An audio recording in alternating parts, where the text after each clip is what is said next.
Penrite, Australian-made, family-owned and operated. Make premium quality engine and racing oils, warranty-approved coolants, automatic transmission and manual gear oils, a complete range of engine and fuel additives, heavy-duty and industrial products for every application.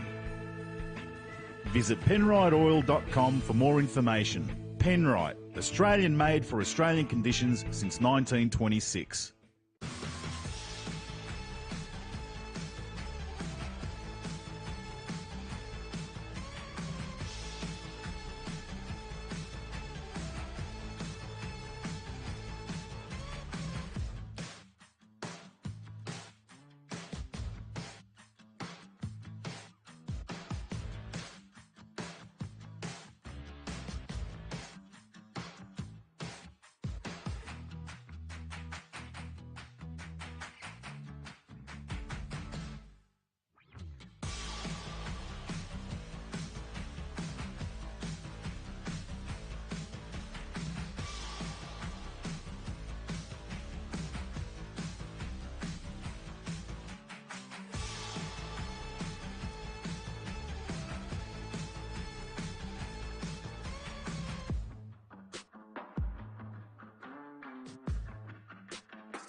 Whenever you're in the New South Wales Riverina, make sure you drop into the South Hay Hotel. We're open daily from 2 p.m. and are always happy to see members of the V8 Superboats community and the fans. Great food, great company and some of the best beer on tap. Catch us on Facebook or drop us an email. We're the Murrumbidgee's best kept secret.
Welding boat, fire up. Fire up.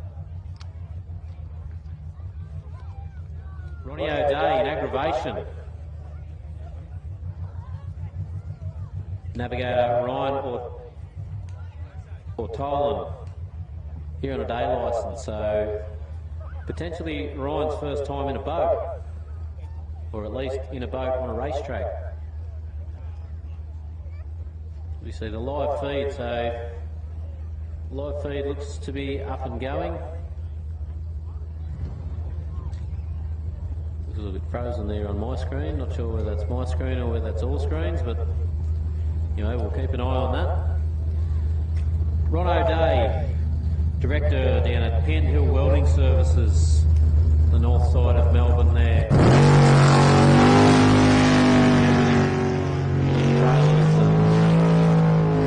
Options. These guys build trailers for the V8 supercar teams down to trailers for someone to put their lawnmower on, so jump onto their Facebook page and have a look.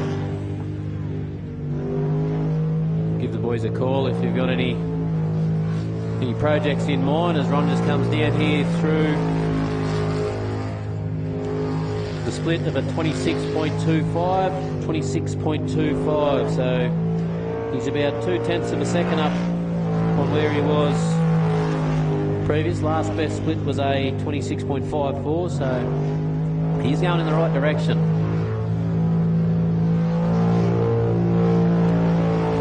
Comes down around here to cross the finish line. 51.74, so last time out went a 52.56, so he's picked up right where he left off. Come out with a little bit more confidence. Wants to progress himself further up this ladder. Wants to make sure he's there for the top 12, top 6, and see how he goes to get into the top 3.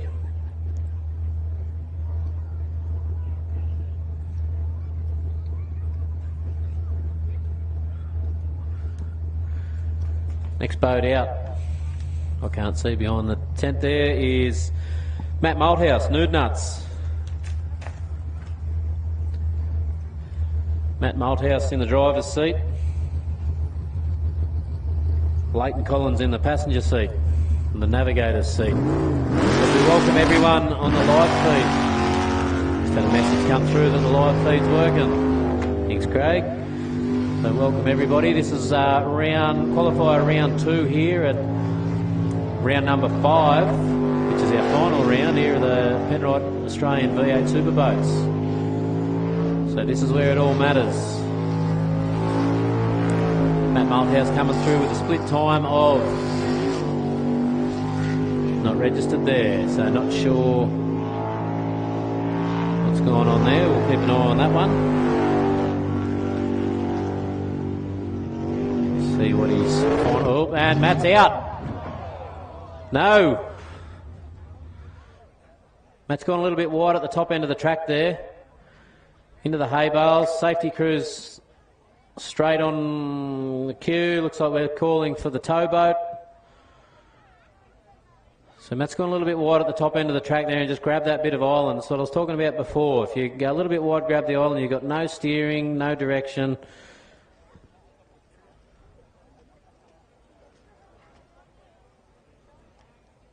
Just get a thumbs up that driver and Navi are both okay there from the safety crew. Good time for the live feed to kick off their first excursion. Hopefully the boats sustain minor damage. I'm sure they'll get it back on. So Matt is A and B driving this with son Mitch, so they'll get that thing back to the pits as quick as they can. They called, Mitch has jumped in the ute. So they're calling for the tow vehicle, not the tow boat.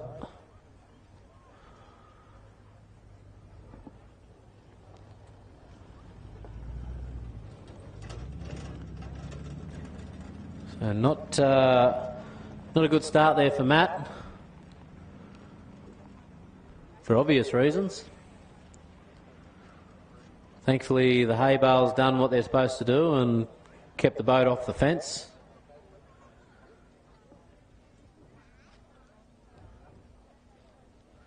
I can see Matt's out of the boat.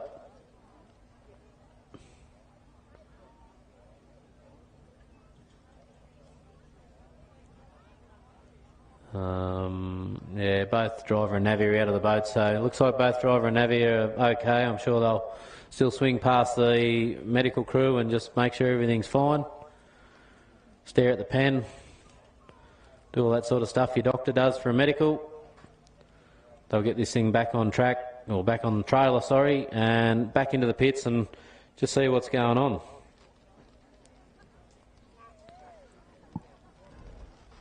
Matt was the creator behind that fence, so I think he just wanted to get a close-up view and make sure it's still all above board. There's easier ways to look at the fence, Matt. Cheaper ways as well. Good to see both driver and Navi are out walking around. Good safety crew running from everywhere here at the moment. There you go, running very, very muddy around the edge of the track there, as you can imagine. A few of them opting to go with footy boots so they can get a little bit of traction.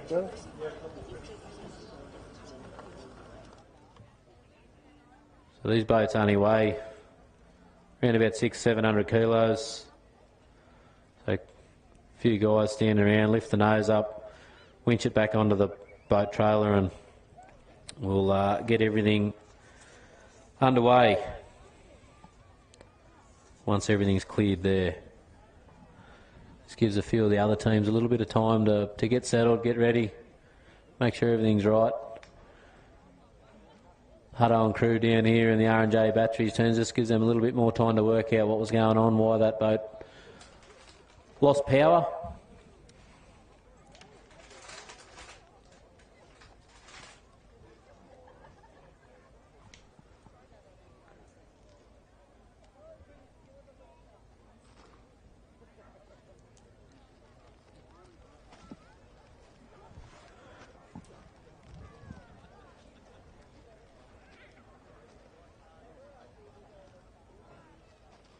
Weather's not looking too bad. There was a little bit of rain predicted, but looking like the rain might hold out for us to get this meeting well underway and get everything sorted. A bit further to the north there, looks like it's might be getting a little bit, but we nearly lost the driver again on the same lap. Someone duct tape him to that boat, will they? Hold on, Matt. So I'll get back and just check the side of that boat, check the jet unit, check the engine, make sure everything's right. I'll probably put it back in the water, just reverse it in, start it up, fire up, make sure everything's doing what it should.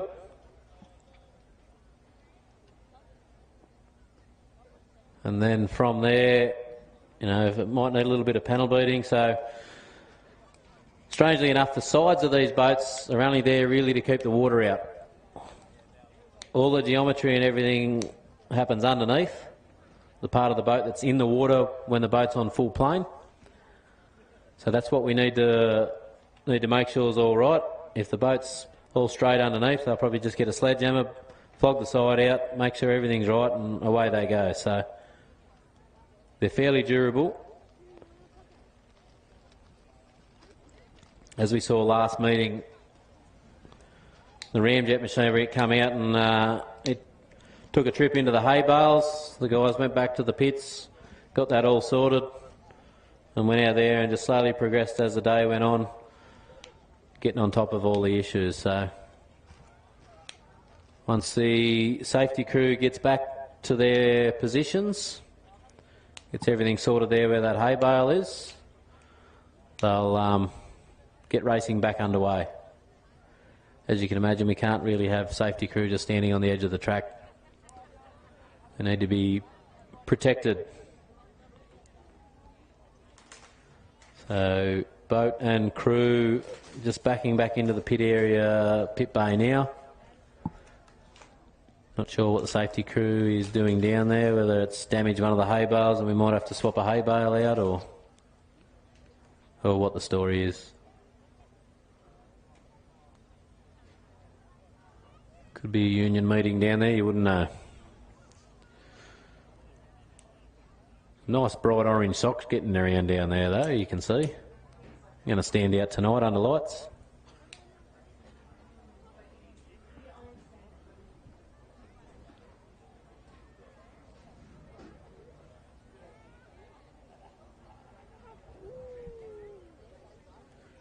So the live feed's just focusing on a couple of the boats in the water and in the staging area, the dummy grid. We look down into the warm-up pool here now, past the Penrite tent. Big thanks to Penrite for coming on board with us this season. Hopefully we've done you proud and put on a good show all year. Been a bit of an interrupted year with the World Series at the start of this season. But due to that, we do have 3 world champions here racing with us tonight. So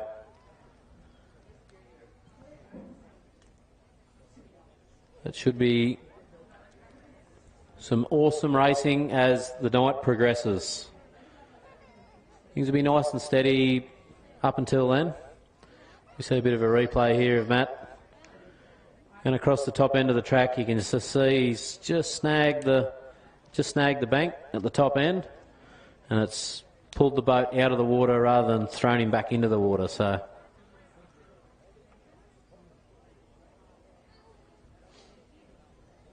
safety crews just making their way back over, get everything ready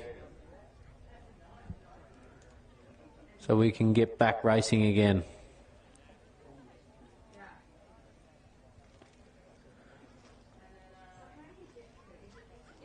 So bear with us, guys, just while the safety crew makes their way back to where they need to be. We've got Hutto's going to make his way down the fence line with the bucket that the safety crew gave him and a rattle gun. What are they going to do with a rattle gun, mate?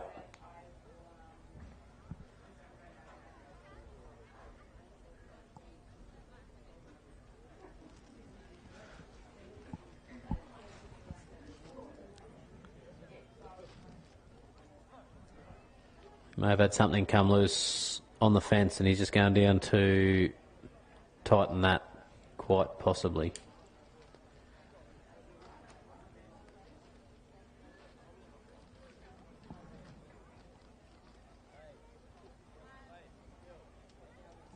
Anyway, guys, another chance to have a toilet break, grab a drink, grab a feed.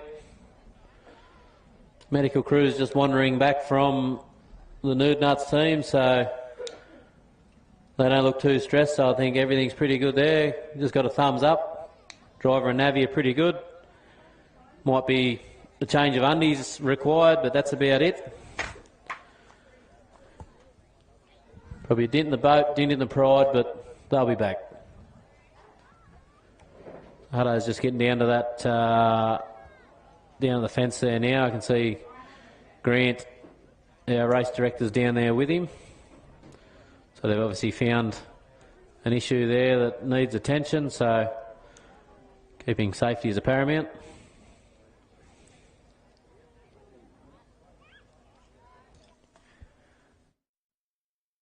Penrite, Australian-made, family-owned and operated. Make premium quality engine and racing oils, warranty-approved coolants, automatic transmission and manual gear oils, a complete range of engine and fuel additives, heavy-duty and industrial products for every application. Visit penriteoil.com for more information. Penrite, Australian-made for Australian conditions since 1926.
Whenever you're in the New South Wales Riverina, make sure you drop into the South Hay Hotel. We're open daily from 2 p.m. and are always happy to see members of the V8 Superboats community and the fans. Great food, great company and some of the best beer on tap. Catch us on Facebook or drop us an email. We're the Murrumbidgee's best kept secret.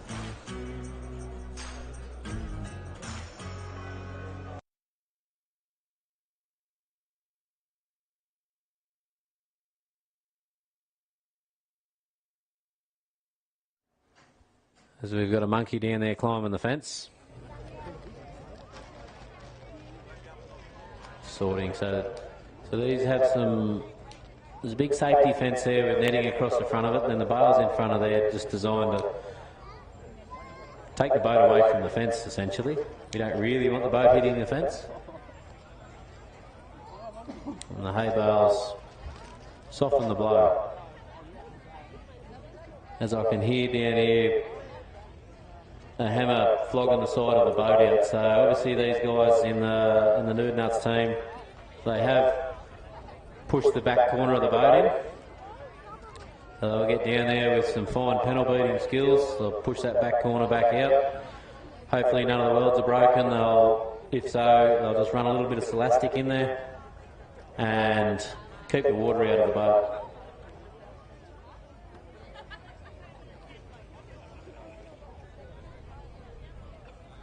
As you see, hopefully the guy's strapped into the boat. Laurie's strapped in down there, just focusing, got his hand on the wheel. Thumbs up from Laurie there. Hands on the wheel, eyes closed, just doing the track rotation in his mind.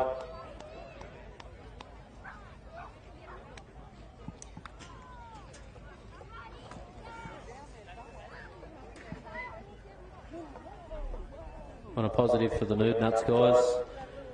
They get a little bit of extra time to make sure that the boat's right to go, so it can go back out. So 9 times out of 10 these boats get panel beaded, everything sorted out, they're back on the water without missing a run. So hopefully in this instance, that's what's happening.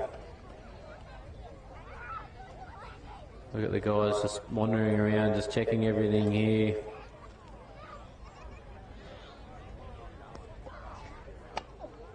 Not sure what they're going to try and pull his bail out. I think they're going to probably need the telehandler in there to do that.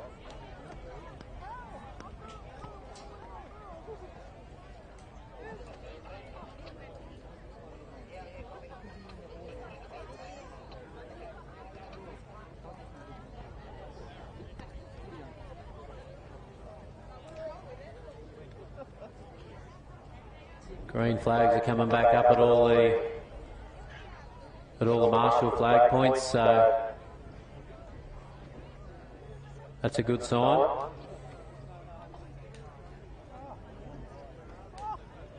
Lloyd Christmas is walking back down the fence line there with his bucket, so we should be right to rock and roll. Boat started up on the ramp. Thanks for your patience on the hill and at home. You guys at home can see on the live feed the boys in the Nerd Nuts team getting the boat panel beaten and back together.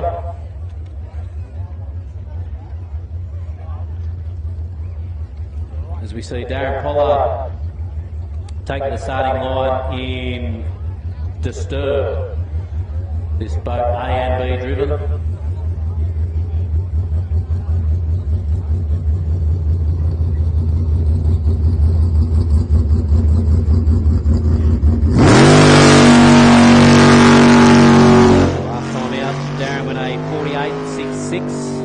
Went 24.72 to the first split.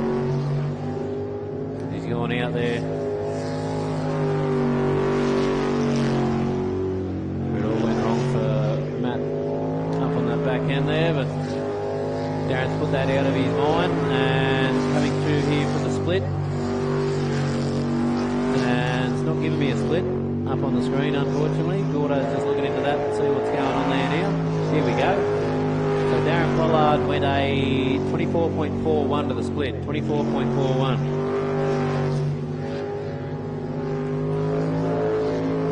That Malthouse's split was a 24.0. So Darren Pollard went a 48.53, 48.53. Last time out, Darren went a 48.66. So he's gotten quicker and he's getting in the right direction.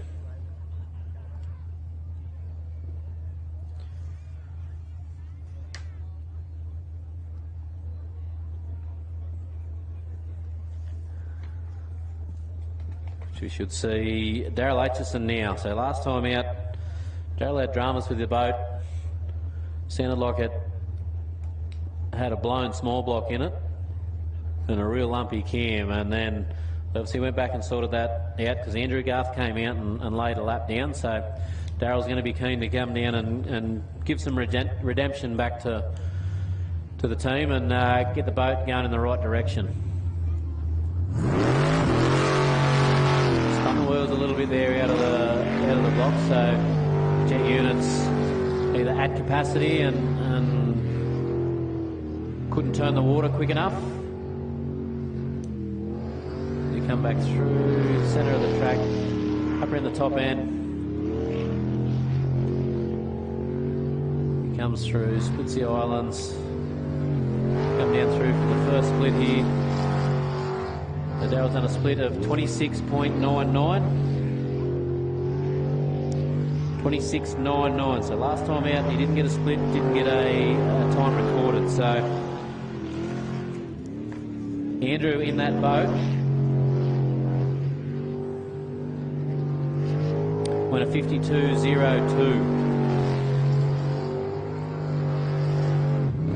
So he's on a 52.50. 52.50. So respectable for his first lap out.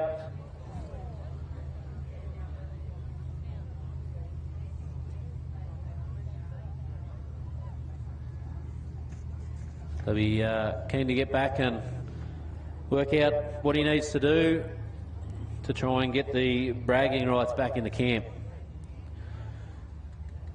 Unfortunately for him, he's a lap down due to the issues they had first time out.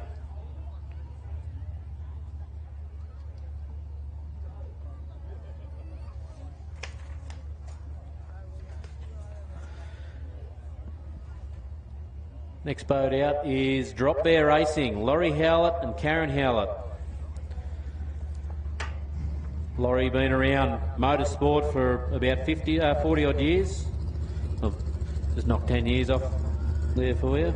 40 odd years doing some rally racing and other sorts of racing, so thought he'd try his hand at rally on water. Last time out going a 50.23, so we'll be looking to better that.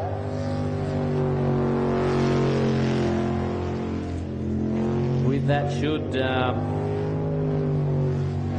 get him pretty close to that top 12, but he'll definitely want to go better than that.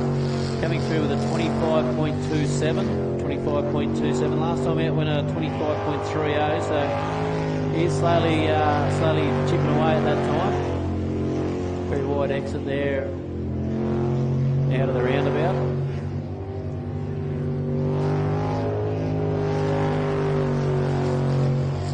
He brings it through for a 50.05. 50.05, so it has gone quicker than his previous best, which was a 50.23.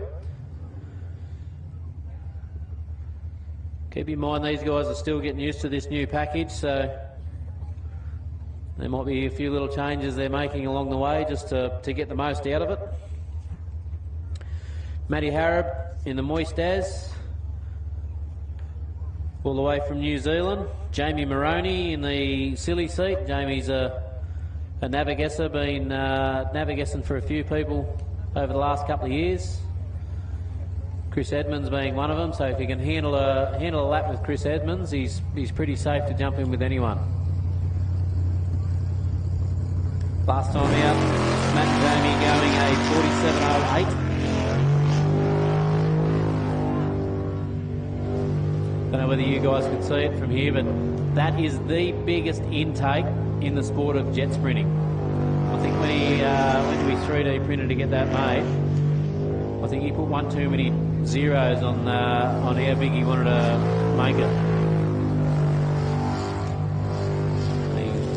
The prototype might have been 100. I think he might have put 1,000. So split time there with a 23.62. Went 23.86 last time, so he's 2/10 up on his 2/10 up on his last time out. Coming through there with a 46.57. Last time out went a 47.08, so 46. So he's picked up about half a second. So 2/10 in the front half of the lap, 3/10 in the back half. So he'd be quite happy with that.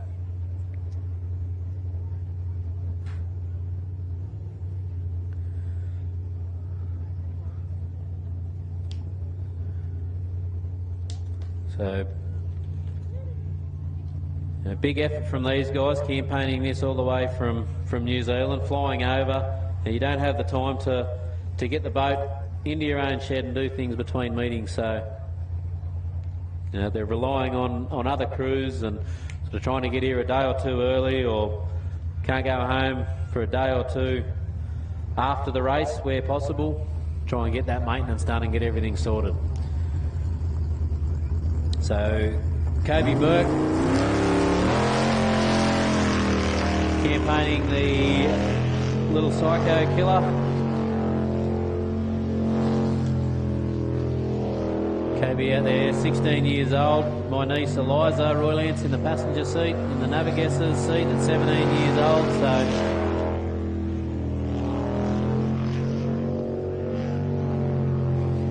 So at the end of the night, if you want to have a drink with these guys, just make sure it's a can of Coke or water. So Kobe going through with a 28.50. Last time out with a 31.56, so he's picked up 3 seconds.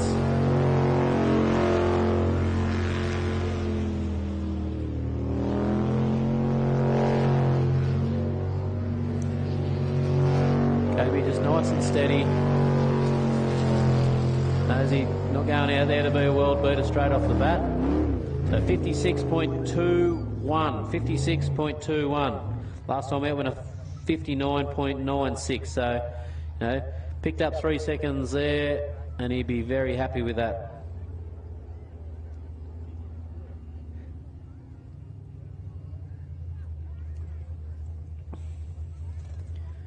Kobe racing here thanks to his major sponsor, Mum and Dad. And you've got, thanks to Karen and Danny from KMC Performance Parts, KMC Trailers. You've got Huey on board from Australian Moulding and Door Company. We've got Penrite Oils, we've got Lightwear Australia, Coastal Transport Services, and John Batty Smash Repairs. So if anyone is interested, the junior boat that Kobe used to campaign, it's still up for grabs. So might be able to talk into a sale package. You might be able to talk Grant into a lease package or a arrive and drive. Whatever we can do to get that boat back out on track. If you've got kids around that 10 years to 16 years of age, 16's pretty well the cut-off, definitely go and ask some questions. James Ismail out now. Laura Stevens in the passenger seat. So James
about that full half a second.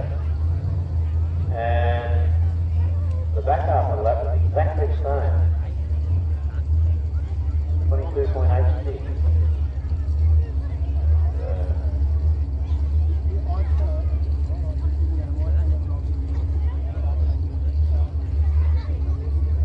So first split there in queue number 1 was a 23.64. And when a 23.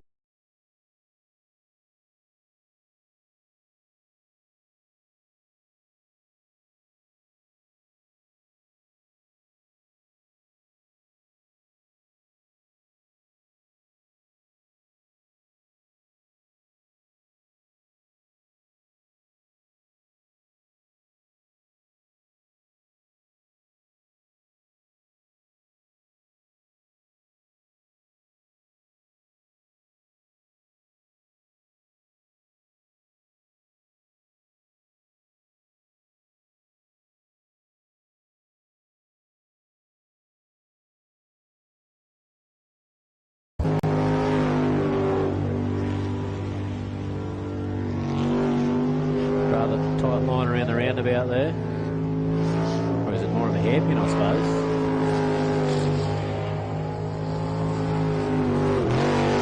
Rod comes through with a 48.81. 48.81. So Rod made about 2/10 on the first split there, but actually went 200 slower in the back half of the track. So made his little bit of time up in the front half of the track then. Last time out went a 24.91 to the split. This time went a 24.73, bringing him over the line at a 48.81. It's got him sitting roughly 4th in proceedings so far. You see Stephen Mervich out now. James Brittain in the passenger seat.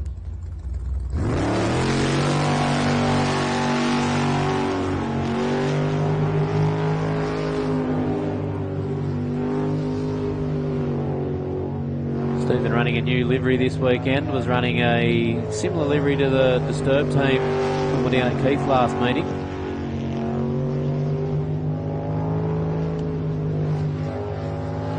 Comes down through here to bring it into his split. Split time of 25.37, so definitely up nearly a full second on his split.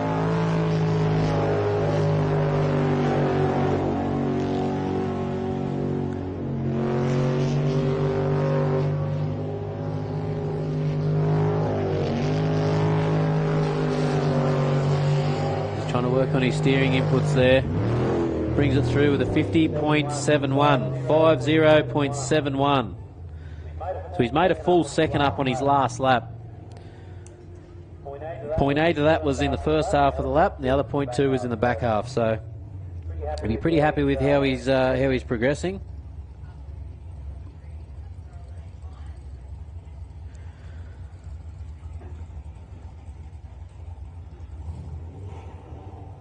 They're waving him in before they send the next boat out.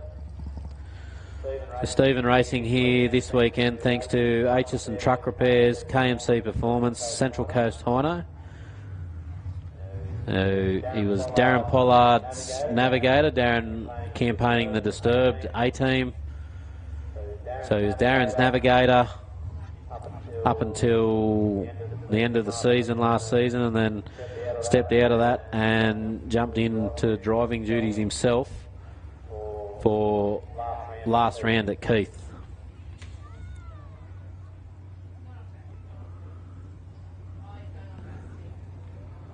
Can't see who's in the boat and who's out of the boat here, so not sure whether this is Bastion going out or whether this is Nate. We'll find out. Nate Mullen. So Bastion sitting this round out by the look of it. Nate Mullen coming out in the B team.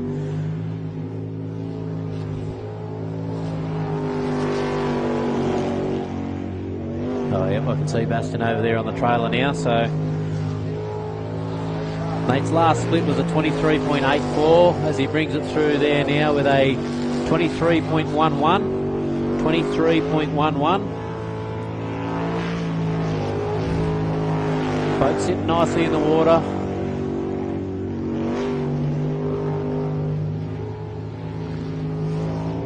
These pulse boats handle the crosswash fairly well, handle the direction change quite well, so bringing Nate through with a 45.63, so he's picked up a full second, 45.63. So his last time out he went a 23.84 to the split, and this time out went a 23.11. So picked up 6/10, so picked up 4/10 in the back half of the track as well. So he'd be pretty happy with that.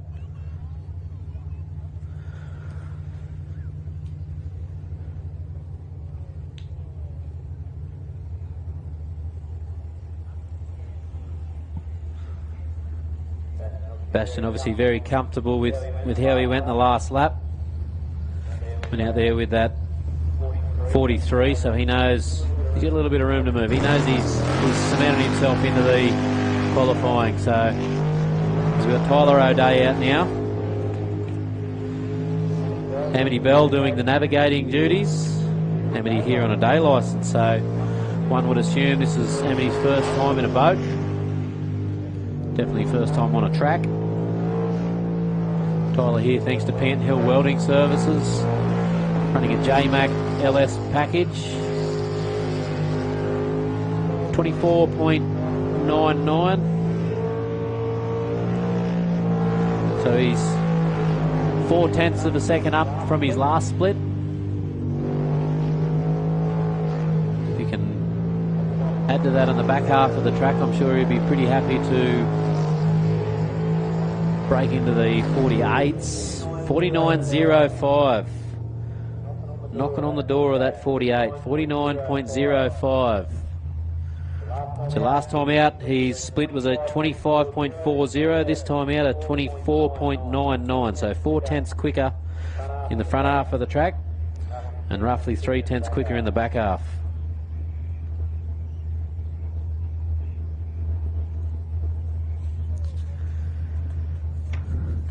So Tyler came out. He was navigating for his old man for a couple of years until he got the confidence in stepping up and taking the wheel himself. So Disturbed out there now. So it should be Jade Atchison in Disturbed.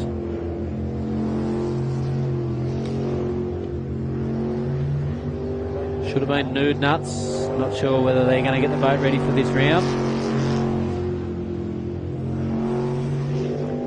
I can see a bit of commotion around the boat, so not sure whether they're strapping people in or whether they're just going to sit this one out and get the boat ready for Matt to go out next time. Jade going through there with a 25.96, so she's actually gone slower than last time out. 25.49 last time, so she's roughly half a second down from where she was Q1. So going a 50.33. 50.33 there. So last time out she went a 49.78, so 50.33. So she actually went quicker in the back half of the lap, so she's made a mistake somewhere early on in that lap, and it's come back to Horner at the back end. So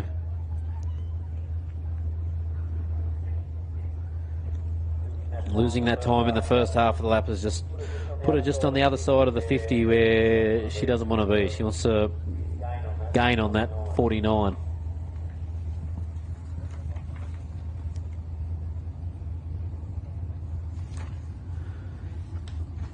Kennedy's B team, Andrew Garth, the Demolition Man. Got a little bit excited on the throttle there when he came out of the start chute. LS2 making roughly 550 horsepower, Aitchison hull, 8 1/4 inch jet unit.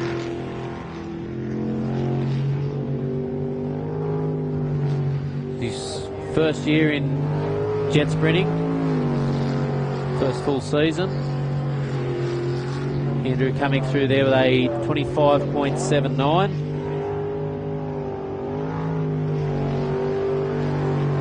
A little bit quicker than last time out with his 26.40, so he's about 0.6 of a second up.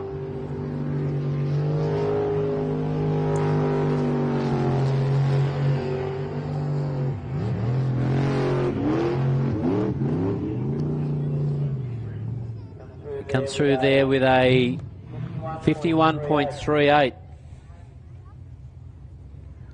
51.38.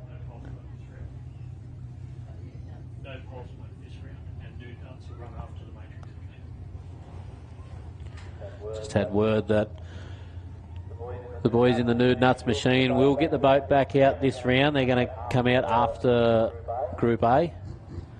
And apparently the Pulse boat of Brendan Doyle won't be coming back out this round either, so.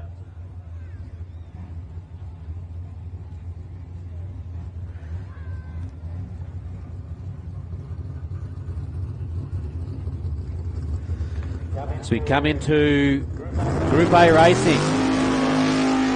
Ollie Silverton, Macy Roylance, another one of my nieces in navigating. Very animated there with the hand getting thrown around.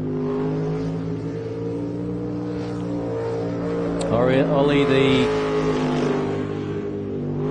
reigning Oz, current New Zealand and current world champion, coming down over the split there when Gordo fixes the screen up.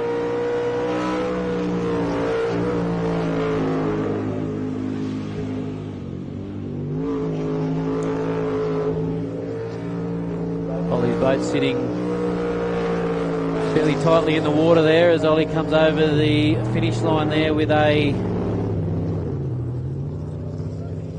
45.98. 45.98. So last time out went a 46.76. So picked up nearly 0.8 of a second.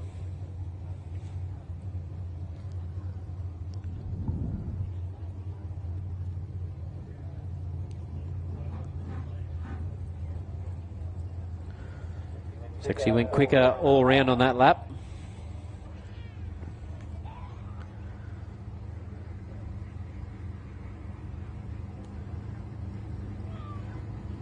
She went slower in the first half of the lap, actually. Now, Sydney, look at it. Last time out went a 23.44. This time out, 23.54. So,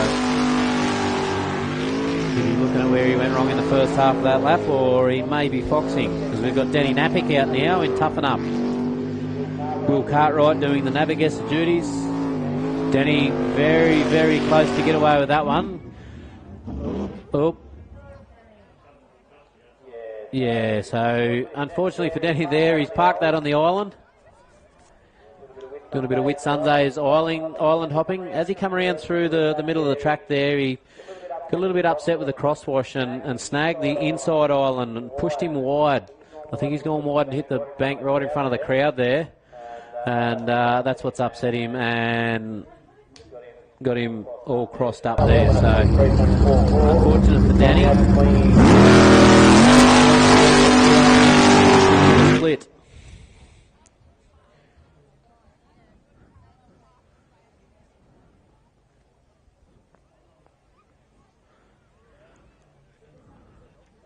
Boat was looking pretty good in the first half of that lap, but just got upset with that little bit of crosswash, which will catch a few people out.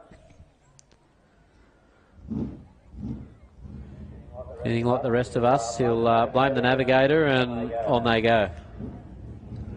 It's never the driver's fault until the GoPro footage comes in and you can see that the driver's pointing the right way. Anyway, Danny will take that back. No damage, just a bit of pride. And they will go and work on getting everything down pat for the next lap. So with Brendan Doyle not coming out and having no time recorded so far, not sure whether Brendan's having issues or whether he's just going to sit it out and wait till later on to go out there. But with only 5 boats,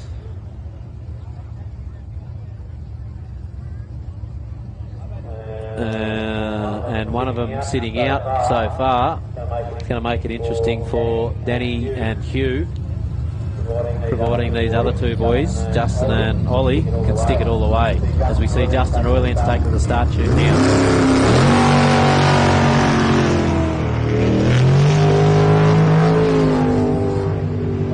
Justin's a previous Australian champion, current world number 3. Plenty of years to follow the sport.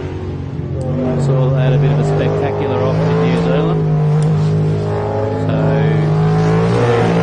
string them pulled to get another package together for the Worlds, because that was prior to the Worlds. Justin coming through there with a 23.36, so a little bit slower in the first half of the lap. Last time out a 23.25.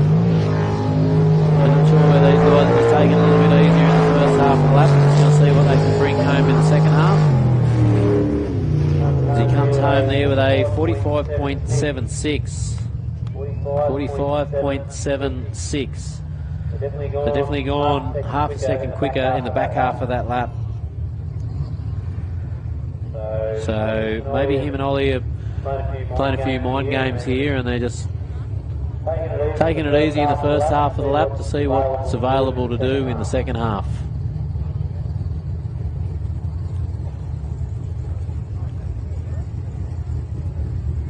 And they might go out next time out and give it hell in the first half and leave a little bit on the table in the second half.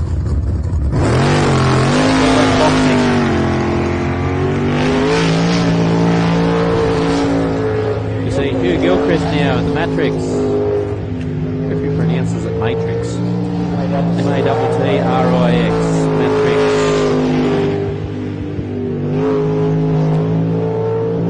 Hughie in a beautiful pulse package. One brother builds the hulls, the other brother builds the engines, JRE.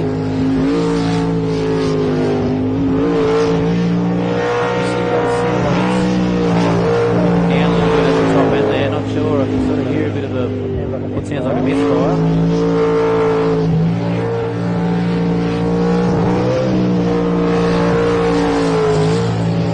See he comes through, a bit animated through there, but through the traps with a 47.88. 47.88. So last time out, Huey went a 50.06. So now he's picked up a good 2 seconds over his last best lap.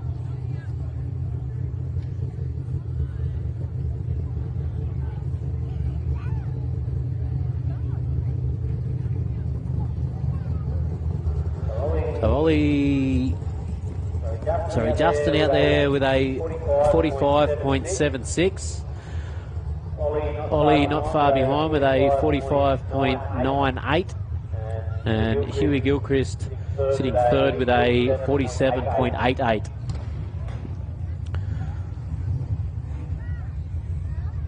Denny Napick unfortunately not getting a time recorded, not even a split, as he spat it out a little bit before the chance to get a split time. We've got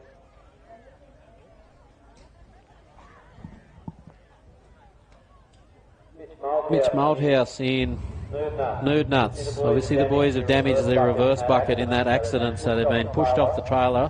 They've got to start the boat in the water. Without that reverse bucket, you cannot reverse. So Mitch Malthouse out now. After Dad Matt spat the boat out earlier.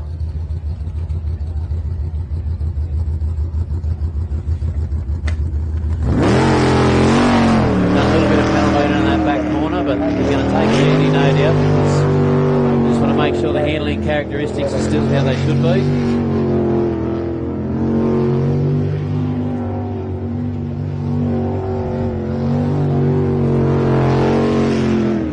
Taking it nice and steady.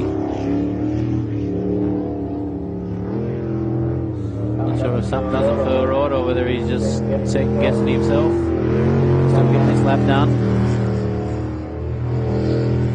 Through there, the 29, so well off on his previous split. So these guys are just testing this boat just to make sure everything's right underneath, everything's right at the back. The fins are doing what they should be. The boat's responding how it should. You're back on the throttle there now.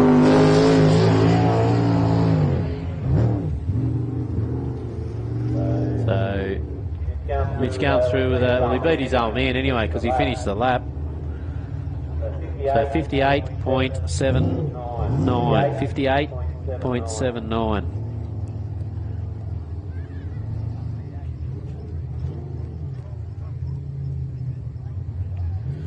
Rightio. So that should round out our LS boats. That rounds out our Group A boats.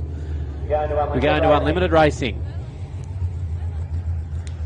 Methanol burning machines at their finest.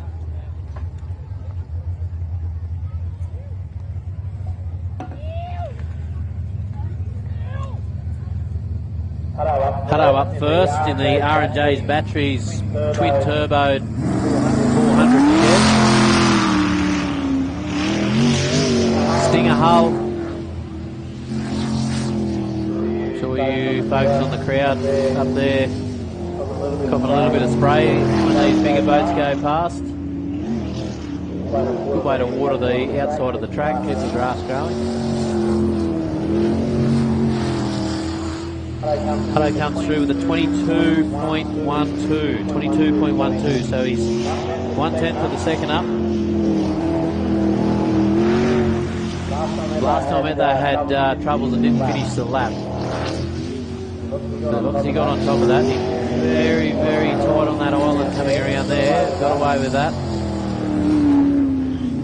He comes through with a 44.36. 44.36.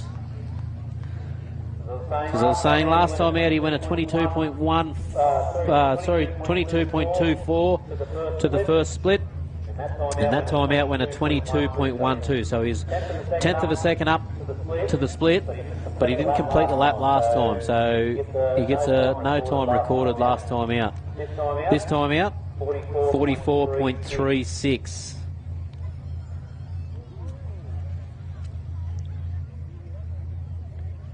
A little bit slower in the second half of the lap. And again, he didn't get to check that out last time. Didn't get that far.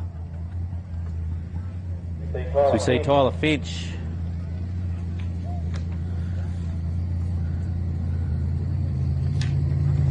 Tyler Finch in loose cannon. Here racing thanks to Faster Race Engineering, Baldwin Boats Mildura and UWS. Those who know Paul Gaston. Gasto, the man, campaigned here for a while, spent a fair bit of time with New Zealand racing. Tyler comes through there with a 20.96. 20.96. Not quite as quick as Fonzie was last time out. He comes through with a 41.97. 41.97.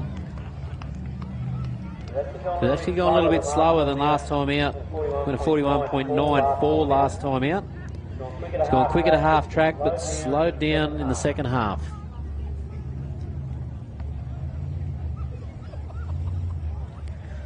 So those guys will go back and they'll fiddle around with that jet unit, look at the data. The Motec in that thing will show a lot of data.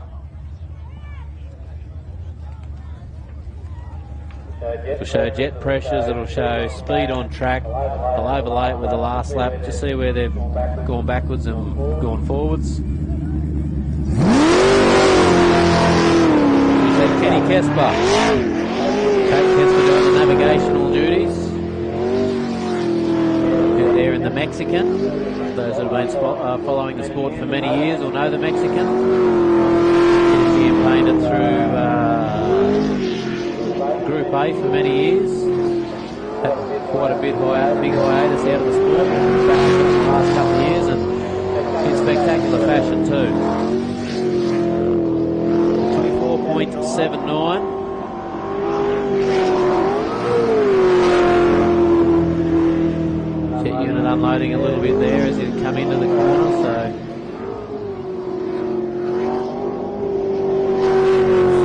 the reds pick up when he turns a little bit sharper. So Kenny going through with a 48.61.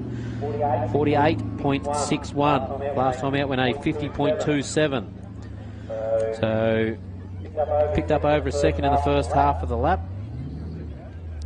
And picked up half a second in the back half too, so can he be quite happy with that? We see the last of our unlimited boats on the ramp. Fonzie Mullen in the Ramjet machine. Just firing up now.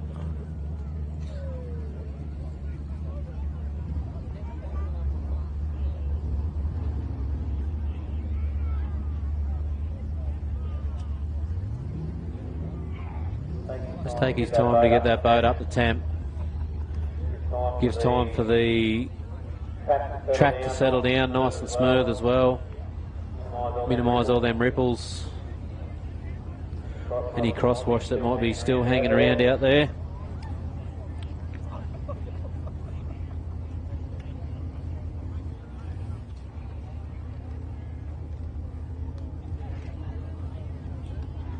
Not sure what engine he's running this weekend. Whether it's the 600 odd cube LS package or the 500, high 500s. This thing makes roughly around 1,000 to 1,100 horsepower.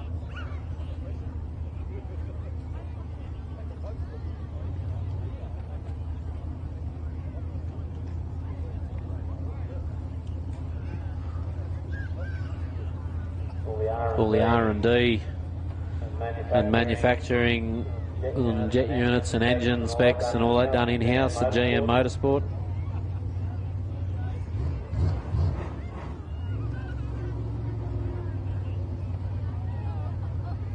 Just getting the boat up the temp.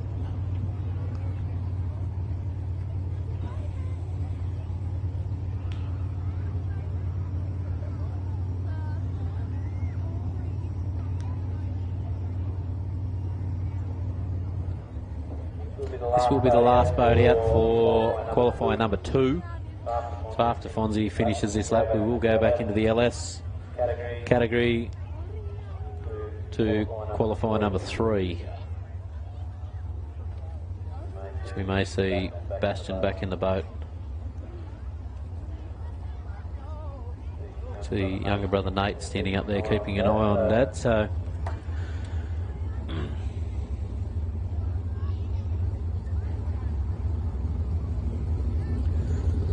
Fonzie Mullen, current world number 1, reigning Australian championship, but title fight on his hands tonight. Tyler Finch, Fonzie locked on points, so whoever comes down on top of the ladder tonight takes the prize number 1. Puts the over for a 20.45.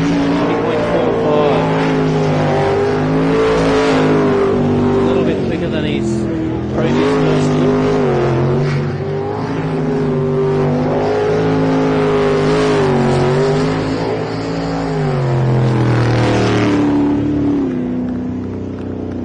He brings it in for a 40.86. So he has actually gone slightly slower than his previous lap. Went a little bit quicker, went 3/100ths of a second quicker in the first half of the lap, but has gone half a second slower in the back half. So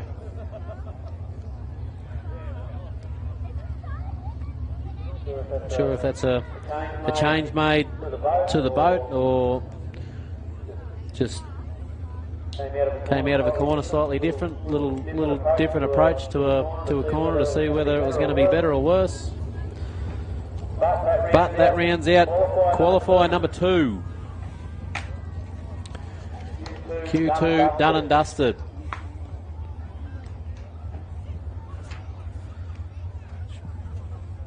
We should start seeing LS boats lining up on the dummy grid, ready for Q number 3.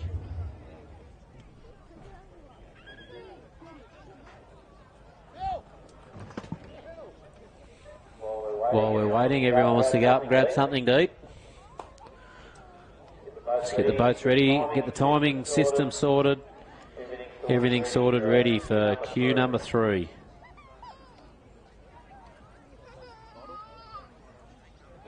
Gives me a time to catch up on all these messages that I've been getting sent.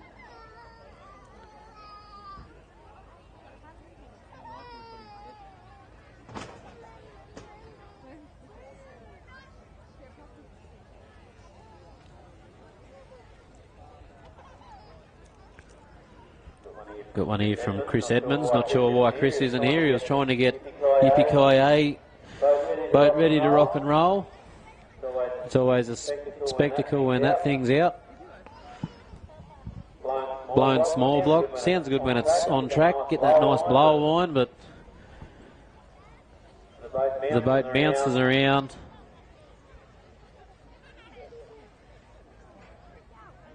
And is an absolute handful.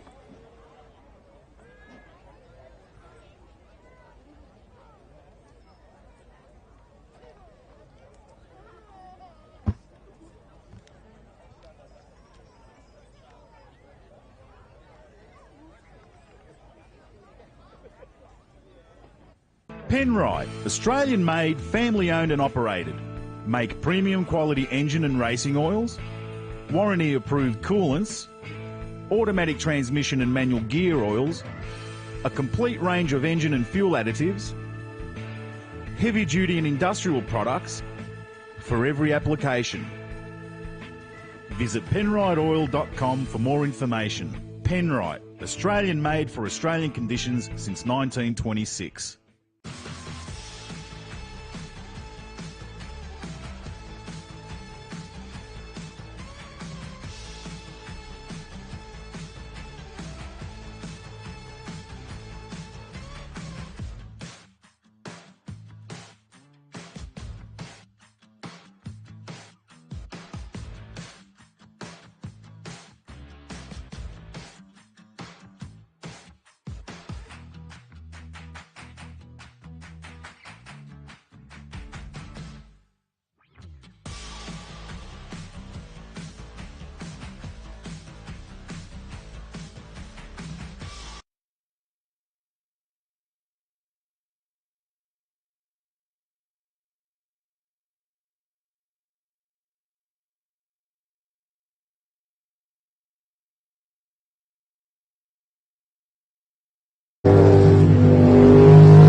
Best lap so far.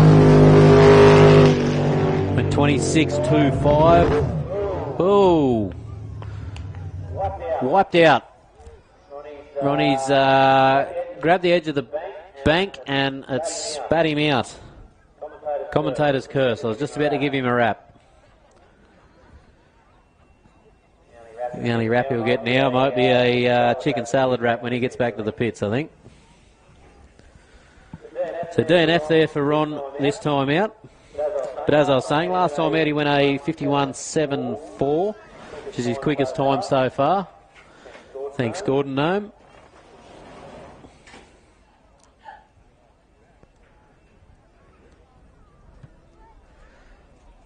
So as I was saying, so Bastion Mullen's got about a 2-second lead here at the moment. Last time out, Nate went top the charts in qualifying with a 45.63. Bastion on queue number 1 went a 43.54. So we're close to a 2-second lead. So he'd be just sitting back, keeping an eye on everything, keeping an eye on his brother, keeping an eye on his old man, making sure everything's going all right. He knows he's got a little bit of room up his sleeve.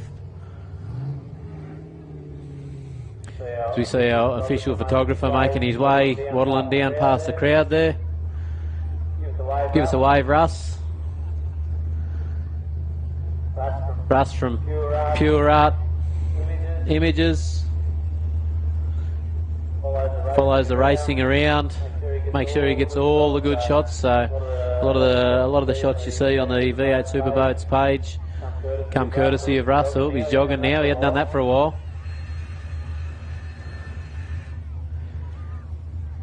He's in training. Racing go-karts in a couple of weeks, mate. Making his way down to the back corner there. So DNF for Ron O'Day there in the aggravation.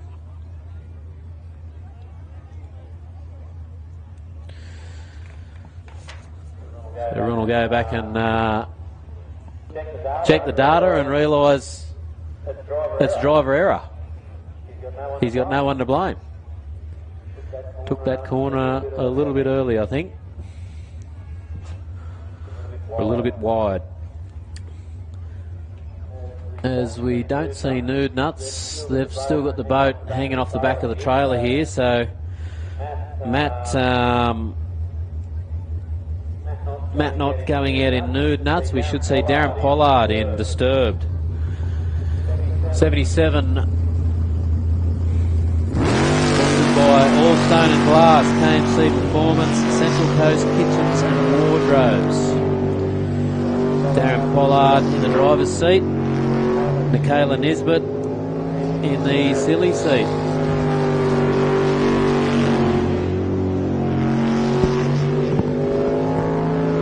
Darren's previous best being a 48.53. He comes through there with a split time of 24.59, so a little bit slower to the split.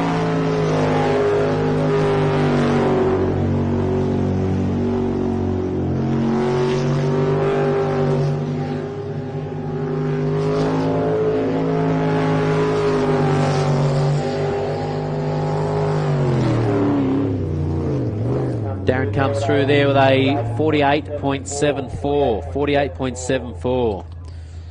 He's actually his slowest qualifier.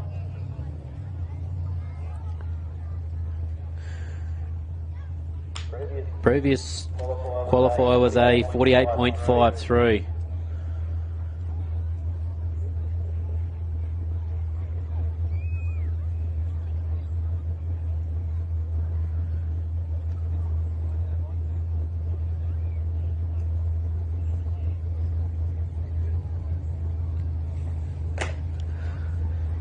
We've got Kennedy's A-team.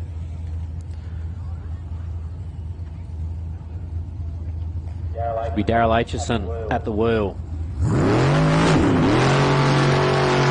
a little bit excited on the throttle there coming out. Spun the tyres. These guys might have tried a different blade combination, different nozzle on the back of the jet unit. All these things make a difference when you're in the boat.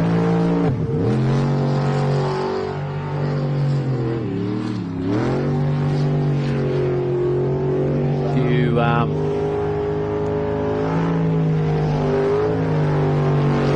seeing a split there, so not sure.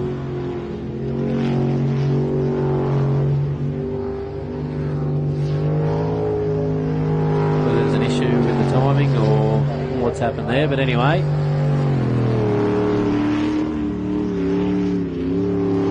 guys are just here having a look, seeing what's going on with the timing.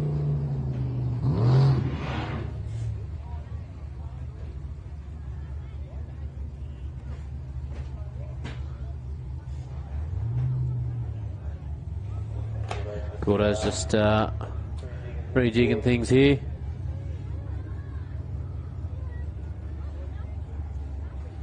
So we've got a 52.45. So he has gone a little bit quicker than last time out. He went a 52.50. So Darryl out there in the Kennedy's Racing. Next to Kennedy's Transport, Ausdig. Well, we've got Laurie and Karen Howlett out now in drop there.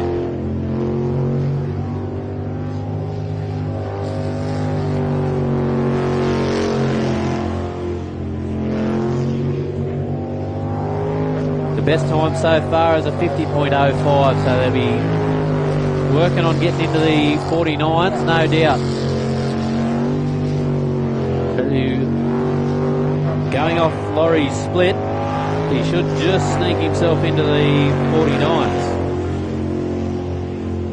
Last time out went a 25.27, this time out 25.23. And he was only 0.05 off of 49. So we go into the 49.906. 49.906.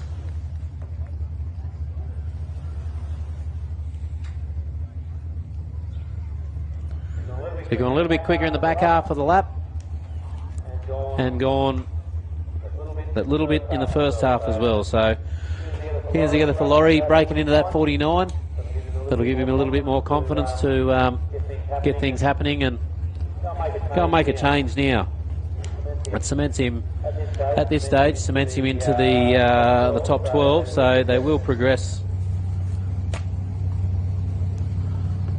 All going well as we see Matt Harrop, Jamie Maroney, the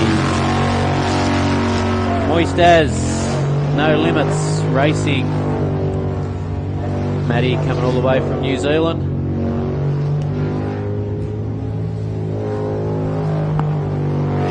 He's not here to mess around. He wants to get himself on that top step. A little bit of work to do to catch on to Bastion, but we saw last time down at Keith, Bastion's unusual direction mishap.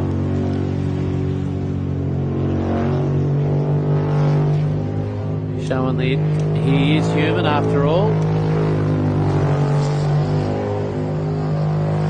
Matty comes through there with a 46.59. 46.59. So it's actually gone slightly slower. Last time out went a 46.57.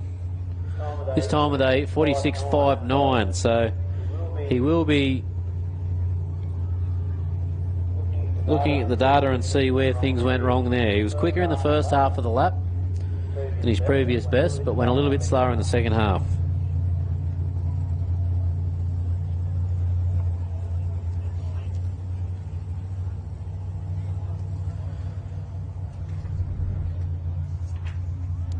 Should have Kobe Burke up next. Kobe, 16 years old. Loza in the passenger seat at 17 years old. So neither of these two old enough to drink, but they're old enough to race. That's all that matters here today.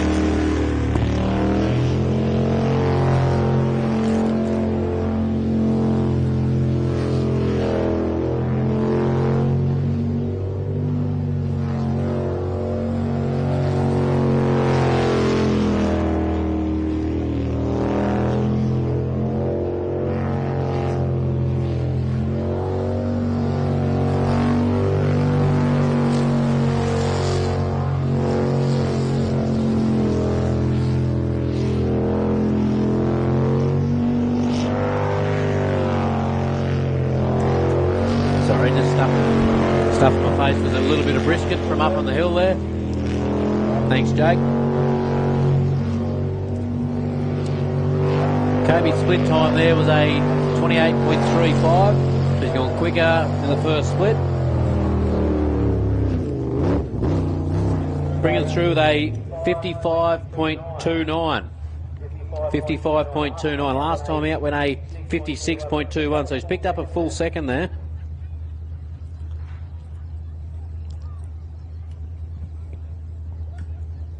So Mum happy up here, Dad'd be happy down there. Everyone's happy. Dad's shaking his head. Wants to go quicker. You know, there can be a damage bill if you go too quicker. He's still nodding, so Kobe's doing the right thing, just sneaking up on it. He made up time in the first and second half of that lap, so we see James Ismail, Laura Stevens in the navigator's seat. James's best time out so far, a 56.40. Stinger hull, 8.25 inch jet unit, sorry. LS1 package, so what you'd see in your early Commodores. Not early, your early late VTs, I suppose it was, around about. They brought in the LS1s. James coming through with a 28.22, so he's 0.3 of a second quicker to the first half of the track. See if he can keep it together and gain on that on the back half as well. Should see him go close to being into the 55s. 56.03. 56.03, so he's knocking on the door of that 55. 07, sorry. 56.073. So 0.07 of a second quicker, and that'll get him into the 55. So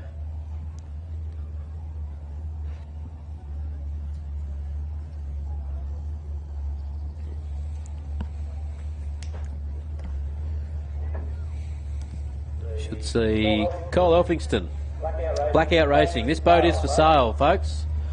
Anyone looking to get into a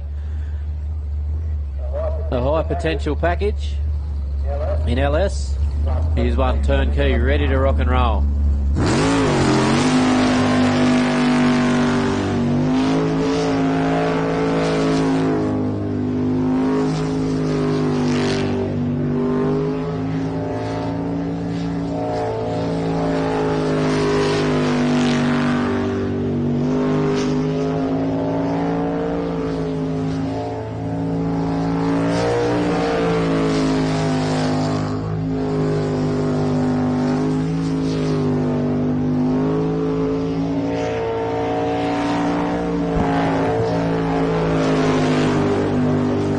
Down on his split time there on his best. Last time out went a 23.12, this time out went a 23.69, so been about half a second down on his split and just over a full second down on overall time. So Kyle's made a change there, and that change hasn't worked. Last time out going a 45.99, this time out going a 47.03. So down in both sectors there.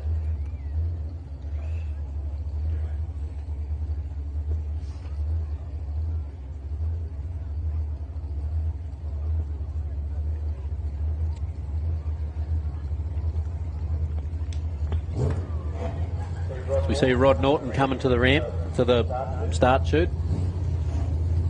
Coming off the ramp. Hot Racing. Rod getting a little bit excited coming out of the start chute there and doing a fishtail.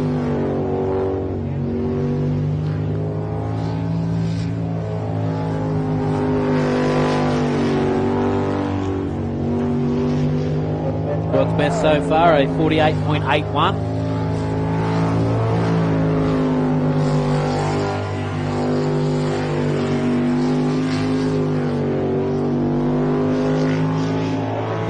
Quicker on the split, so we might see him into a little bit lower into the 48s. Taking a very daring line straight up the front straight there. Straight lined it out of the hairpin. He comes through there with he's doing 48.98. So back half of that lap has gone a little bit slower. It was quicker in the front half of the lap compared to his previous best.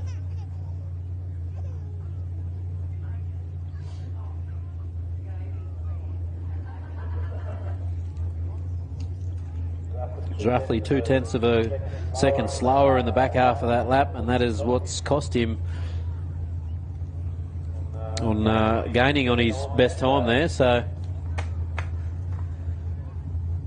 as we see, I'm assuming this is going to be Matt Malthouse coming out now.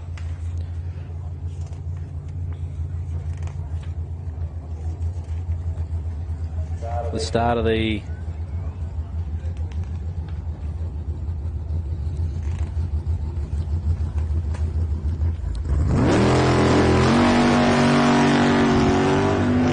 Malthouse now. So last time out for Matt, he went a little bit wide at the top end of the track, grabbed that bank, and it spat him into the hay bales. Ooh, he's taken a very daring line there and cut across the top of the peninsula.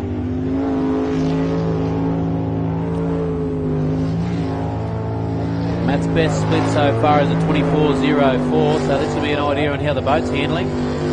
25.01. So here's a second down to the first split. That may just be very excited through that top corner there.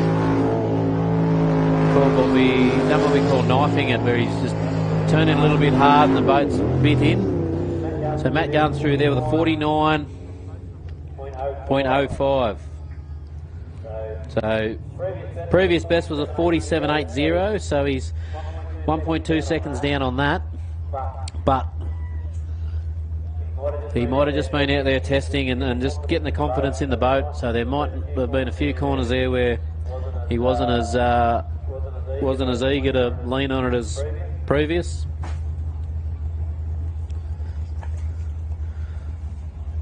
So now that he's got the confidence there that the boat's going to stay in the water, he'll move on from there. So we see Stephen Mervich wrapped by Aussie Science. Stephen's second race meeting holding the loose nut at the wheel. Or being the loose nut at the wheel, should I say. Last time out, kept his composure, just slowly working on it. Knows that the boat's got potential. Not getting too eager to make it happen too early in the lap. Split time is a 25.23, so he's gone quicker to the first half of the track.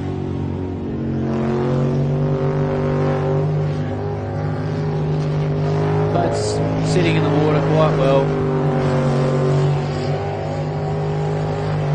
He comes through there with a 50.58, so it has gone quicker. 50.58. It's his quickest so far.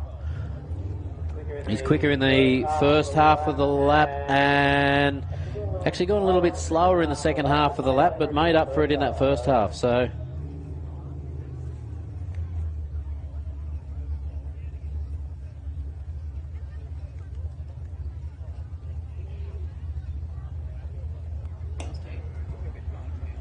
I'll let them. Just discussing what I'm having to eat. As I do see a spit of rain on the window here. So lucky for us, the rain doesn't give us too much grief until it gets too heavy, because it's like riding a motorbike through a swarm of bees when you're racing the rain. We see Tyler O'Day. Not sure whether Nate Mullen's coming out, but Tyler O'Day out there now. The ripe old age of 20 this year. Amity Bell in the navigator's seat. But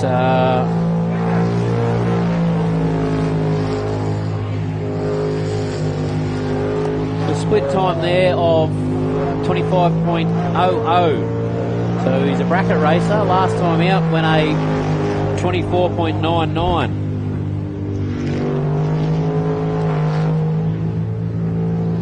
Boat sitting well in the water. He comes through, across the finish line there with a 49.17. 49.17. So gone a little bit slower than his previous lap. Last time out went a 49.05. So I'm sure they'll go back to the drawing board and make a change and see whether they can work on that. As I'm welcomed into the commentary tower by Brookie Lucas. How you going? Better than you. That was harsh. It really was harsh. Yeah, you are going better than me sitting up here. It's not a bad spot. And my boat's in about the same position as your boat. Not going. Well, you've got heads on yours, though. So, for those who don't know, Brooke was supposed to be racing today in Troublemaker in Unlimited. Yep. But unfortunately, there was too much trouble made. He had a starter motor issue, and here he is. You know what the issue was? Solenoid, or just the starter motor's just gone, nah. Loosen up behind the wheel. Yeah, it was just starter motor solenoid. I had a new one there, put it on. We had it engaged on the crank and it smoked it, and then it's done a relay or something. I put the old one back on, it's the same thing. So anyway, it's a long way from Brisbane, but it's a beautiful day down here. So you get to sit up at the commentary tower with me, mate. That's good. What about, is this Jade, is it? This is Jade. So last time out, so Jade's just picked up at 1.2 seconds to the first split. So she's here campaigning for the women this weekend because she's the only woman in the silly seat. So Jade's gone through with a 48.64. So that puts her in front of Darren. Yeah. Yeah, it's not good when you beat the person who owns the boat, but hey, it's a step back. So yeah, that's it. And I mean, the piece is here. It's a family sport and it's great fun, and that would be like that sort of stuff is what happens at the, you know, the dinner table now. There's Jade gets to say to Darren, you know, I'm like 1/10 up on you. And, but that means Darren's going to come out next time and he's going to go harder and he's going to go, I can't let that happen. So that's one positive about A and being a boat. Oh yeah, I've always liked racing A and B because the other person goes a little bit faster than you do, and then you go, oh, it's not the boat, it's me, and then you have to up the ante. It's like these guys, and is it Kennedy's Transport we're going out now? Kennedy's Racing, yep. So these guys, last meeting down at Keith, you know, we had that battle, the Kennedy Cup we called it. Yeah. So out this time, Andrew Garth out now. Yep. Craig Willman on a day licence, so one would assume that this is Craig's first time in the Navigator's seat. Let me hear that sort of thing. When I hear that, what I look at, I think these guys are trying to sell this boat, and they put the guy in the silly seat, they give him a run around, he gets to hit him, he goes, this is exciting, I want to have a go, and then they want to get involved. 100%. They sell 100%. The boat. Or they get him into another boat and have a few of them racing. So Andrew's split time then was a 25.75, so that is actually a little bit quicker. He went 25.79 last time out. So where's that put him? 25.75. So that puts him just in front of. So he's got the Kennedy Cup. Ooh, is it? I think that's what happened last time too. He beat Darryl, didn't he? Only just there's a second in that, 1.2 seconds in that. So that's a fair bit there. So last time out he went a 51.38. This time out a 51.25. So he's going in the right direction. That's it. Yes, but anyway, mate. Yeah, shame to. You know, good for me that you're up in here because it's going to be a long day by myself. But shame I that didn't you're come not up out for there 10 minutes. I'm not staying. Yeah, no, it's all right. You just can't eat lollies. I looked at your pulled pork. It was, you know, I had one of them before. It was pretty good. No, So what do you got? Ollie now. This is Ollie's last race in Australia. I heard before he's not going to come back next season and race. Did he sell this boat? Well, that's word. No, I heard I don't like saying that because I heard a trumour. A trumour. It comes down to the commentator's curse. You know what happens when you race a sold boat, don't you? No, I have no idea. Anyway, so this is good. I think this is Ollie. He's world champion at the moment. Look at the way that he drives the track, the lines that he takes. I think that's the thing for the people on the hill and people at home, like, that's overdrive there. He went around that corner a bit too much. But watch the lines that he takes. Whoa. I'm going to stop talking. I just gave the commentator's curse. You just cooked him. So he's going to be down on the split there, no doubt, which he is, but he's only down, even though he cooked that corner and probably lost close to a second, he was only half a second off his split, so he's on song. As I was saying before, both of them went, Ollie and Justin both went slow in their first split, but they both went a lot quicker in their second, so I think they're foxing a little bit. So either he's made a change there, or one of the things that happens as a driver is you go, I'm going to go fast. And instead of going smooth, I think the thing is to remember in this sport, it really is about smooth. And when you see he over-chopped that corner, coming in there, he's got to get that back, and then he's cranky, and then he's got his foot on the accelerator too much, turns too hard, and he just chases it for the rest of the run. He was able to. He lost nearly a full second, and that was with a couple of cooked corners there that we could see. There was a couple at the top earlier on when I first said about the way he does it. So whether he made a change, he might have run it on the nose, he might have changed the nozzle, he might have changed the fins underneath. Yep.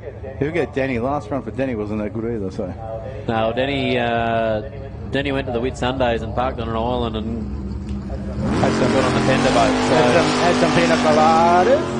Yeah. So last time out, Danny with a DNF. Yep.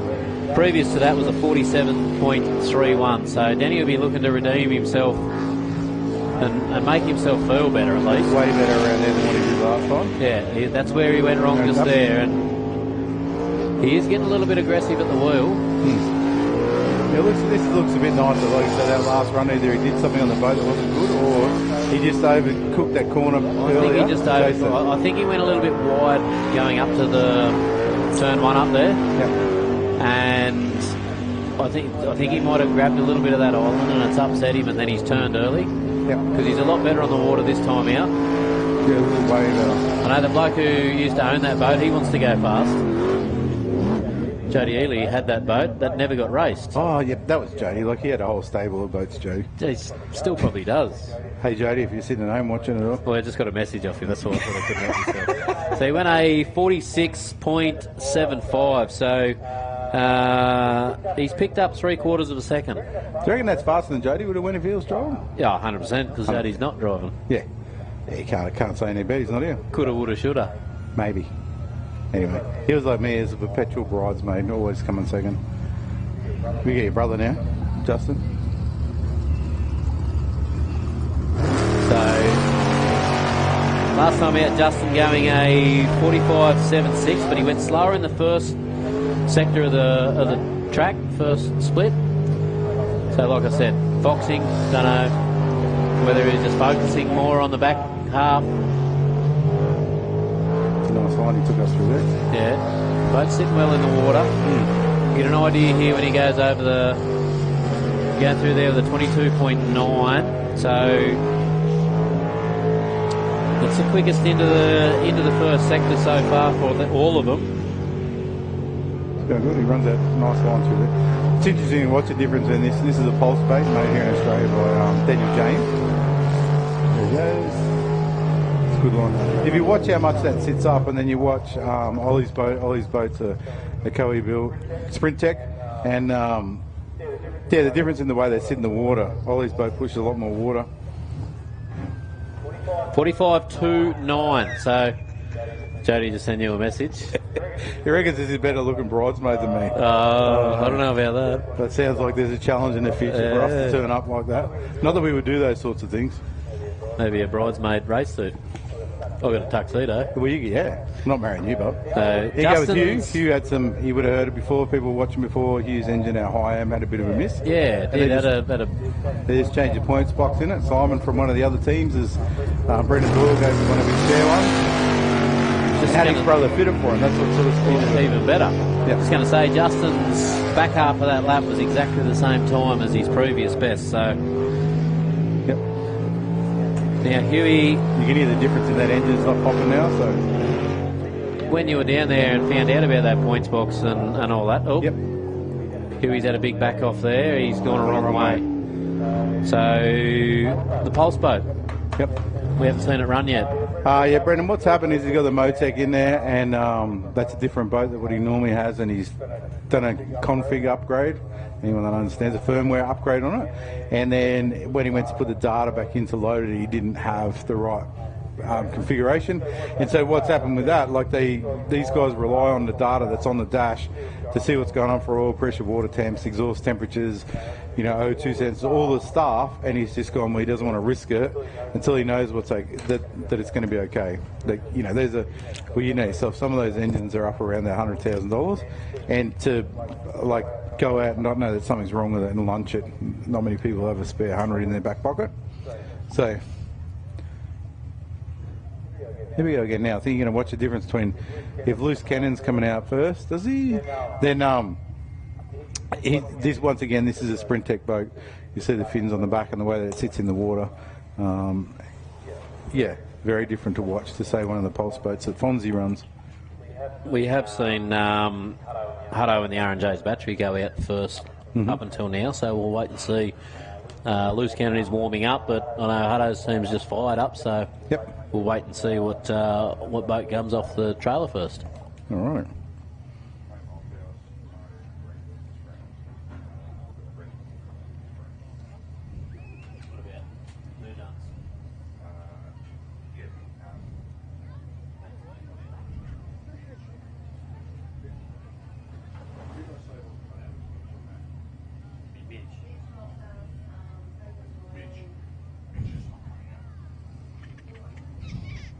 And I just had word through that the Nude Nuts machine isn't going to come out for this round with the B driver.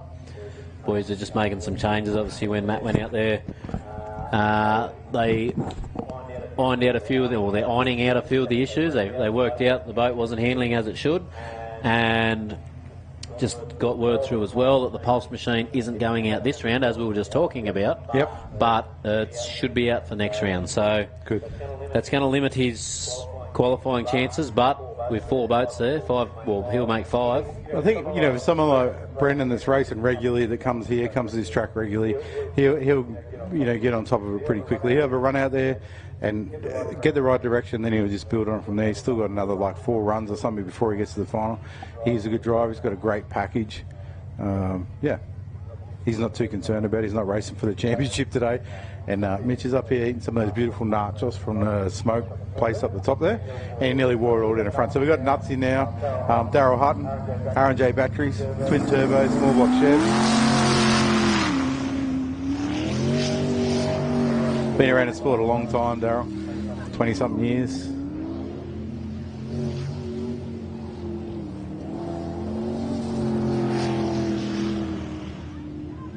This bounces a bit up that top there when he's going around.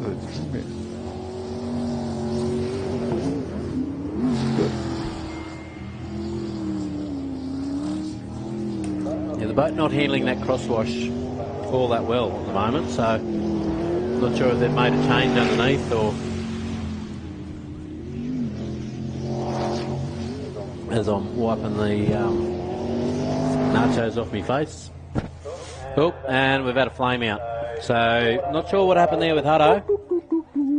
That's a good bit. Like, you know, that's a beautiful place to end up. If you've had a flame out like that, that could have been catastrophic. Well, Hutto's had some spectacular flame outs over the years, and that's probably one of his nicer ones. So Hutto's... Penrite, Australian-made, family-owned and operated. Make premium quality engine and racing oils, warranty-approved coolants, automatic transmission and manual gear oils, a complete range of engine and fuel additives, heavy-duty and industrial products for every application. Visit penriteoil.com for more information. Penrite, Australian-made for Australian conditions since 1926.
Whenever you're in the New South Wales Riverina, make sure you drop into the South Hay Hotel. We're open daily from 2 p.m. and are always happy to see members of the V8 Superboats community and the fans.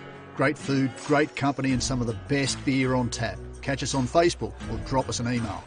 We're the Murrumbidgee's best kept secret.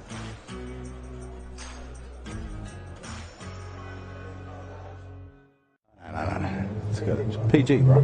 But let's go Coca-Cola or something like that, you know?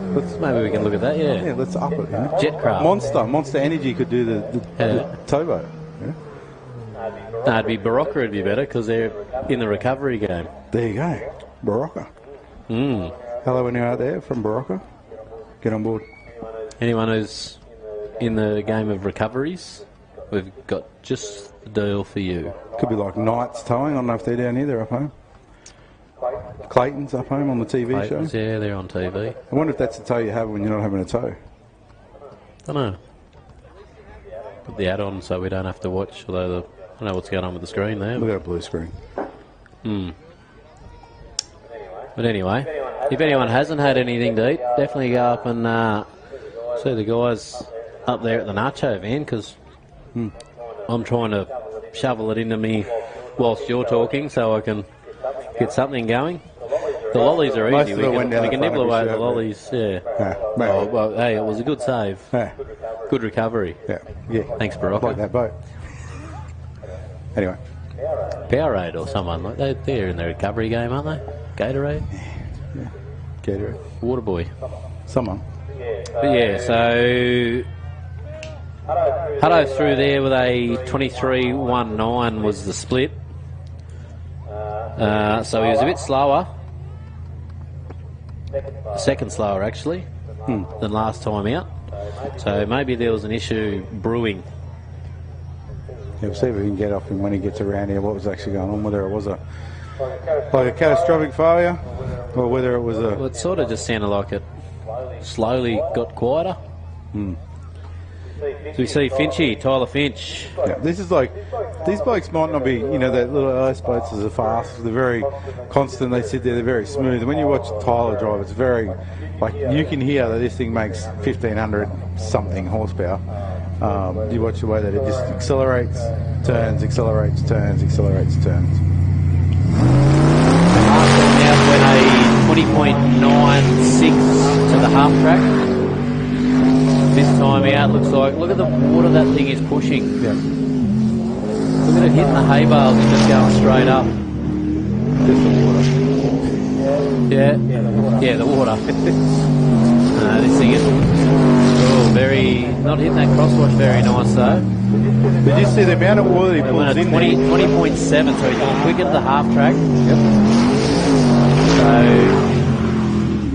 I mean, this is serious time of the season for these guys. Like, Tyler wants to win the Australian Championship. Fonzie's here. Well, today's it. Yeah, he's won a lot of times. If Tyler's here, he wants to come and have it. Fonzie's so serious, he's bought 2 boats. Right in case he might have a problem with one, he just jumps straight in the other boat. Like 41.61. Yeah, that's quick. 41.61. So he's gone. He went a 41.94 earlier on.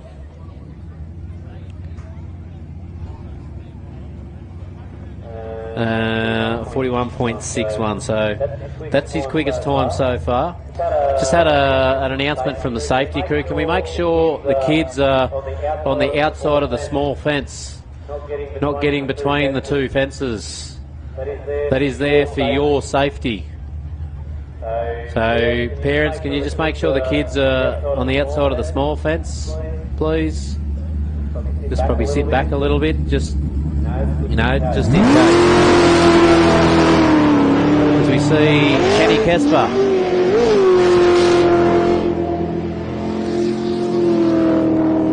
Kenny, always good to put on a show. It's like, yeah, like that kid's been around a long time. Racing very competitive, very good use to race Group A. Had the boat sitting at home. Kids grew up, moved on, changed a bit, and then he came back. Put an LSA, I think that is in there. It's a 427, well, it must be like an LS style 427 with a valley mount blower. Yep. It's like a real low centre of gravity style one. be like a harrock or something like that, I guess. Not sure.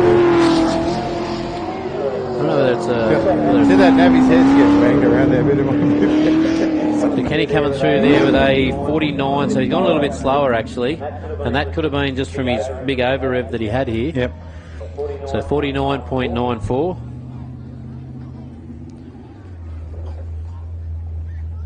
So he did. He lost most of that in the first half of the lap. Can we get LS make their way to the dummy grid, please? LS make their way to the dummy grid. Q number 4, not far off.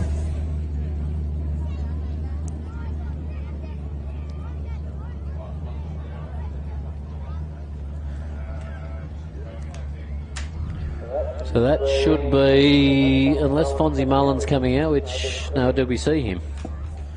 Nope. No, we haven't. No Fonzie Mullen this time round, so... Has he got a problem, do we know, or is it just he's sitting it out? I think he's, yeah. He's pretty confident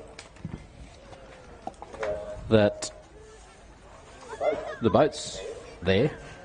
So we'll see. I can see the rip shift machine coming down. So I'd assume, one would assume that. Did Bastian run the last run? No, he didn't. So he's strapping in now. Yep. There's no navvy in the boat yet, though. While we're getting ready for that, I might shovel a bit more food in. Go for it. Because we've still got another hour or so till the dinner break, so... Are you going to have another dinner? No. Is this like a pre-dinner you haven't? This is. Yeah, all right. This is an entree. So if everybody understands the format of what we're doing is we're going to have qualifying rounds. So we have 5 qualifying rounds this afternoon into this evening. We'll have one after the lunch break or the dinner break before.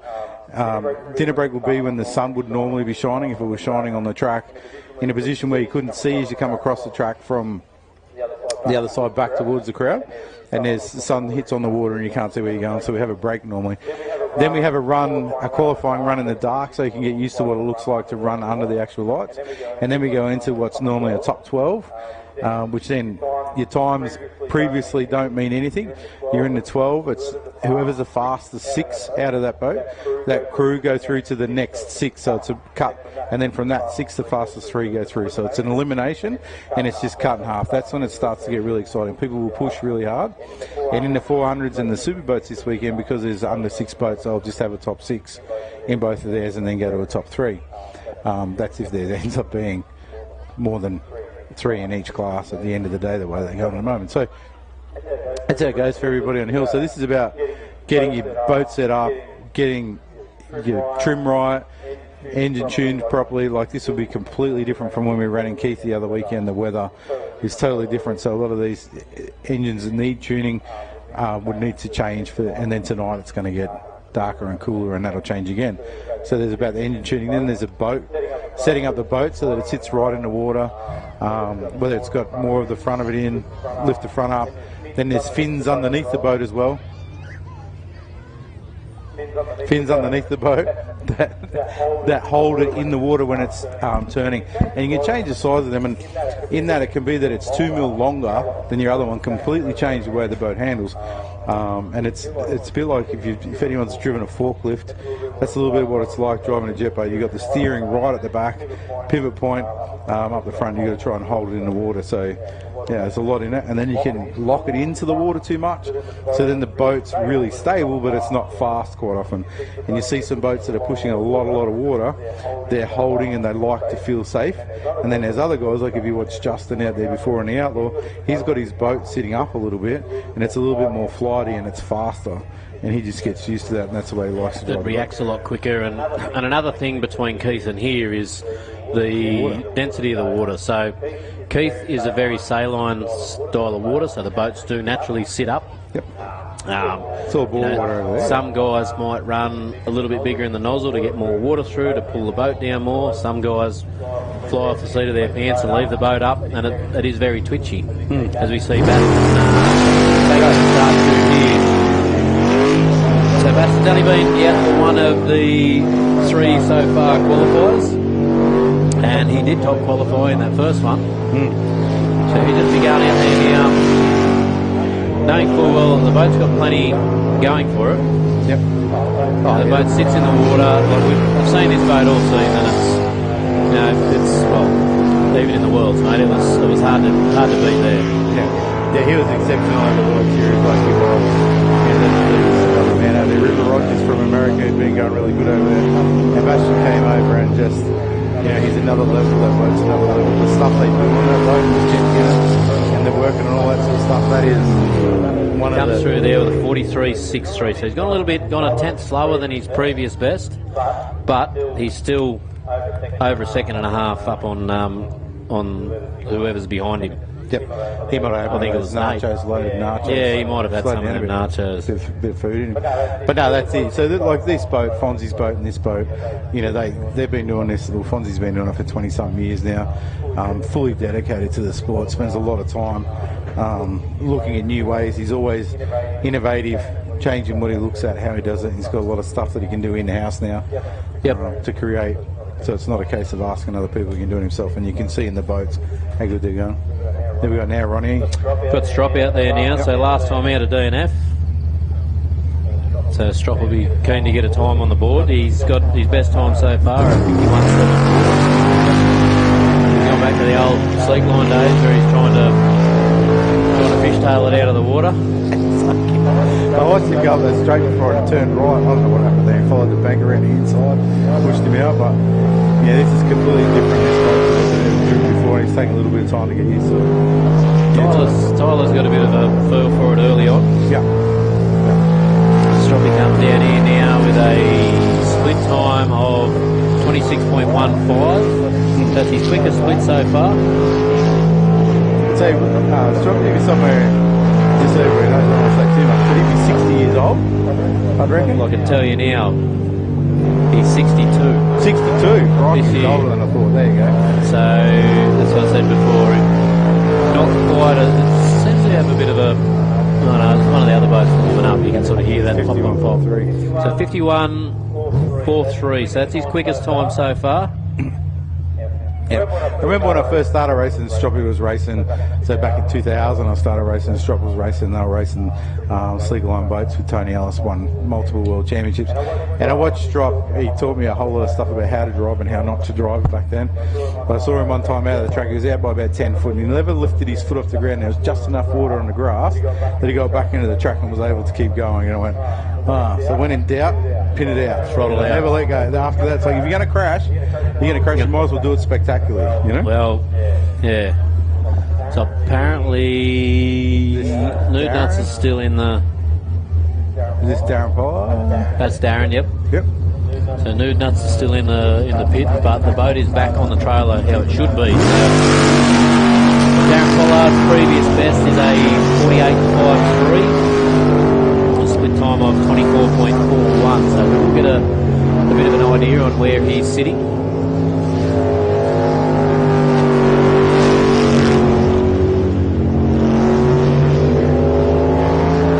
Raceline's looking pretty good. He's not over driving, he's not over steering it.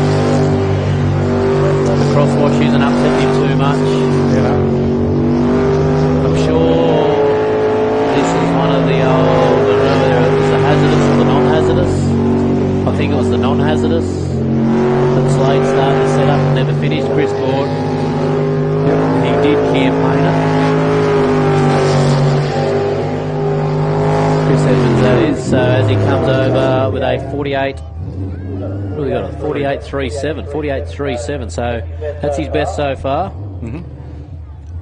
By nearly 2/10. Yep. That's it. You can see that there. They've got a fair way to go to get to the Mullins boys. But I think there's, a lot of people racing other people in teams and all that sort of stuff here as well. When you're A and B driving, you're racing. You just got to beat the other person. Or if you've got a good mate in another boat, you've just got to beat that. And I'm sure over time there'll be someone come out, there'll be packages put together, and they'll, we've seen it over the years when people get so far out in front, Now, people just slowly do it, but then Chip away, yeah. we watched Slade come out of nowhere and build a package that on paper shouldn't have worked. But It's a lot of that stuff is in the jet unit. That jet unit really worked in that boat, and off it went, you know. these guys still not loading that jet unit up off the start line. So Is that an Aitchison jet unit? I think so, yes. Yeah. They've got here that it's an 8 3/4 Aitchison, so I don't know whether that's right or not. 8.5 is as big as you could go in. Yep. Or maybe it's supposed to be 8 1/4. So Darryl been out of the sport for about 25 years and back in sort of in the last 12, 18 months, I guess. Yep. A&B driving with Andrew Garth. As we've said numerous times, the Kennedy Cup between the two of them. Andrew's got him at the moment. How much faster was it before? Last time he had It was 1.2 seconds faster. close to that. He comes down through here with a 50.84. 50.84. So that's 2 seconds quicker, nearly 2 seconds quicker than his previous best. Yep. That was at the exhaust. There was the flames coming out the back of that, didn't it? Yeah, it came out of the exhaust last time round too. He come in and just I think with a big back off, it obviously overfuels a little bit. Be spectacular tonight. Yeah, that's why I done the exhaust on my boat the way I done it, because it. So you can sit in your shed and look at it, or well, you know, is that what you did? That's what I do now. There we go, Laurie Howlett. This boat was going to New Zealand. I think you spoke about it before. Wasn't going to the World Series. Got to Sydney and couldn't get it any further off the in the boat. Was this one of your brother's boats, or was this? No. This is a Stinger. Yep. I think because he totaled that other one at Java, and I think this may have come out of Fonzie's shed. I did hear a rumour. Fonzie had a brand new Stinger sitting there when he was doing all his hull changes there a few years back. I'm pretty sure, or it may be. I don't know whether it was a brand new one. Is it the one the boys were? No, I think it must have been the brand new one. Yep. Yeah, the one the boys had was a really old boat. That was Nigel Johnson's weapon of choice, wasn't it? I think out of Western Australia. Yeah, but before that was campaign here with I'm trying to think of his name. So Laurie's come through there with a 49.71, so that is Laurie's best time of the day so far. It's good. He's just creeping up on the boat, getting better and better. You know, that originally, I'm trying to think whose it was originally, but it was, I think, Cole Parrish might have had it originally from someone else racing it, and then the Roberts boys bought it, Glenn and Scott Roberts, and then they sold it to Shane Langdon. Then, yeah, it's been like around a long time. It's been passed around a few times, Yeah, hasn't it? and it was about a foot longer than any other Stinger as well. Yeah, right. You got Matty Harrop from New Zealand here. Moist as, no limits, biggest intake in the world.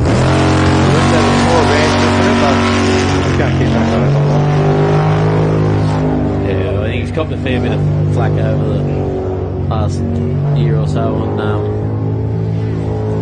the size of his intake. Yeah, like he's painted it grey. Like, You think he's he'd trying to be like hard. You'd think he'd be. just painted gold, Yeah. brass, and just Yeah. so they run that exhaust. So Matty coming through there with a 23.32. So that's his quickest split so far. Interesting, you watch that where they do that U-turn there. Some people take it really wide and then straighten up the straight, and other people just hug the wall and straight around. So he's around about a bit over a second off Bastion's split time. He comes through there now with a 46.101. 46.1. Bastion's quick in that second half then. Yeah, very quick in that second half. So he's a second quicker in the first half as well. So, you know, and it's 1.2 seconds in the back half as well. 1.2. So there's your 2.5 seconds. Now, which that's a lot. Yep. You know, obviously, boat setup's a big thing, but the boy can steer.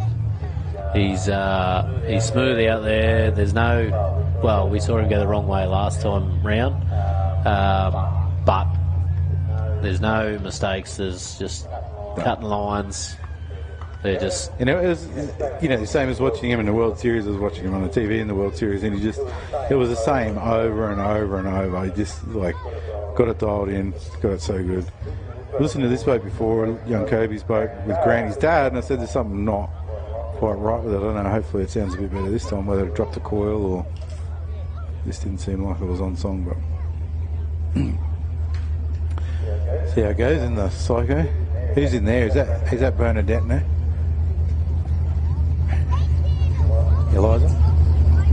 Eliza had an orange helmet on before, so I don't know.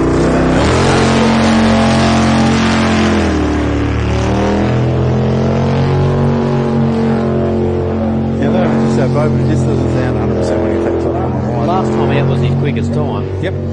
Yeah, it's just, yeah, he's a great young kid. He's like really good. And most, you know, 18, 17-year-old kids wouldn't be 17, I think. 16. Wouldn't be as calm, wouldn't be as collected, and wouldn't be as responsible as what Kobe is. He just does a great job of like slowly chipping away at it.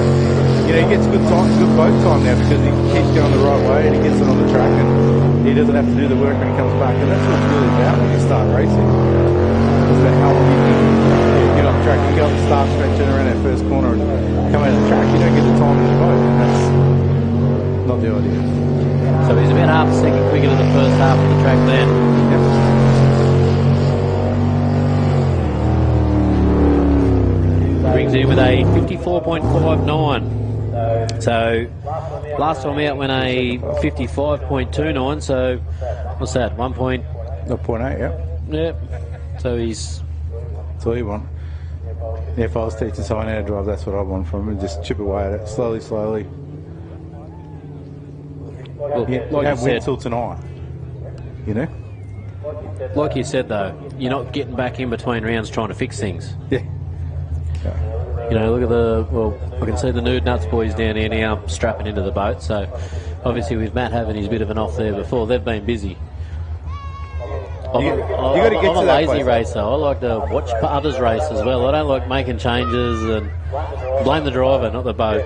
Yeah, I was like that as well. It's like people come in and watch it and you go, what are you doing? Nothing. I'm like, why would you change anything? I'm not going flat out yet. Once I'm going flat out, then I'll change something. But other than that, unless it's really bad. If you can back-to-back 2 runs, Yes. and be confident that you were on it, Yeah. then happy days. But if you struggled to back-to-back 2 runs, like you said, unless something's really wrong with the boat, there's no point making changes. But like that with Matty not with Matty Malthouse, when he had the crash over there, like you get to that point, obviously today was early on, but he's been racing for a while, he's got his boat set up, he knows he can go faster, he's looking for all those little bits and pieces, and he just rang it a little bit wide.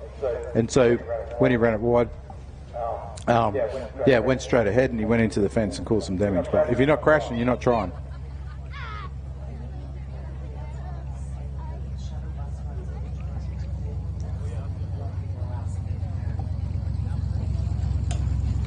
Rightio, we just had a request for the shuttle bus.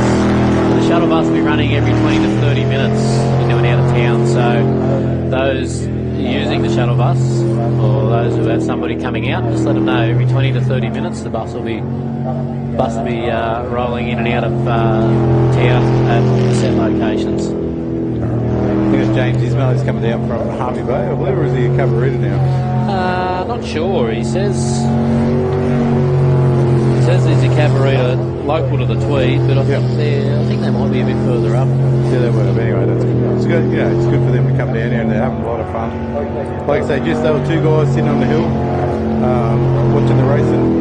Decided to get into it. I know they've been around the sport a long time. Yeah, well, James used to navigate for Teddy and Desi years ago.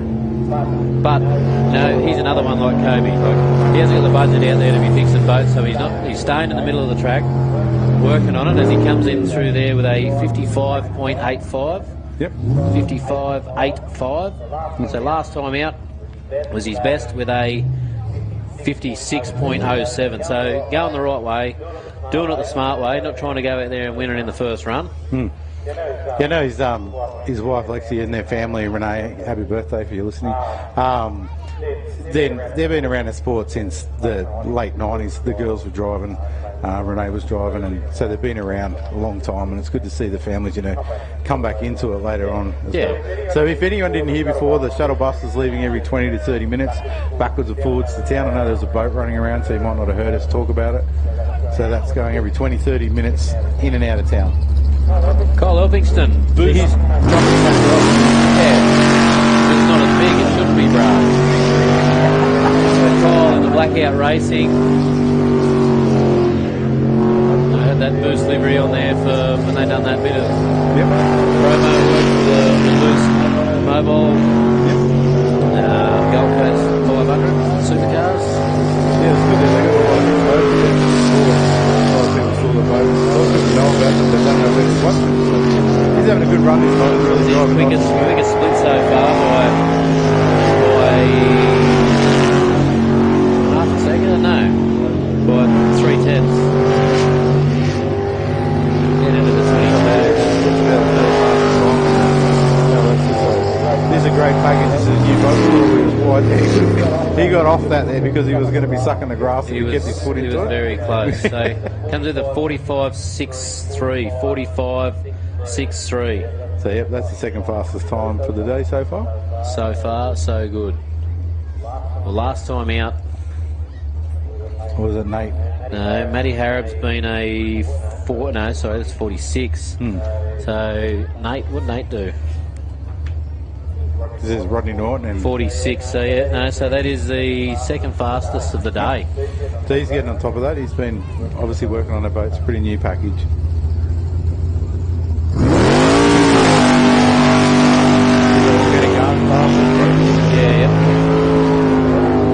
So, but I said earlier on today, I don't think he'd even driven a higher go-kart before he got into this sport. Like, come in as green as grass. Like, never done any motorsport, never done anything, and he just went, I'm going to give this a crack. And I think it stemmed from possibly a hot lap at a club day. Yep. And as the rest of us can all vouch for, once you get hooked, it's all downhill from there. With funding and it's a feeling you can't replicate. Yep. Yeah, it is a sensory overload. They run a little bit slower than he did earlier. It was a bit rough. 49.14. So that's his first time into the 49s. So, he's probably cooked a few of them corners. But the boat's still in one piece, so that is a win in my books. He's racing, we're not. Yeah, it's always Sorry, good. I didn't want to rub that in. Were you actually having a crack at it? That wasn't very nice at all. That's fine. No, I'm not racing. Yeah. I'm here, mine's in the shed. Yeah, mine's over there under a cover. Yeah. I just wanted to get it out so I wanted, could see what it looks like. What it looks like in daylight. Yeah, ran over in a kidney on the way down. My tyre's going flat slowly. Ooh. Yeah, it's got like 50 spikes in it. And I don't want to take them out. Send it. These guys are new. This is interesting to watch. These guys are having a crack. Steve Mervich. So last time out when you and me were doing this, that was his first time racing. This is now his second time racing, so but in saying that, he did spend a little bit of time in the silly seat next to Darren Pollard. Yep. So now he becomes the loose nut at the wheel. Yep. He's in control of somebody else's fate. Think he's in control? Well, He probably thinks he is, right? But anyway, so a little bit slower too. So he's going, that's his second slowest split. I think when I watched his last run, he was... That's a good line, if you meant it. If you can make it stick. Yeah, if you meant that, that was a good line. I don't really meant that line. Just ended up there. But, I think going from the navigator seat to driving, you understand that the boat can do what it does. Yeah. A lot of people, when you get in a boat, it doesn't do what a jet boat does. So if you've driven a lot of boats, fishing boat, ski boat, I mean, years and years ago, it took Scotty Hillier off creek to coast for a run in a boat, and he got to the first corner and his eyes were like dish plates because he just said, boats don't do this. They're not supposed to. And so when you've been sitting in the navigator seat for a while, you understand the boat will do it and you can go faster. So that line that we were talking about that he might not have meant, I think that was what got him over the line, because he was 0.4 of a second down in the first split. He came home. He's obviously 0.4 of a second up in the second split, exactly, because he came home in exactly the same time, 50.580. So good bracket racer. Yeah, so if you put them both together, you go, well, this is Nate obviously coming out now. We'll see, do we run is it the Cole Parish this weekend? I don't know, I don't think so. I think that was earlier in the year. Did they race here? Okay. I thought Yeah. that was this, or maybe it's already. So Nate Mullen now. What are we? Nate's best time was a 45.63. I thought he went a 46.63. Did I do it right here? Q1, Q3. Just how much better that goes around that corner there. 45.63. So.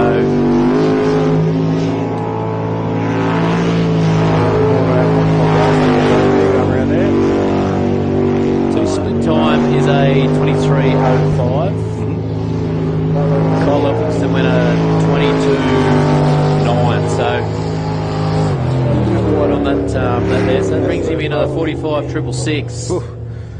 So the Devils are back there. 300ths behind Kyle. Yeah, he's doing a good job there. He is. Yeah. I think one of the things when you watch someone like Nate or Bastian, someone who's really smooth on it, jet boats are faster in a corner than a straight line. Now, a lot of people in racing, it's about how do you get to the straight line, to get the speed, to get to the corner. And in jet boats, it's like how do you keep it on the chime, what we call the chime, the edge of the boat, to keep feeding the jet unit, because when it's turning, there's the way that the boat's pushing in the water, it's feeding water into the bottom of the jet unit. And I think a lot of people that come from other sports struggle to get the idea of like keeping it on the chime, which is the edge of the boat. Yeah, young Tyler.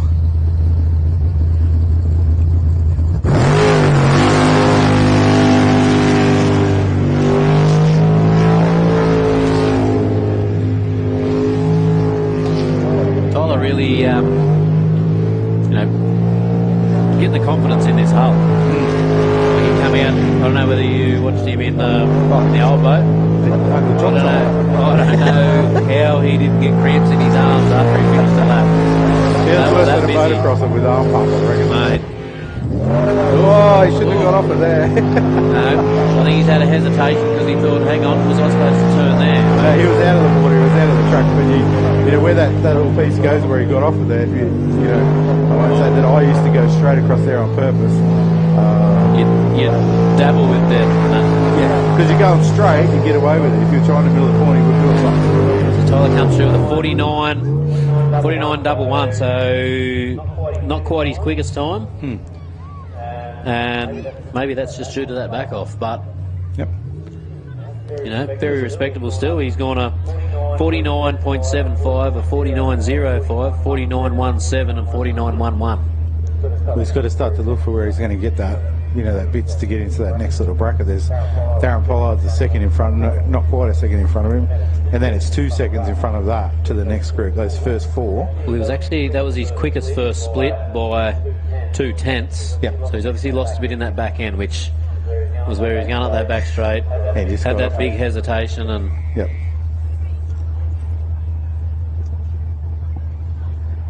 We've got Mitch or Matt coming out now. I haven't seen what they look like with their helmets on to see the difference. I'll see who's standing on the trailer. Matt's standing on the trailer, so this should be Mitch Malthouse. Yeah. So the younger, Dad's boat. Matt broke the boat, so he's going to let Mitch go out there and see whether it's any good. It doesn't look that bad from here. No.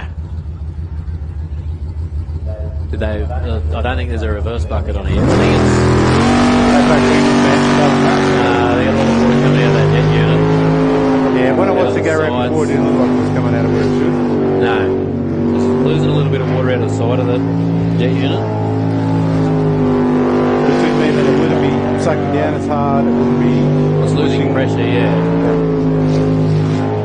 You're still going alright. Who's his navigator? Harrison Collins. So same before. Matt's got Lake Collins. Yeah.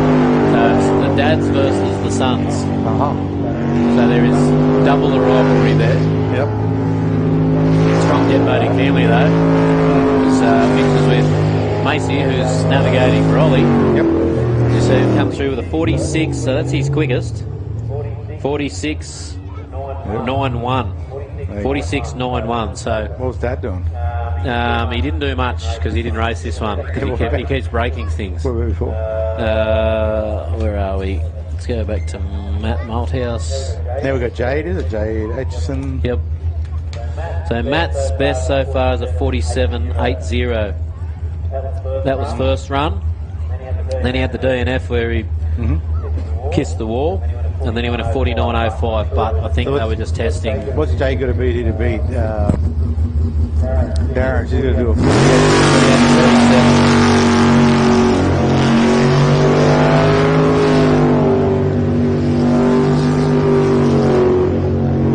So far, it's looking pretty good.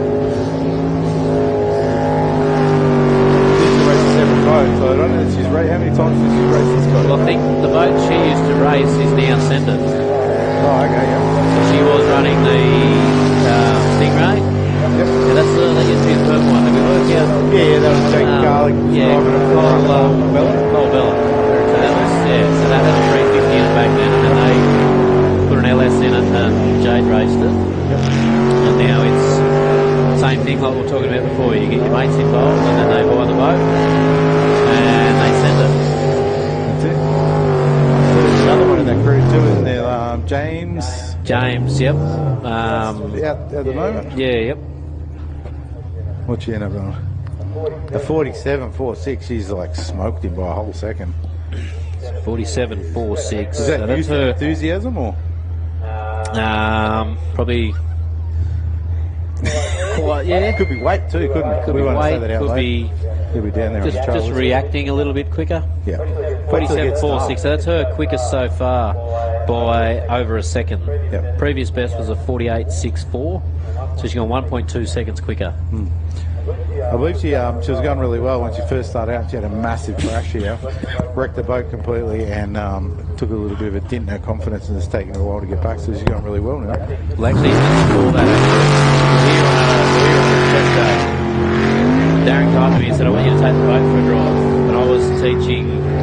I think I had Brendan here in Sam's yep. when he first bought it. Yep. Pretty sure it was that same week.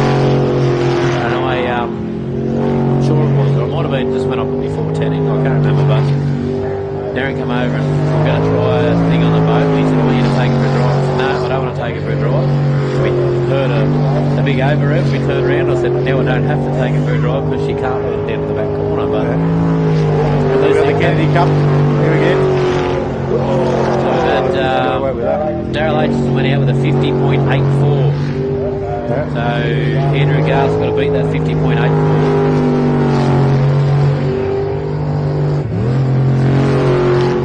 Oh, 50.55. 3 100s. Faster. So, the Kennedy Cup's getting close. That Kennedy Cup's getting passed around. Oh, yeah. Well, still it's Andrew in front. He won it last time too, didn't he? So he's put a little bit of space between him and Daryl. Yeah. With Steve in 3 tenths. Send It. That's good. And now we're up to Ollie again. I think this is going to round out once Ollie goes through and then the Unlimited goes through. It'll round out Q4 and then I think we're going to the dinner break. All right. So that means the dinner break is a donation into the pits. Is it gold coin donation still? Generally, yeah. Yep. Into the pits, have a walk around, see the people, have a look at the boats close up. The Ollie's got that bit of a retarder in the ignition just to. So we heard. So that's launch control. The H's, well, essentially, yes, yeah, it's like a two-step. So yep. when the start shoots, essentially turn the tide. Much better run for Ollie's back. That's his quickest split. Just had a hesitation. So there's a bit of a lift there, so there's a little bit of room to move at the end of this.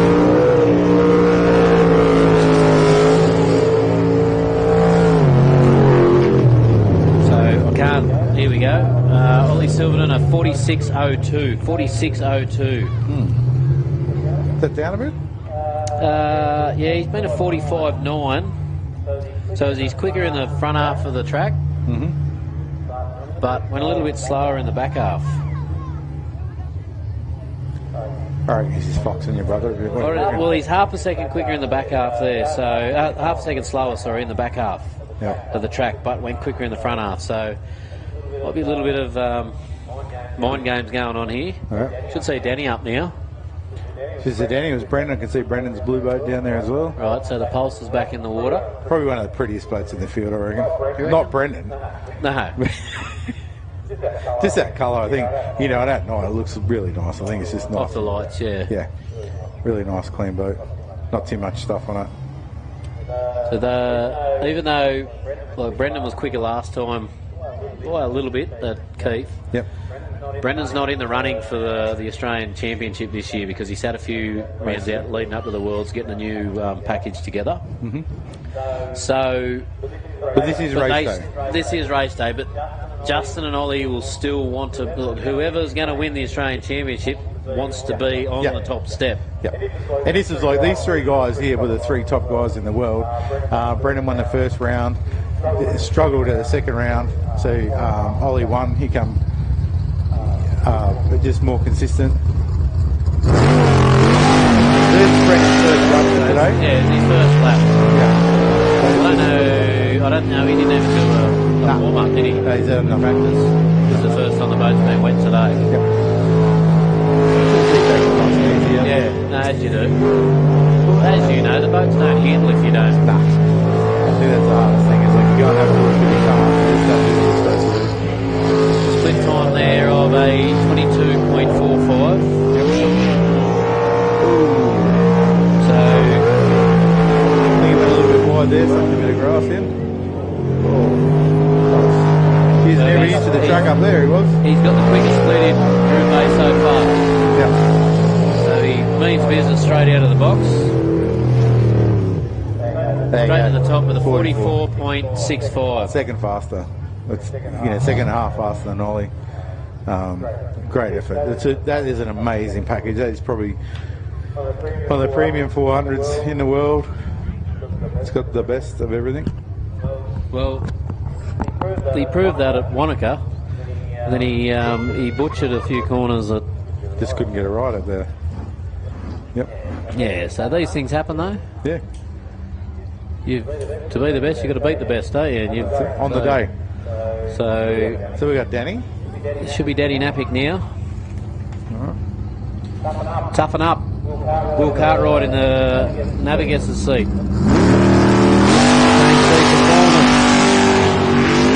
KC Trailers, Motorsport Connections. Will's a bit like Jamie Moroney, is he? Just one of those guys that turns up to the races. Who wants that? He's been passed around a few times between teams. Yeah. He's going to get a name for himself. Yes. Which we can't say over the... So Danny's... That's his quickest split. No, he's on par with his quickest split.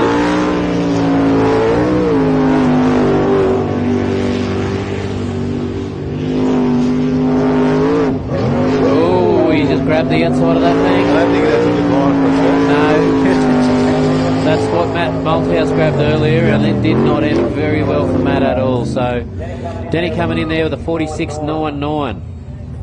I think, with these beautiful tracks like here and Keith and Cabarita, where they've got the turf on the edge and it's all that, there's places where you can run a line and know that you can go wide and get away with it, but across the top there is not where I would do it.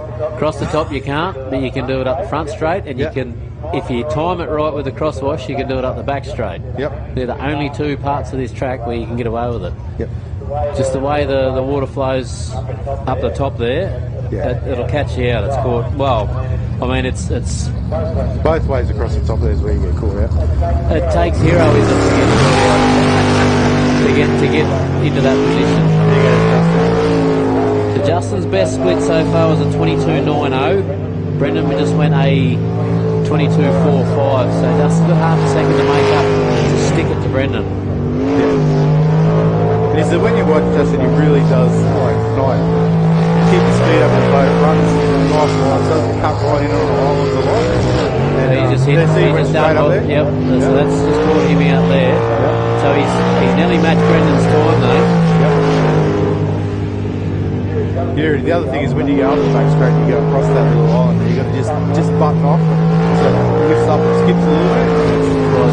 It's been a little bit of reversion. He's taken that terribly through the back end there, but going into the 44s, 44.77. So he's stuck that one to Brendan. Yeah, and like Ollie, where's Ollie? What's he doing? Is he just foxing? I think he was, when you said before, look at it, at times he was half a second slower on the front and half a second faster on the back. Puts them both together, he's there. Yeah. He might be just out there playing games. I don't know Ollie well enough to know whether he play games. Does he play games? Well, I don't know. It's probably not the right time and place to be playing games. You really need to be on your game and, throwing your hat in the ring. Huey. I think last lap out he was a bit, the boat must have sounded a little bit. So the DNF last lap out because he went wrong way. Yep. But he's really got a lot better. He was really, took him like a season and a half, 2 seasons to really get laps together consistently. We have, I think, since getting this package and going out with his own. So he raced with the late Greg Harriman there for many years. Greg's brought many blokes through the sport. Like that's the reason we're in the sport. He got Justin into the sport years ago. But they just, when you're A and B, you struggle to get your head around things because you're worried about what the other bloke's doing and all that. I think Hugh's really come out of his shell since getting his own package together and being able to grow on that package. Yep. So gone a little bit slower than his best, only 3/10. He'll be there, chipping away. Well, there's only 5 boats, isn't there? 1, 2, 3, 4, 5. Yep. So he'll make the 6. I'll put money on he makes the 6. Easy. I better be careful because other things could happen. No, they don't do a top 12, so he definitely makes the 6. Yeah, but still, it's got to be there. No, he's got to. Whether he fronts the starter on the 6 is a different story. I don't want to put a mozzer on him. Got to do that. So we should be in the Superboats now. It doesn't look like, I can't see. Oh, yep, that's Nutsy's boat down the end, isn't it? So Nutsy's there. Yep. Here comes Tyler's coming out. Tyler's there. Fonzie's there. Once again, watch these guys go a few seconds faster. So last time out, Tyler went a 41.61. Split time was a 20.73. One thing you've got to really focus on with an overpowered boat is your throttle response. When you can be on it, when you can be off it. That's what makes or breaks. Group A, LS, these guys are pretty much on the hammer for the whole lap. Tyler comes through with a 20.82, so he's gone a little bit slower in the first. So the things with that is like when you go on the front, the boat won't turn. When you get off, it'll skim a little bit. I think it's a little bit quicker just in a split second because of the reversion, the water, less friction. Tyler comes through with a 41, so he did go quicker. So it's a 41.52. So you're quicker in the back half of the track. Yep. Definitely different the way you watch that and you watch Fonzie when he comes out and he's non-turbocharged, aspirated. He holds the power on for longer, drives through the corners more. Yeah. And that's where Tyler's just got to get his head around Like how much? Well, how much earlier he can get on the throttle and how much later he can get off the throttle. Yep. You know, you've got to get that. You've got to judge that right, because that's where that's what's costing him time. And you know, that Sprint Tech probably throws a little bit more water out than like through the corners. So he's got to, you know, essentially, it's draining power through the corners. So got nutsy. So whatever that was before with this mustn't have been too.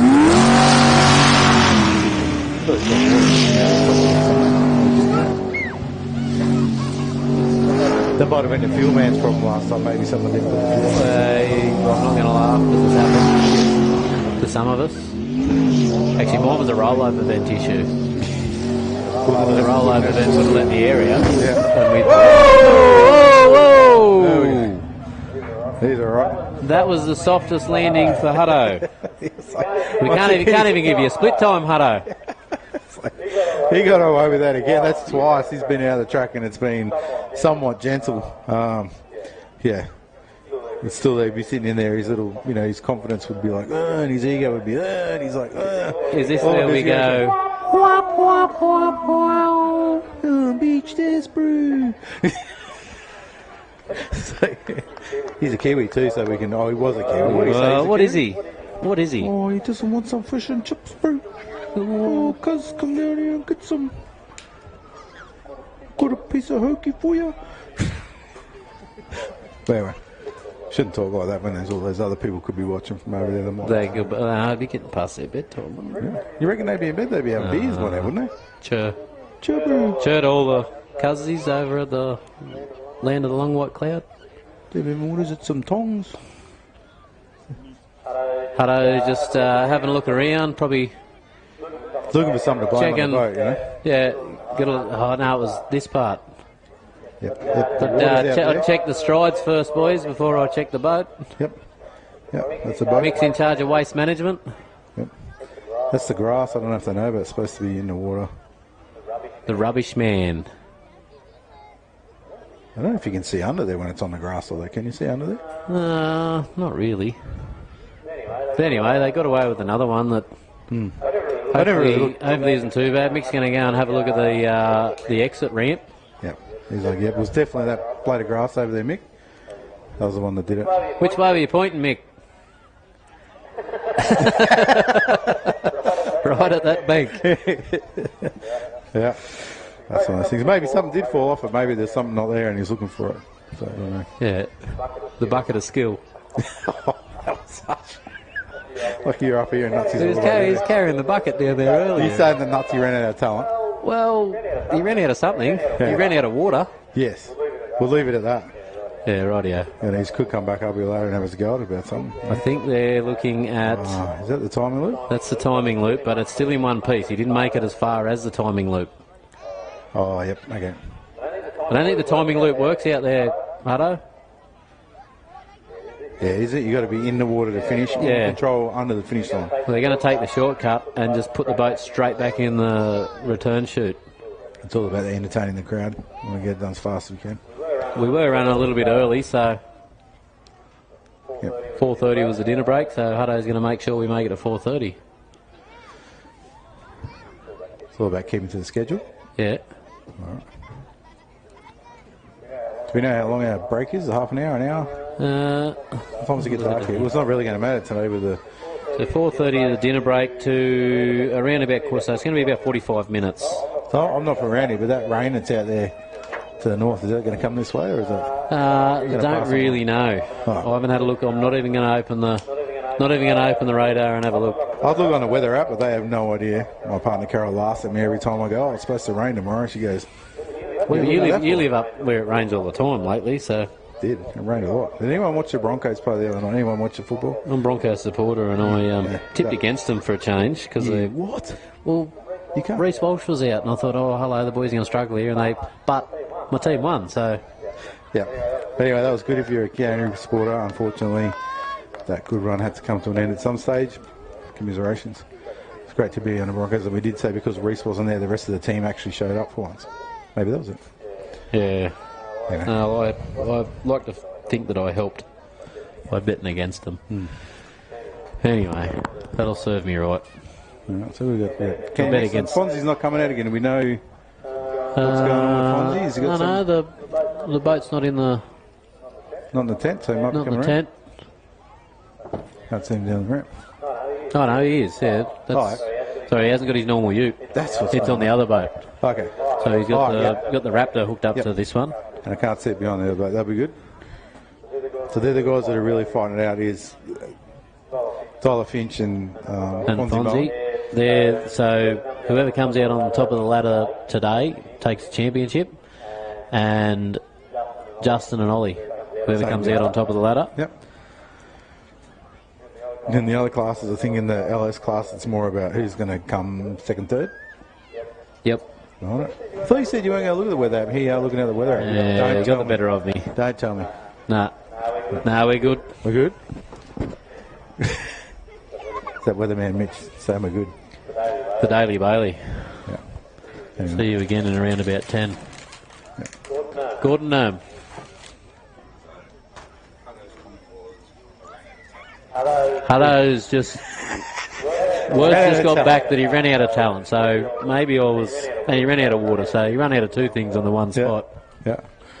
Anyway, it's good that you can, be humble enough to go, you know what, I just ran out of talent. I just didn't have it. Yeah. Who knows what he was thinking about, where he was. Plenty of blokes have got a bucket full of excuses, but not Hutto. No, that's it. Ran out of talent. And that happens, you know. Sometimes, you know, like it's about being 10/10 in this sport, and sometimes if you're not at that 10/10, it bites you pretty quick. So he was lucky. Twice he's come out of the track. Twice he's been okay. You know, we always say in the boat racing, like crashes breed crashes. Wrong ways breed wrong ways. Engine blow-ups breed blow-ups. So today looks like sorry for the crowd, but we're just going to have slide-offs and we're not going to have... Yeah, we'll just try and keep the slide-offs for the drivers and the team's sake. Yeah. But we'll try and keep the racing as close and as entertaining as possible. Yes. Penrite, Australian-made, family-owned and operated. Make premium quality engine and racing oils, warranty-approved coolants, automatic transmission and manual gear oils, a complete range of engine and fuel additives, heavy-duty and industrial products for every application. Visit penriteoil.com for more information. Penrite, Australian made for Australian conditions since 1926.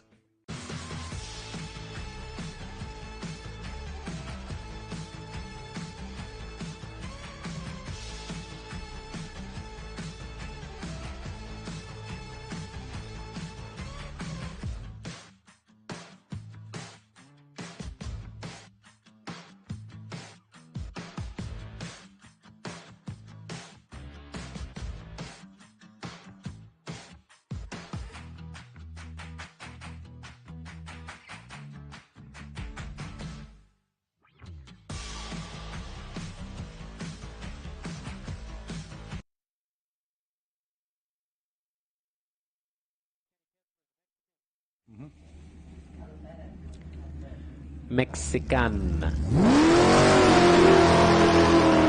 Got a little bit of water coming out of the top of the deck unit there, but you know, I've seen in instances where that has actually helped a few people because it's relieved a little bit of pressure. Yeah. And I've just had a message through from the dinner crew that they're sold out. What? So there's no more pulled pork, burgers and briskets and all that sort of stuff. So what have we got, pizzas? Well, yeah, what else is up there? Support the rest. Jakey's just shot me a message and said, let everyone know we're sold out. So Kenny's gone through there with a 24.39, so that is his quickest so far. That's his quickest split. So as he comes through here with a 48.93, so not his, he went a 48.61. So a little bit slower in the back end of the track. The Ken was a bit cheeky when I turned up. He goes, I'll be racing you this weekend. Oh, that was fun. Anyway. And then he went and pulled your starter motor apart. Yep, that must have happened last night. I left the boat here and I reckon he must have done something to me. You should have tested it last night and I could have brought one over for you. I did. I tested it last night and started on a ramp. And then I had the solenoid with me, so it was, every now and then it wouldn't start, so I put the new one on, so I didn't have any problems today. And So anyway, it was a nice trip down. Well, you get to come to watch the finals instead of watching it on TV. Tell a couple of days. It's all good. We had fun so far. So this should be our last unlimited boat. Yep. Just about to address, or roll off the ramp or slide off the ramp. We're going to address the starter. This is a Ramjet Fonzie Bowen. This is the other boat that's really here, you know, fighting for the championship this year. And Fonzie's like, he's won it a fair few times, and he really He doesn't go down without a fight. No, he's the current world champion, Australian champion, New Zealand champion. And I'm sure he wouldn't like to lose the Australian Championship. By taking the win this weekend, or beating Tyler this weekend, that'll give him the Triple Crown. Again. Current everything. At the moment, he's a reigning Australian, current New Zealand, current world. Yep. All this year. So, there we go. You know, he's not going to go down without a fight. Nah. Like I say, he's dead serious. He bought 2 boats this weekend. So, best split so far is a 20.45. Now, you'll hear this thing's on the throttle a lot more than a little bit of upset across the crosswash. Yep. Because they off the stopwatch then, but off the crosswash. Yep. So the boat sitting in the water pretty well. There's a 20. A little bit unsettled in the. I think so. He's going to 20.50, so he's going a little bit slower. That's his actually slower split. But he's off the throttle a bit there, so there may be something's not feeling right. He has been working on the boat pretty hard. There's a lot of things it's like, which is unusual. There is. So he's brought it through there with a 40 point. Oh, he's gone his quickest time, so he's obviously made all that up in the back end of the track. So when you look at that, the first half of the track, he's obviously made changes to the boat, settled into it, felt all right. And then the second half of that track, he's gone a full second faster than Tyler did in their second split. So he's got comfortable in the boat, felt good in it, and then just given a bit more throttle and kept into it. So, yeah, great effort. As Tyler will go back now and change some things and get going. Yeah. Rightio, guys. Pits are open. Gold coin donation. You've got around about 40 minutes. Yep. And LS is 5 o'clock on the dummy grid, ready to go. Yep. LS boats, take that. 5 o'clock on the dummy grid, ready to go. You too, Matt. Get you together. All righty. Rightio. Thanks, guys. Thanks for letting me fill in some time with you. Yeah, no, you're all right, mate. Thanks for coming up and taking a bit of pressure off. We'll might see you back here for some finals racing. We'll do that. Well, we've got a little bit of peace and quiet. Thank Penrite Oils coming on board this season. 10 tenths. You were talking about 10 tenths earlier. These guys, the pinnacle in the oil industry. Yep. Like we use it in our all our race stuff, the go karts, all my earth moving gears, all Penrite. We use it all in our cars and tractors and everything. So, Penrite Oils, Australian made, Australian owned. Yep. They support a lot of racing all throughout Australia. All the people that volunteer their time to come to this track to help out that are local. It's a long way for people to come, and there's a lot of local people around here that do that. So really appreciate the effort that they put in for all of that as well. Crowd, I want to thank all the crowd for turning up. It's pretty boring to be out here racing if there's no one up there keeping an eye on it, and the fans that make it happen, the races and the crews. And for all the fans, you've got to understand that it's been a fun day, but the action really happens after the dinner break when it gets into the dark.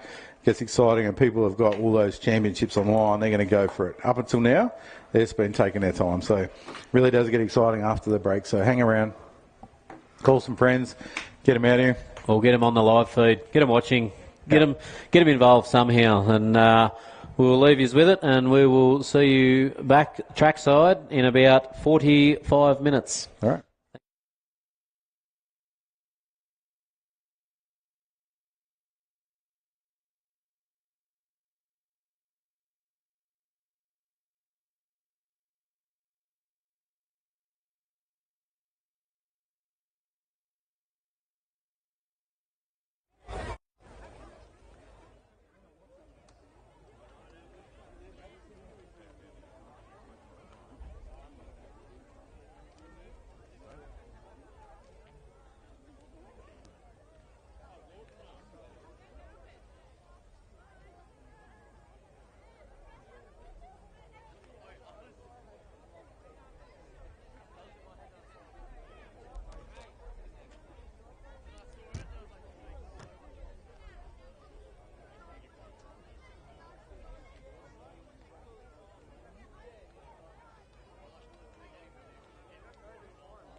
Penrite, Australian made, family owned and operated.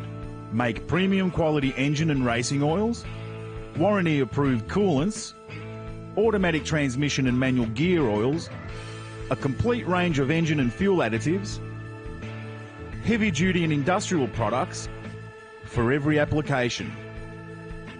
Visit penriteoil.com for more information. Penrite, Australian made for Australian conditions since 1926.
Whenever you're in the New South Wales Riverina, make sure you drop into the South Hay Hotel. We're open daily from 2 p.m. and are always happy to see members of the V8 Superboats community and the fans. Great food, great company and some of the best beer on tap. Catch us on Facebook or drop us an email. We're the Murrumbidgee's best kept secret.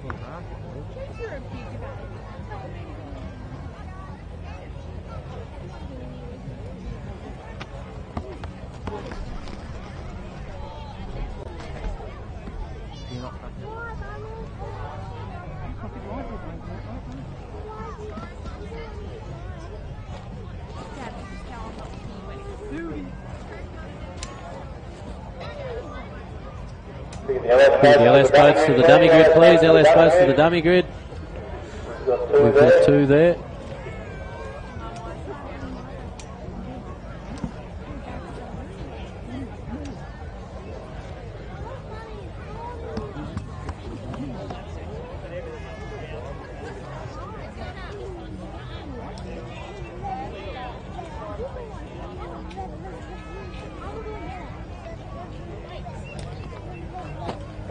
Safety crew's in position, so we should have a boat fire up here very shortly. We'll be back underway with qualifier number 5. The last qualifier before we get stuck into full-blown racing.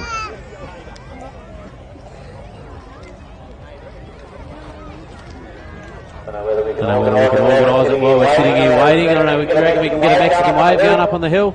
Probably nearly do it with umbrellas, everybody holding their umbrella up, but we could start a Mexican wave from the far end and bring it back towards the pits. Is there any chance everyone's just going to sit there and just stare? There we go, a little bit of enthusiasm. Just trying to wake yous up, getting yous ready. Don't want yous to get startled when the boat starts, that's all.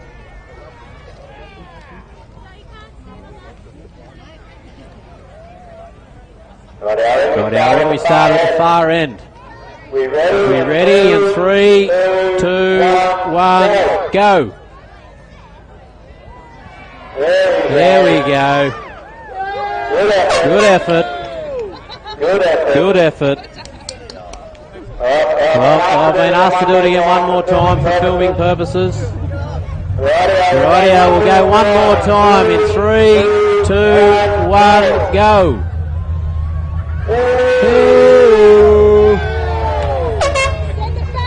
Good effort, very good. Rightio, boat's fired up on the start line. We might come back and we'll give it another crack on the Mexican wave a little bit later if we get a break in traffic. First up, we should have Ron O'Day. Ron's best time so far with a 51.43. 51.43. As Brooke said previously, you know, we go to the dinner break. Guys will have something to eat, sort of take their mind off the job. So sometimes we can see a little bit of action coming back from the dinner break. Guys can get quicker, guys can get slower.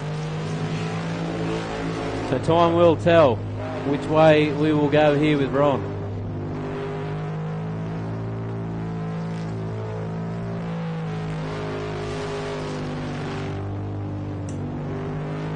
So far so good. Ron's looking pretty smooth in the water as he comes down towards the split here.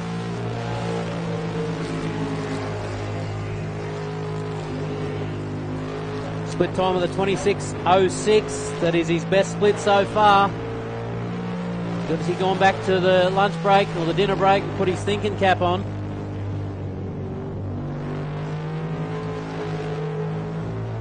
He's 1/10 of a second quicker than his previous best split. Ronnie brings it back down there for a 51.42. 51.42. It is his best time. Previously went a 51.43. So it was up 1/10 of a second leading into going through the first split. He's obviously gone a little bit slower in the back half of the track, which, yes, he has.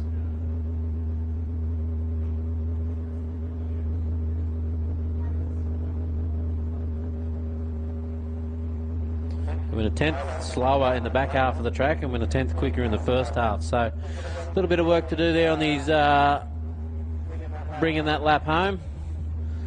We see Matt Malthouse. So these guys spent a little bit of time working on the boat leading up to now. After Matt started out earlier, the boat's having a few little issues there, possibly a little bit of an alignment issue. Boat was taking on a bit of water. Jet unit might be just a little bit skew if, or it has moved. But they're back out racing and looks like not letting much slow them down. Boat seems to be handling all right. Come through there with a 23.58, 23.58, so that's Matt's best split.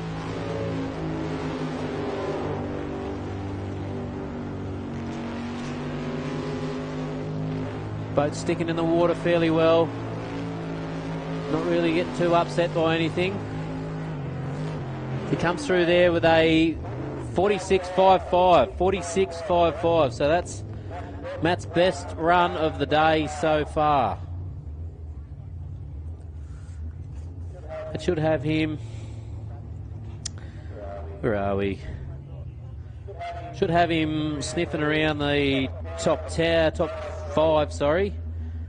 He has gone quicker than son Mitch there. Mitch's best time up until now is a 46.91.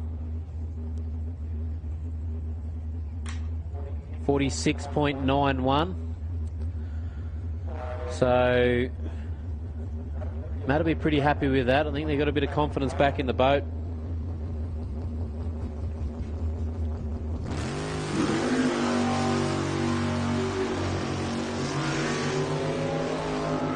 Darren Pollard out now in Disturbed.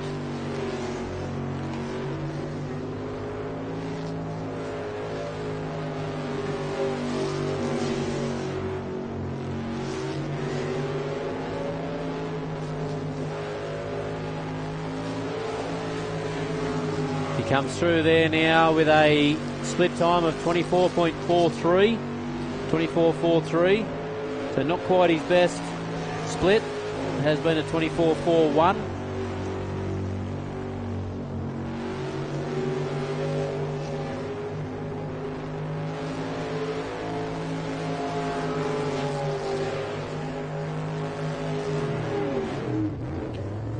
Comes through there with a 48.11, 48.11. So that is his quickest time so far. Previous best was a 48.37. So he must have come home fairly strong in the back half of that lap.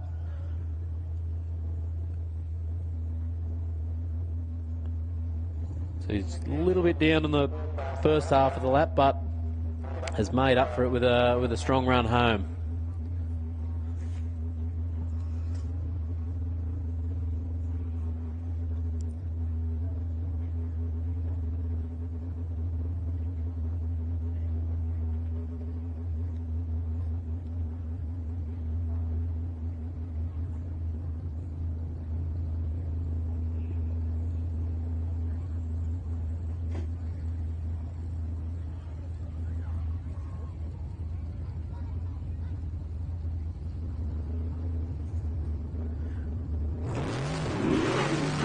Kennedy's up now.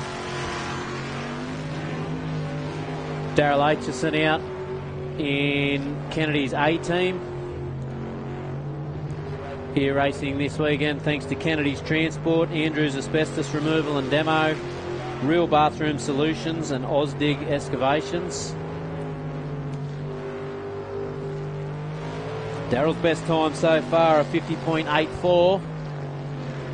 He comes through with a 25.64, so 0.3 of a second up. So if he can pick up about another 3 or 4 tenths of a second in the back half of this lap, he should break into the 49s.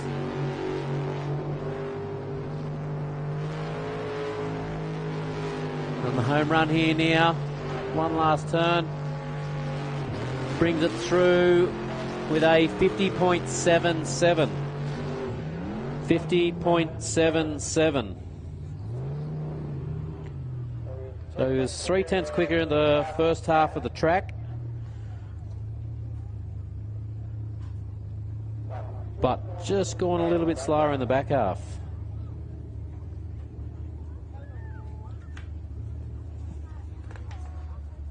Pretty good though, still got some bragging rights there,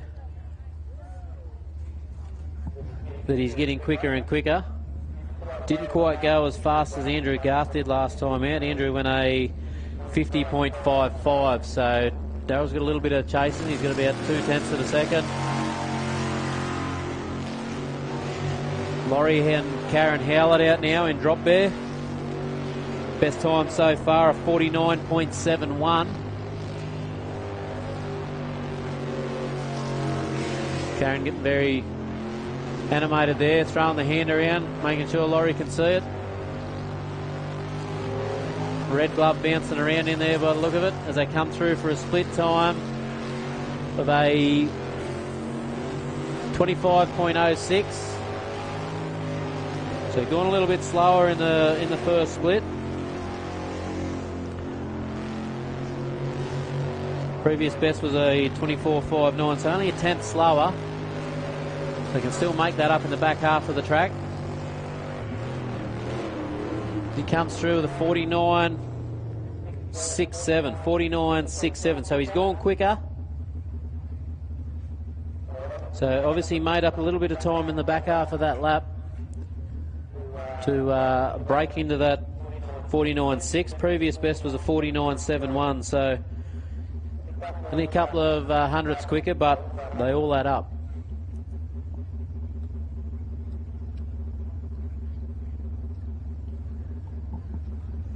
Laurie will be happy with that.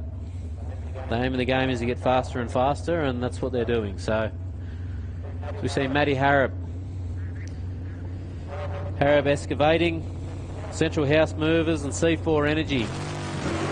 Bringing Matty here today with Jamie Moroney in the silly seat this weekend.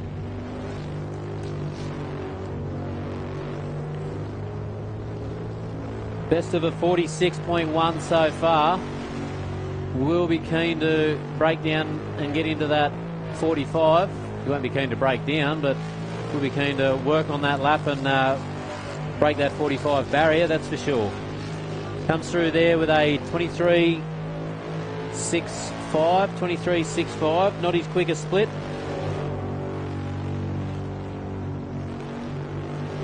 Let's see what he can do in the back half of this lap. Running some pretty good race lines there. 46.43, so not his quickest so far. Could have been a bit of lunch or a bit of dinner that he had. Could be a change that they've made. I'm sure if it was a change, they'll go back and change it back and go the other way.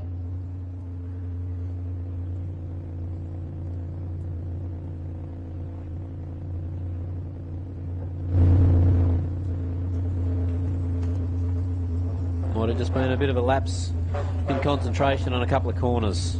Kobe Burke up now in the Psycho Killer. 16-year-old Kobe at the wheel. 17-year-old Eliza Roylance in the silly seat.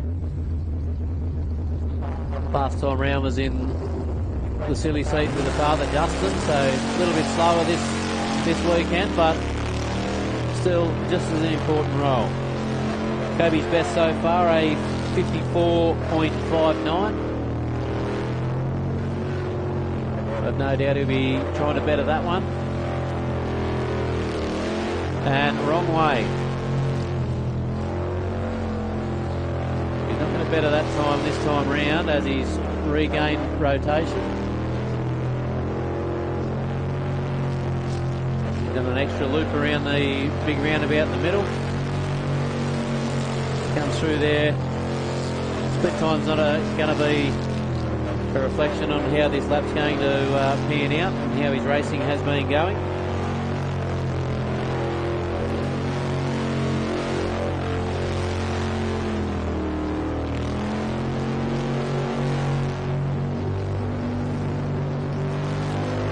Comes back around one last time through the centre of the track here.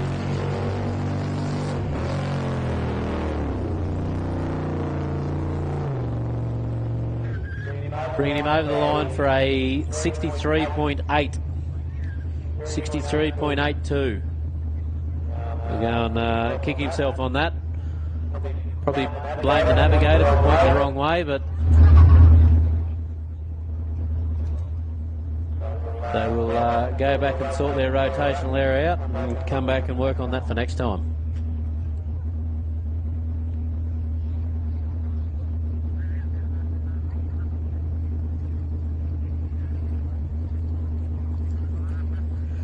He's a bit slower, about a second slower in the back half of the lap too, so the confidence was probably down once he'd done that wrong way.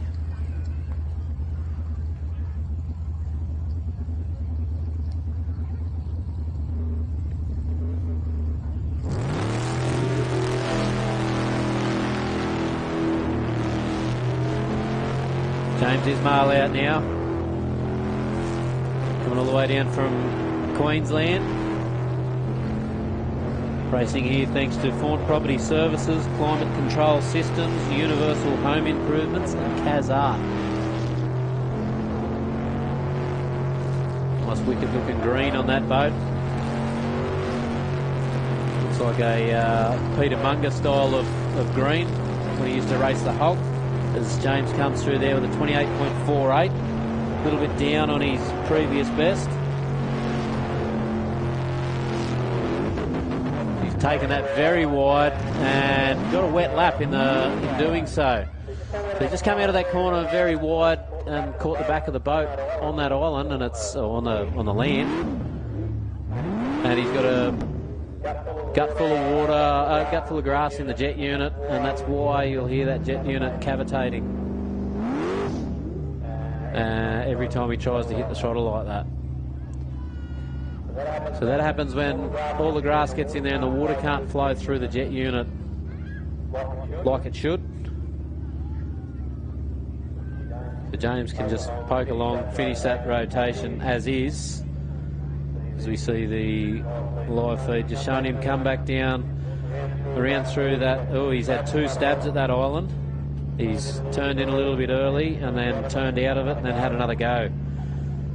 And then managed to get a lot of water come over the bow and end up in their lap. So he'll poke on home, put it on the trailer, and go and work out where he went wrong on that one.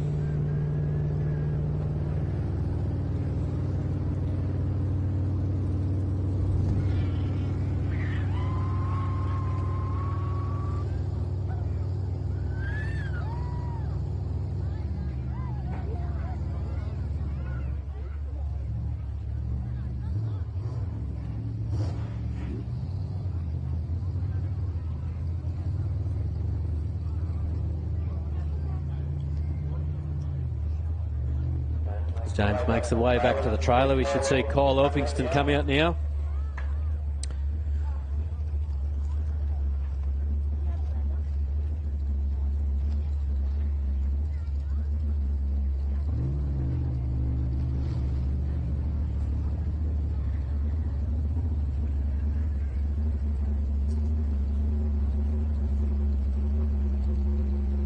This boat is for sale for those who are looking to get into the sport with a good package.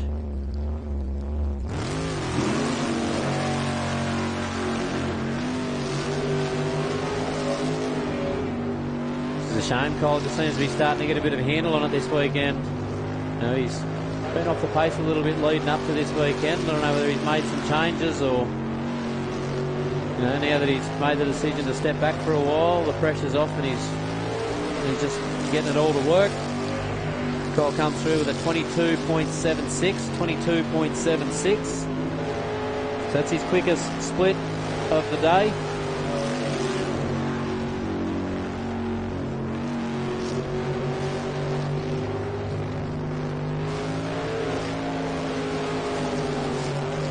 Comes through now with a time of a 45.07. 45.07. Definitely Kyle's quickest time of the day. Previous best was a 45.63. So picked up nearly 0.6 of a second there. So be very happy with that. Don't know whether they've made a change over the lunch break.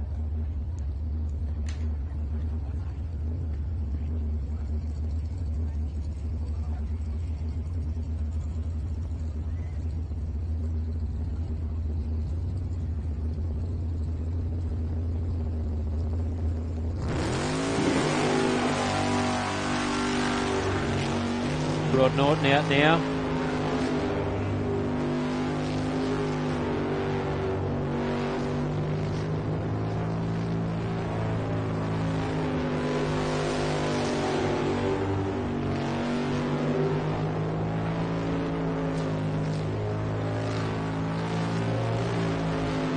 Coming through here, Rod. Slowly working on his times, getting a little bit quicker as the day progresses with a 24.86, 24.86.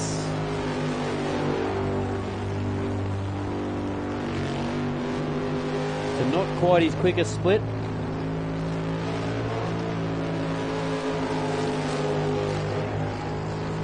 He comes through over the finish line there now with a 48.80, 48.80.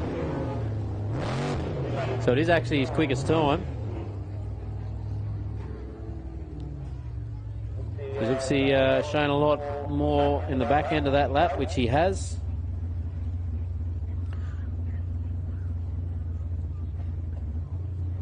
So be happy with that, but if his team lets him know that it wasn't his quickest first half of the lap, he's got a little bit more to work on there. He'll go back and work out where he went wrong. If he can piece his first half and his back half together, he'd be into the low 48s.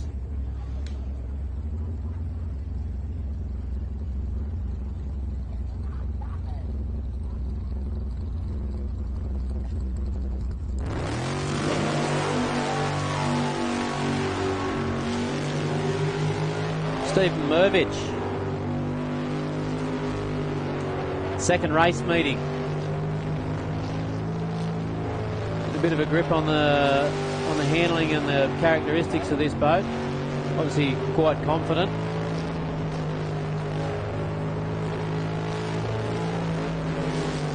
He comes through the 25.12, 25.12. So it's his quickest split so far.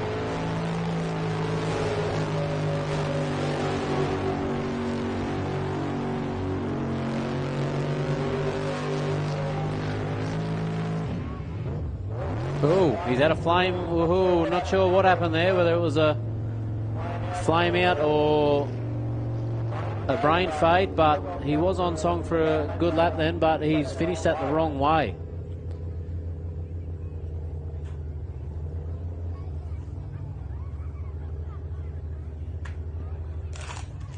So I think he realised that. Maybe that's what the big lift was.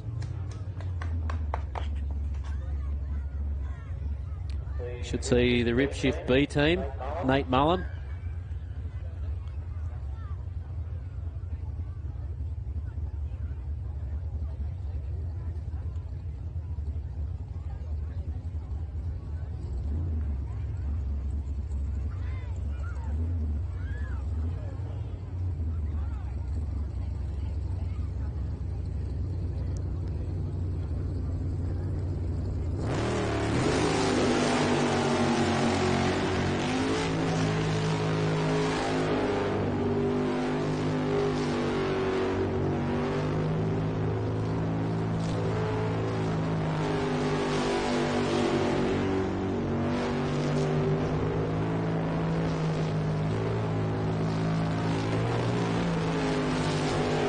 Nate comes through there now.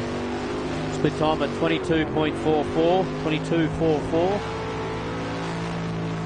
So Kyle Elphickson came in with a 22.30.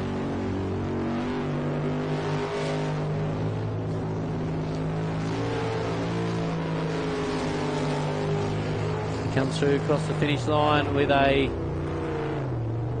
44.79, 44.79, putting him in P2 in qualifying behind brother Bastian.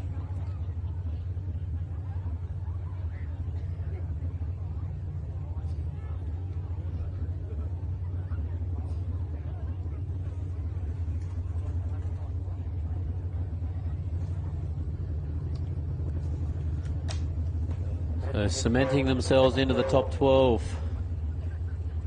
That is for sure. Up now we should have second of the B drivers to be Tyler O'Day and Amity Bell.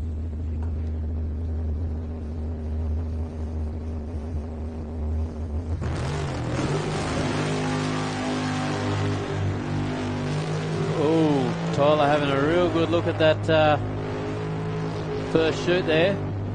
The last couple of times he's raced here, we have taken that first left and gone through to the two back islands there, so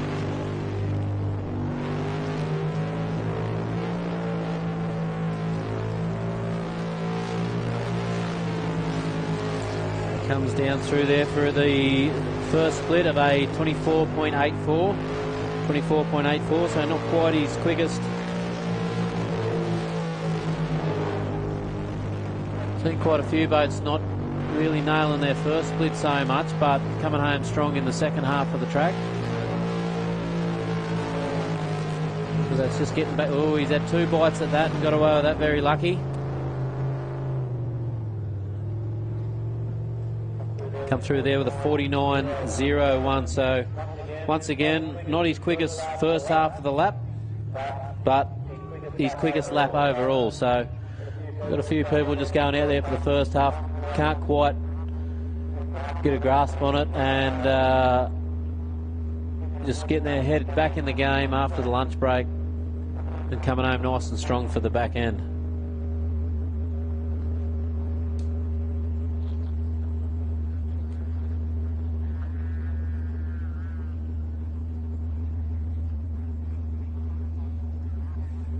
We could just get that first half of the lap sorted there, Tyler. He'd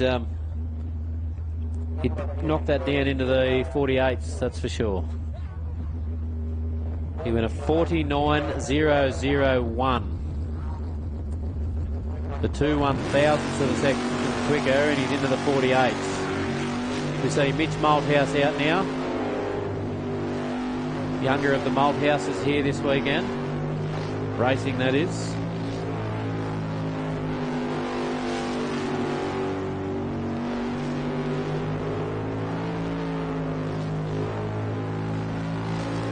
Well, he's done a little bit of work, got the boat back handling it much better than it was. Had a bit of a moment. Come through there with a split time of a 23.54. Matt with a split of 23.58. So Mitch is about 400ths up on his father at the moment. And gone a little bit wide through that corner, but just sneaks in behind. So Matt Malthouse was out earlier with a 46.55. Mitch goes through with a 46.57.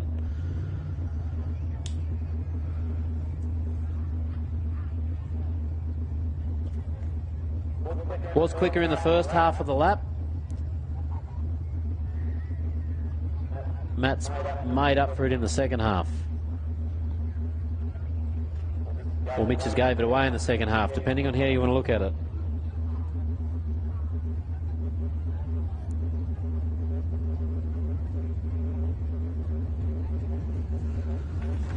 You see Jade Atchison repping it for the girls this weekend. In the driving duties, that is. Jade's best time so far, a 47.46. The best split, a 23.95.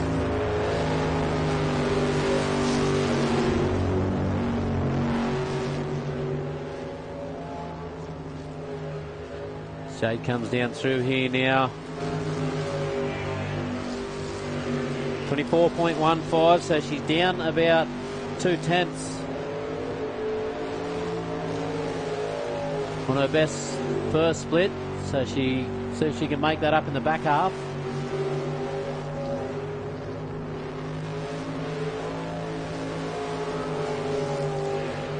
She comes down, probably a little bit of a late stab at the last corner there. She brings it through with a 47.750. 47.750. So she's gone about 3/10 slower than her previous best. So front half and back half of that lap, just a little bit down on previous best, but we can expect that coming back in after the dinner break. Should see Kennedy's back up now. Andrew Garth, Demolition Man. Andrew's previous best was a 50.55. We saw Darryl out there before do a 50.77. So he's hot on his heels for the Kennedy's Cup.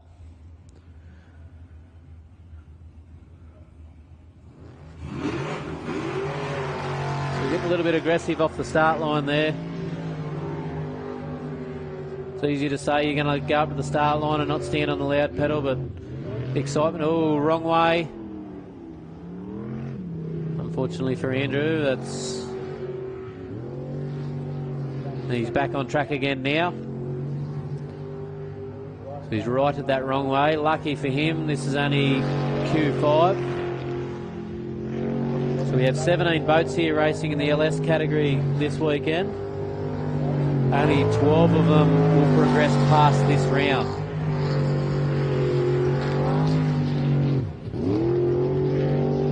Potentially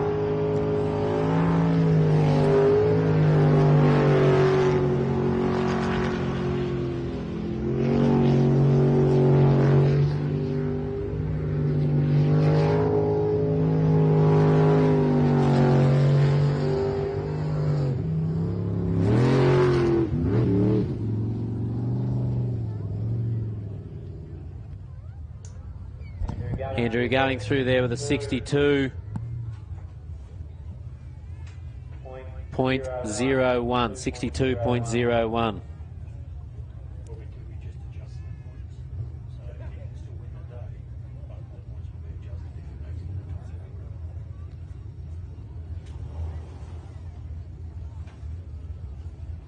The next out.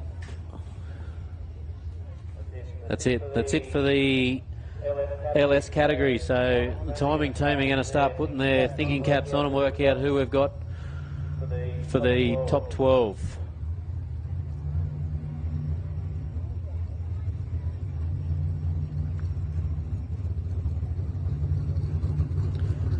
We've got Ollie Silverton, all the way from New Zealand. He made a bit of a blade change there, kept the RPM up, but definitely throwing a lot of water around, giving them Penrite signs plenty of a hammering. Comes down, so his previous best is a 23.07.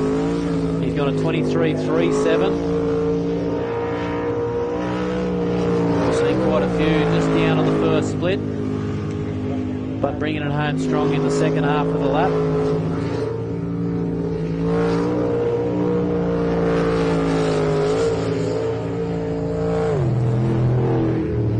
Well, he brings it through with a 45.69. So it is his quickest overall. Must mean it was his quickest back half of the lap as well, because he was down by 3/10 in the first half of the lap, but he's up by 6/10 in the back half, so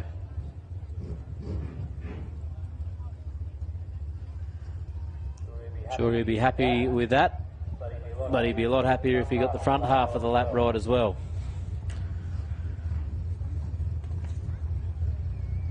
So unlike the LS class that has 17 boats that we've got to compress into 12, Group A essentially will get a 6th qualifier, so to speak.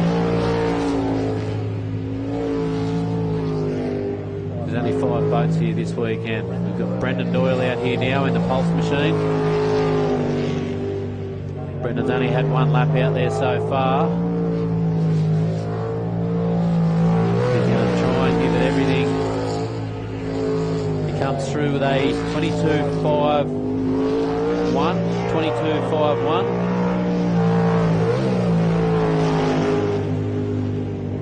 So is his quickest split? No, not quite his quickest split so far, but everybody else has been coming home nice and strong in the back half. So see if Brendan's doing the same. Brendan with a 44.38. Previous best was a 44.65. That takes him to the top of the charts on the LS, on the Group A category.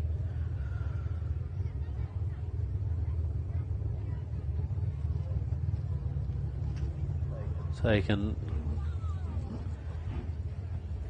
realise that you've definitely got to keep your eye on that one as the night progresses. Looks like we're quite lucky with the weather. The weather's staying away as the lights are starting to do their thing. Danny Napick takes to the starting chute here now. Toughen up.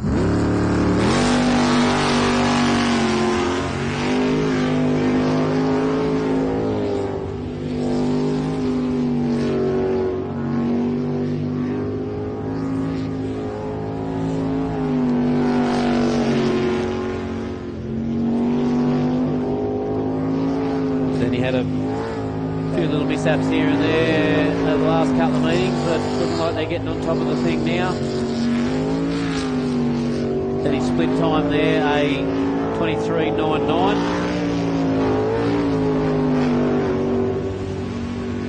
Not far off his best so far.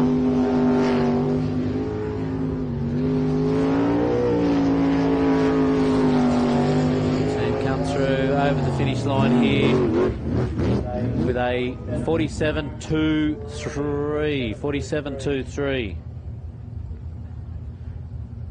Has been into the 46s, so we know we can definitely do better than that. Rightio, while Justin Roylance is coming up, can we get the LS guys to start getting ready? So the top 12 will be Bastian Mullen, Nate Mullen, Kyle Elphingston, Matt Harrop, Matt Malthouse, Mitch Malthouse, Jade Atchison, Darren Pollard, Rodney Norton, Tyler O'Day, Laurie Howard and Andrew Garth to round out our top 12. So unfortunately for Stephen Mervich, Daryl Atchison, Ron O'Day, Kobe Burke and James Ismail, But there's no more racing for them tonight, so they're going to become spectators on the hill. We've got Justin Roylance out here now, the Spitwater machine. Comes through the split there of a 22.46, so split quicker than Brendan Doyle.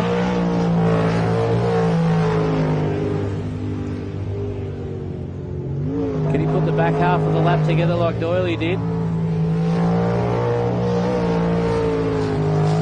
Very untidy through that little bit of crosswash there, but brings it through. 44.49, 44.49. Brendan Doyle going a 44.38, so these two guys are going to have a battle out here as the night progresses. Justin was quicker in the first half of the lap.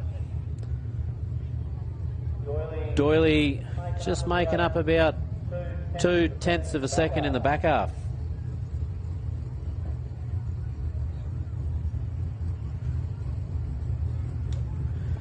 You see Huey Gilchrist now. Matrix.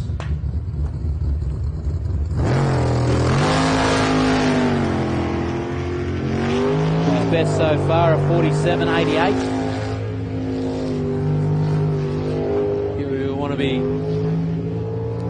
creeping up on that a little bit more. He knows he's in the top 6, knows he's in the top 12. Trying to push himself just that little bit to get into the top 3 would be nice. Oh, as we put the mocker on him. Just cooking it a little bit. Unlike Daryl Hutton, he's managed to drive out of that one. Hutto doing something very similar and just taking that corner a little bit too wide. So Huey's split time is well and truly down due to his little hop, skip and a jump coming into the final corner there before the split.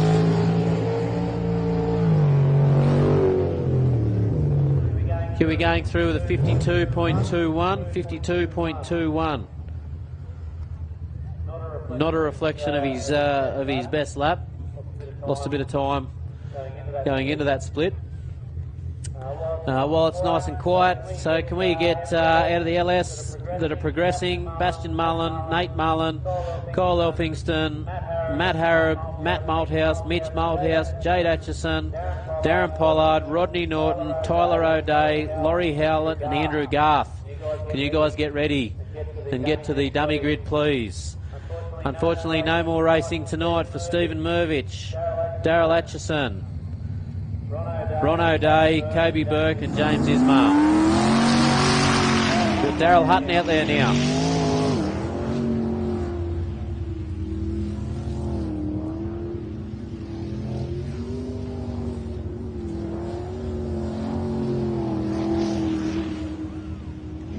Daryl hasn't had the best run tonight.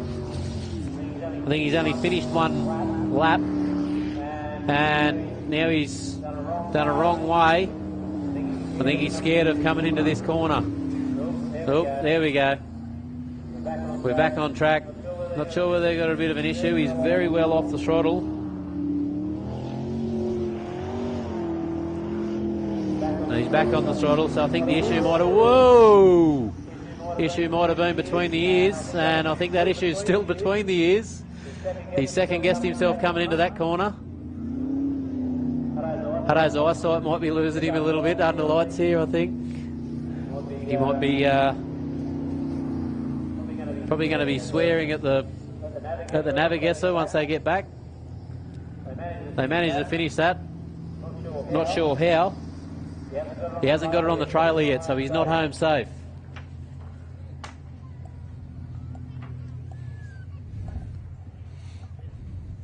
As I welcome back Brookie up into the commentary box with me. How you going, mate? Yeah, good. He turned up just at the right time. He had a good view of Hutto trying to... I don't know what he was trying to do. Get some extra time on the track. Oh, I think so. He's trying to spray the crowd. I don't know. Maybe he was checking out track directions for next time. Well, I thought he was going to come back in the start chute, and that's a carton. That's a lot of cartons. It's probably one of the scariest things, really, coming in the start chute. Yeah. Oh, no. Well, it is here because there's not much room to move. Yep. But anyway, at least he knows he's going to be... He's put one time down. He went a 44.36. So It's a bit unusual for Darryl. that is, but Mick's eyesight's probably not that good either. Like, they're both getting on a bit. I just said to Susie Hugh Gilchrist's partner, I said, "Oh, so you got problems with his eyes now that he's getting old like me?" And she goes, "No, he's all right." Next thing he missed the corner completely. Yeah. Here goes Tyler Finch. Let's go, Tyler. See who goes. Tyler's just giving himself an absolute wall of water to drive through. Yep. You probably don't notice it as much during the daytime, but now that the lights are on, you can see the mist just hangs around that little bit. Yep. You come back through that corner not long after, and you can get water on your visor, or you've got to blink really fast if you're not wearing a visor. As Tyler comes through there with a 20.78, so that's his quickest. Yeah, same as last time. He went 20.82 last time. Mm-hmm. So he's a little bit quicker this time round. So Tyler's still got young eyes. Yeah. So he's going to be, this thing's going to love the cooler night air as he comes through there with a 41.78. So not as quick in the back half of the track. Yeah,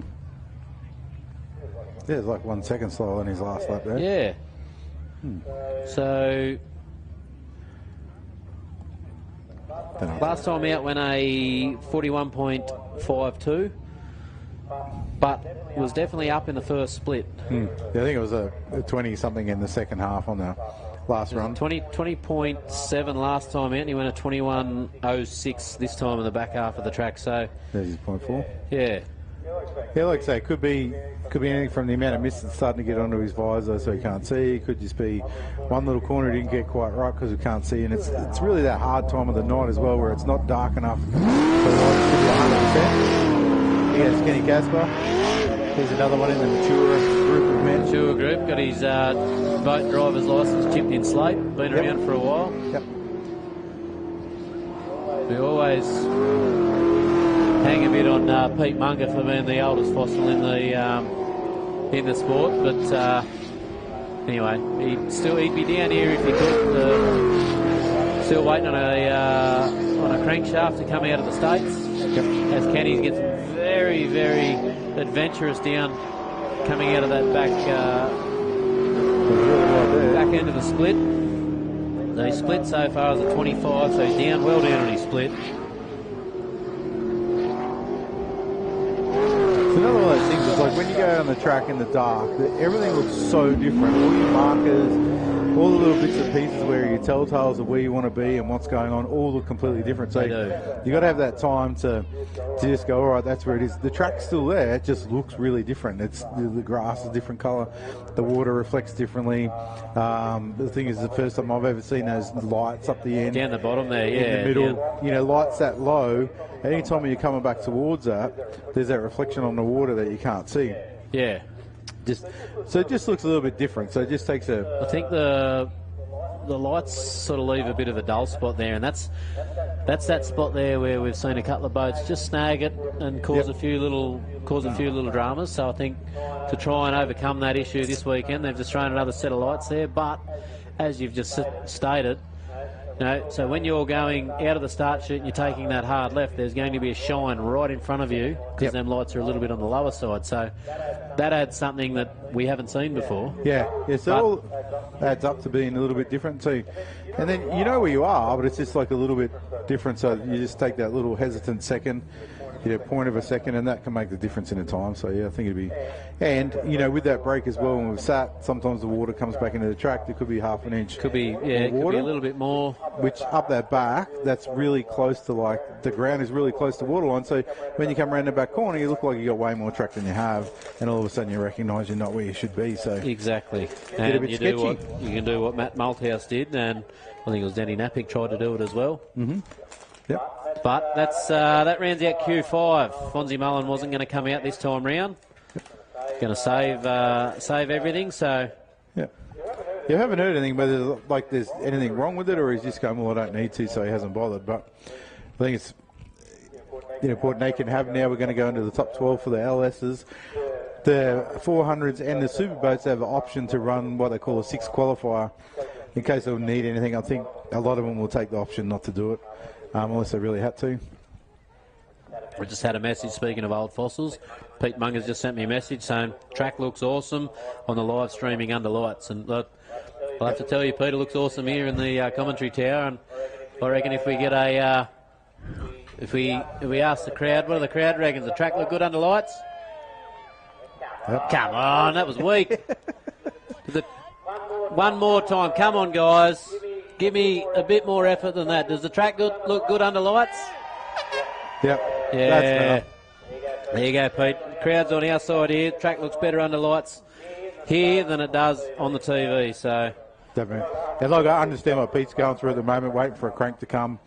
You know, and Australia's a very small place and all that sort of stuff. So it's like it doesn't matter that we order. There's people over there that order, 10 at a time, and they get priority. So sometimes it just takes a bit of time. Pete was here last time, and the engine let go. I don't know how bad it was. I never get to speak to him about how bad it was, but it sounded bad from where I was standing. So it's a bit, and it costs a bit to get them back together.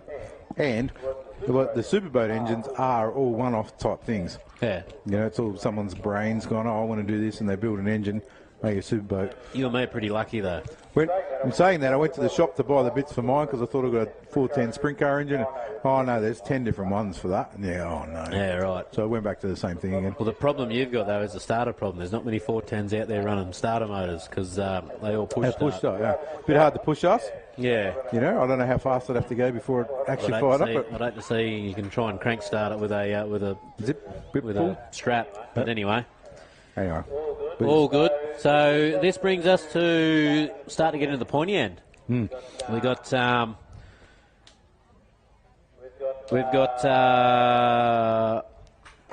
top 12. So unfortunately for the 5 guys that I called out before, Stephen Mervich, Daryl Aitchison, Ron O'Day, Kobe Burke and James Ismail, they didn't quite make the cut for the top 12. So they're now either crewing for somebody else or they're sitting on the hill amongst the spectators watching. So thanks, guys, for giving it your all today, but back to the drawing board, ready for next time. Yeah, I'm sure those people will go away with more enthusiasm for next year. They've got 5 weeks now. There'll be all sorts of things going on. They'll be changing jet units and upgrading blades and looking at all the little bits and pieces they can do. A lot of shed talk while having beers, bringing their mates from all over the world. What do we need to do? I'm sure We just had a shout out come through. Shout out to Eiley Curry for choosing 7th birthday, and she chose to come to the jet boats for the day. So, great to see the kids getting involved and wanting to be here. Yep. And they are the future of our sport, so we've got to get them involved. Yep. There is a junior boat. She's nearly old enough to drive the junior boat. So, anyone who's interested in wanting to know a little bit more about the junior boat, jump on and talk to the guys on the Psycho Killer Facebook page, or come and see Kobe or Grant and just have a talk. You might not be in the position to buy it, but you can probably do some lease packages where you can arrive and drive, or do whatever. But Penrite, Australian-made, family-owned and operated. Make premium quality engine and racing oils, warranty-approved coolants, automatic transmission and manual gear oils, a complete range of engine and fuel additives, heavy-duty and industrial products for every application. Visit penriteoil.com for more information. Penrite, Australian-made for Australian conditions since 1926.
48.655 early on.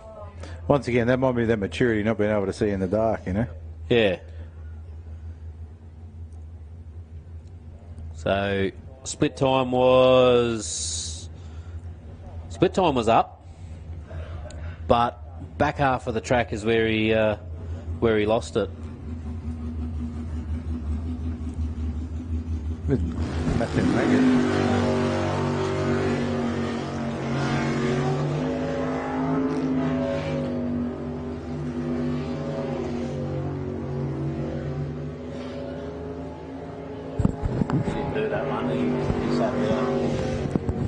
I've just had the thumbs up saying that it should be sorted, so everyone has sent me a message saying there's no sound. Hopefully you can hear me now. If you can't, well, you just didn't hear me say that, so... We did. Well, So Darren was the line up there. He was out a bit wide there. back on now. He's going. Once again, this will be between these two, between Darren and Jay. They'll be like really having a crack. I think she's got the wood on him at the moment. She's about a second faster. She has. Yep.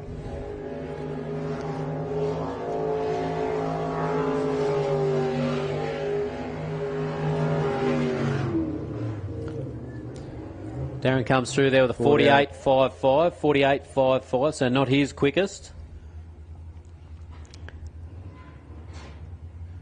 Did go 48.11 last time. So he's not making excuses for the old guys, but it is a little bit harder for them, you know, the gentlemen, the elder, distinguished gentlemen, to be able to see at night. Sorry, mate, there's no violins here. I'm just prepping you for next time. Yeah, right? when I finally get mine together, I'll be old. Yeah, that's true too. I didn't even think about that. You could be. Maybe you will just, you know, get inspired and get back together. We could have the 410 Cup, you know. We could. And then race for a carton of beer or something. The Methanol Mafia. Yep. It was a good fun. Who have we got now? We've got Laurie Howlett. Laurie Howlett and Drop Bear. Yep. He'd be looking to go a bit better. He's one of those guys. He's a old-time racer. He knows he's just got to go a little bit faster each round just to still be there at the end. 49.67 was his last time, so he must have only just made it into the 12 with that time. And yeah, I'm sure his other boat was pretty competitive. He was probably a couple of seconds faster than this, so he just hasn't got this sorted out yet. Not used to it, but he's doing a great job now. He comes through here for a split time. Laurie split of a 25.10, so he's not far off. His best split was a 25.06. It's pretty good of him. So you can bring this one home nice and quick. I think there's like a combined age in that boat of like 120 or something. It'll be all Laurie. He's not here. He can't through with a. So he's gone a tiny bit faster. 49.55. So a 10th faster than his previous run. So that's not too bad. He's pretty happy with that. So the run that got him into the final, into the top 12, 49.67 was a 49.67. So he's gone the right way. So he's going to be happy with that. He's gone faster. Yep. You have to say that would probably be not quite good enough to get him through into the top 6, but you never know. Never know who we got up next. We got. Should have nearly Matt Harrop. We got a hot shot. Oh, Rod Norton. Yeah, what's his last run from up on the hill? Like, he was on it. He was committed to this last run. So we need to see what happens in this run. The last one, it was a little bit ragged, in my words. But yeah, he really was giving it a go, and he went a little bit faster. So we'll see how he goes. So his quickest time to get into this was a 48.80. His previous quickest was a 48.81. So his slowest lap's a 49.14. So very consistent. Yep. Good dial your own racer.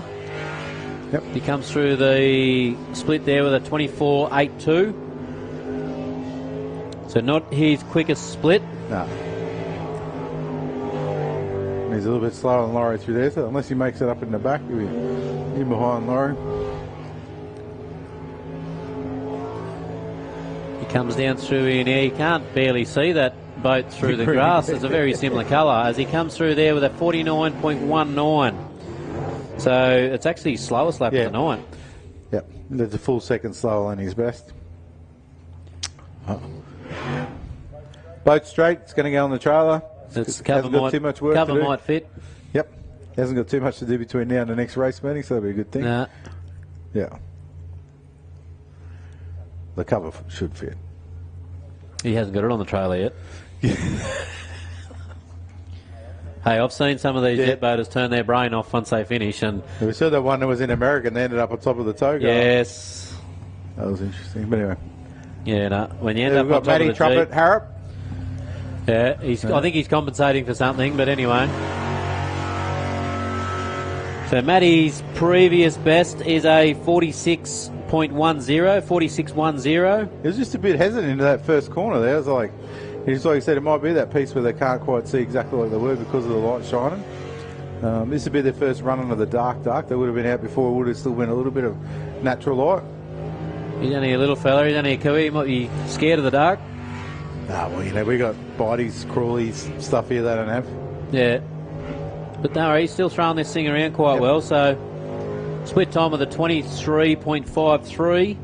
There's a nice lineup So there. it's not his quickest split, but it's his second quickest. I mean, the thing is, he just has to have a time fast enough to get through to the 6, and then that looks like that'll be fast enough. Second fastest.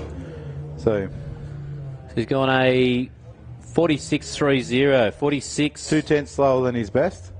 Like I say, just adjusting tonight. His next run will be faster than that. He'll be able to, all his markers will be back. He'll be able to see where he's going and what's going on. So the back half of that lap was exactly the same time as his fastest lap. So he's lost all that in the front half of the lap. Thanks for the biscuits. Got some biscuit lady. Doing all right up here. We're going to Kyle Elphinston now. Kyle Elphinston. Booster Mobile. Blackout Racing. So Kyle's been into the 45.07 is his best so far. Yep. So you'd like to think that he's going to try and crack into the 44s. Yeah.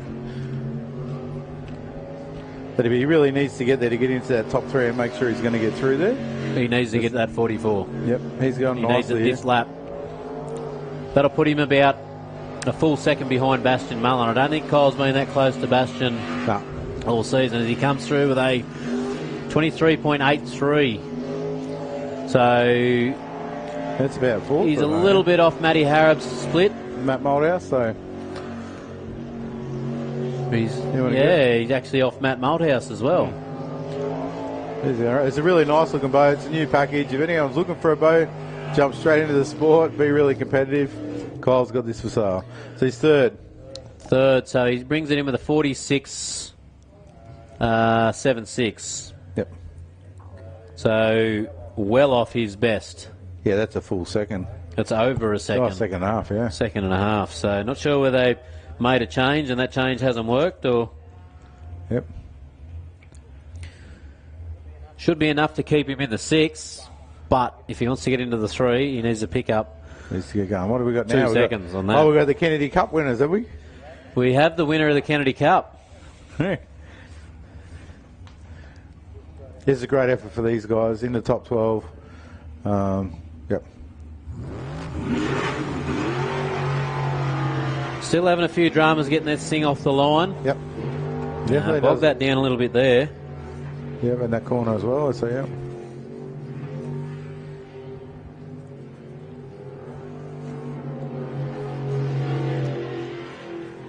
It's going pretty well. It's like this is his first season of racing. So it's going quite well. Comes down through here, so his best split so far is a 25.75. That's half a second down.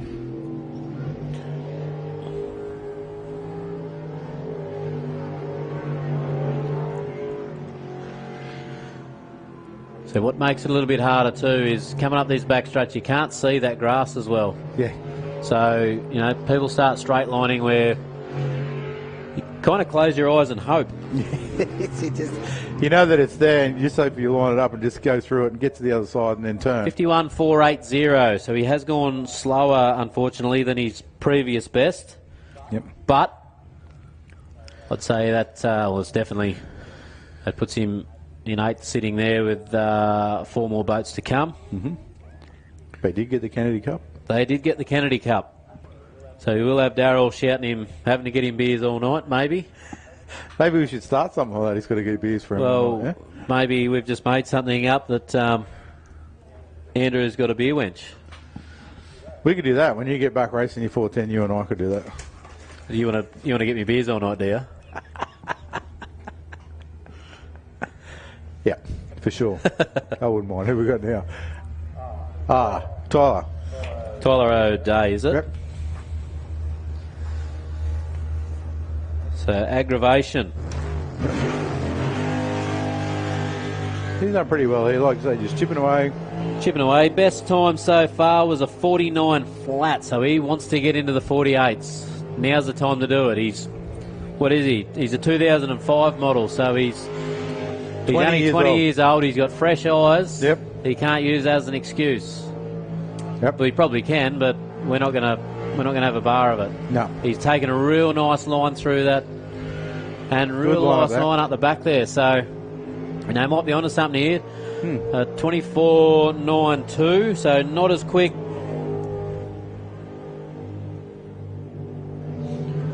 Not as quick to the split, but we have seen quite a few I think a lot of that's make just up a lot of time in that back half of the... No, he's gone a little bit slower again. So 49.11. So he's on the bubble. He is right now on the bubble. So he has gone previously at 49.11. Yep. He must have been quick in the back end. I just had a message from Chris Edmonds saying, bring back Kip Yippee-ki-yay. That's only him that can bring it back. There's no one else. He'd have to fish through that boat shed of his and bring something back. Yeah. No point sitting there sending messages, mate. Where's he got? Where is he still got it, or is it gone? No, I think he's still got it. Though he was trying to race this meeting, I thought. There was a video on Facebook about... He'd be the only person that'd be crazy enough to race that, you know that. Yeah, no. TJ had to go, he went out of the track. Pagey had to go, he went out of the track. I think everybody's had to go, going out of the track. There's something fundamentally wrong with it. The torque of that engine just pulls it to one side. You've got to either be on it or off it. I don't know how Hutto used to drive his thing. So this is Jade Atchison out there now. Yep. So Darren went a 48.85 previously in this boat. Yep.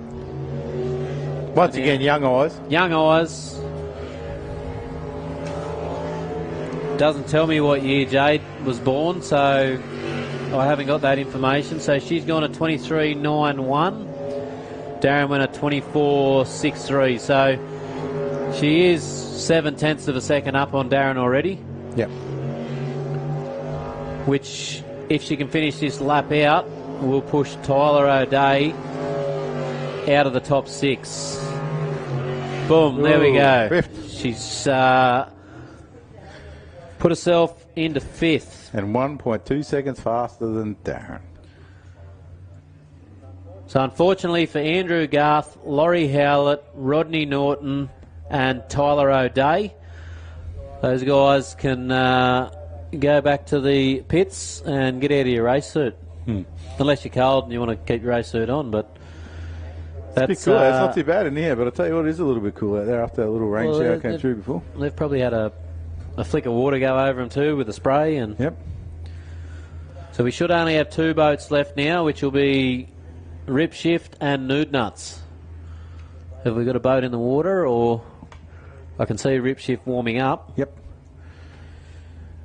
It's been told by our fossil friend that Jade is a 1996 model. So what's that? She's 29. 29, nudging on 30. So, yeah, eyes are still all right. Yep.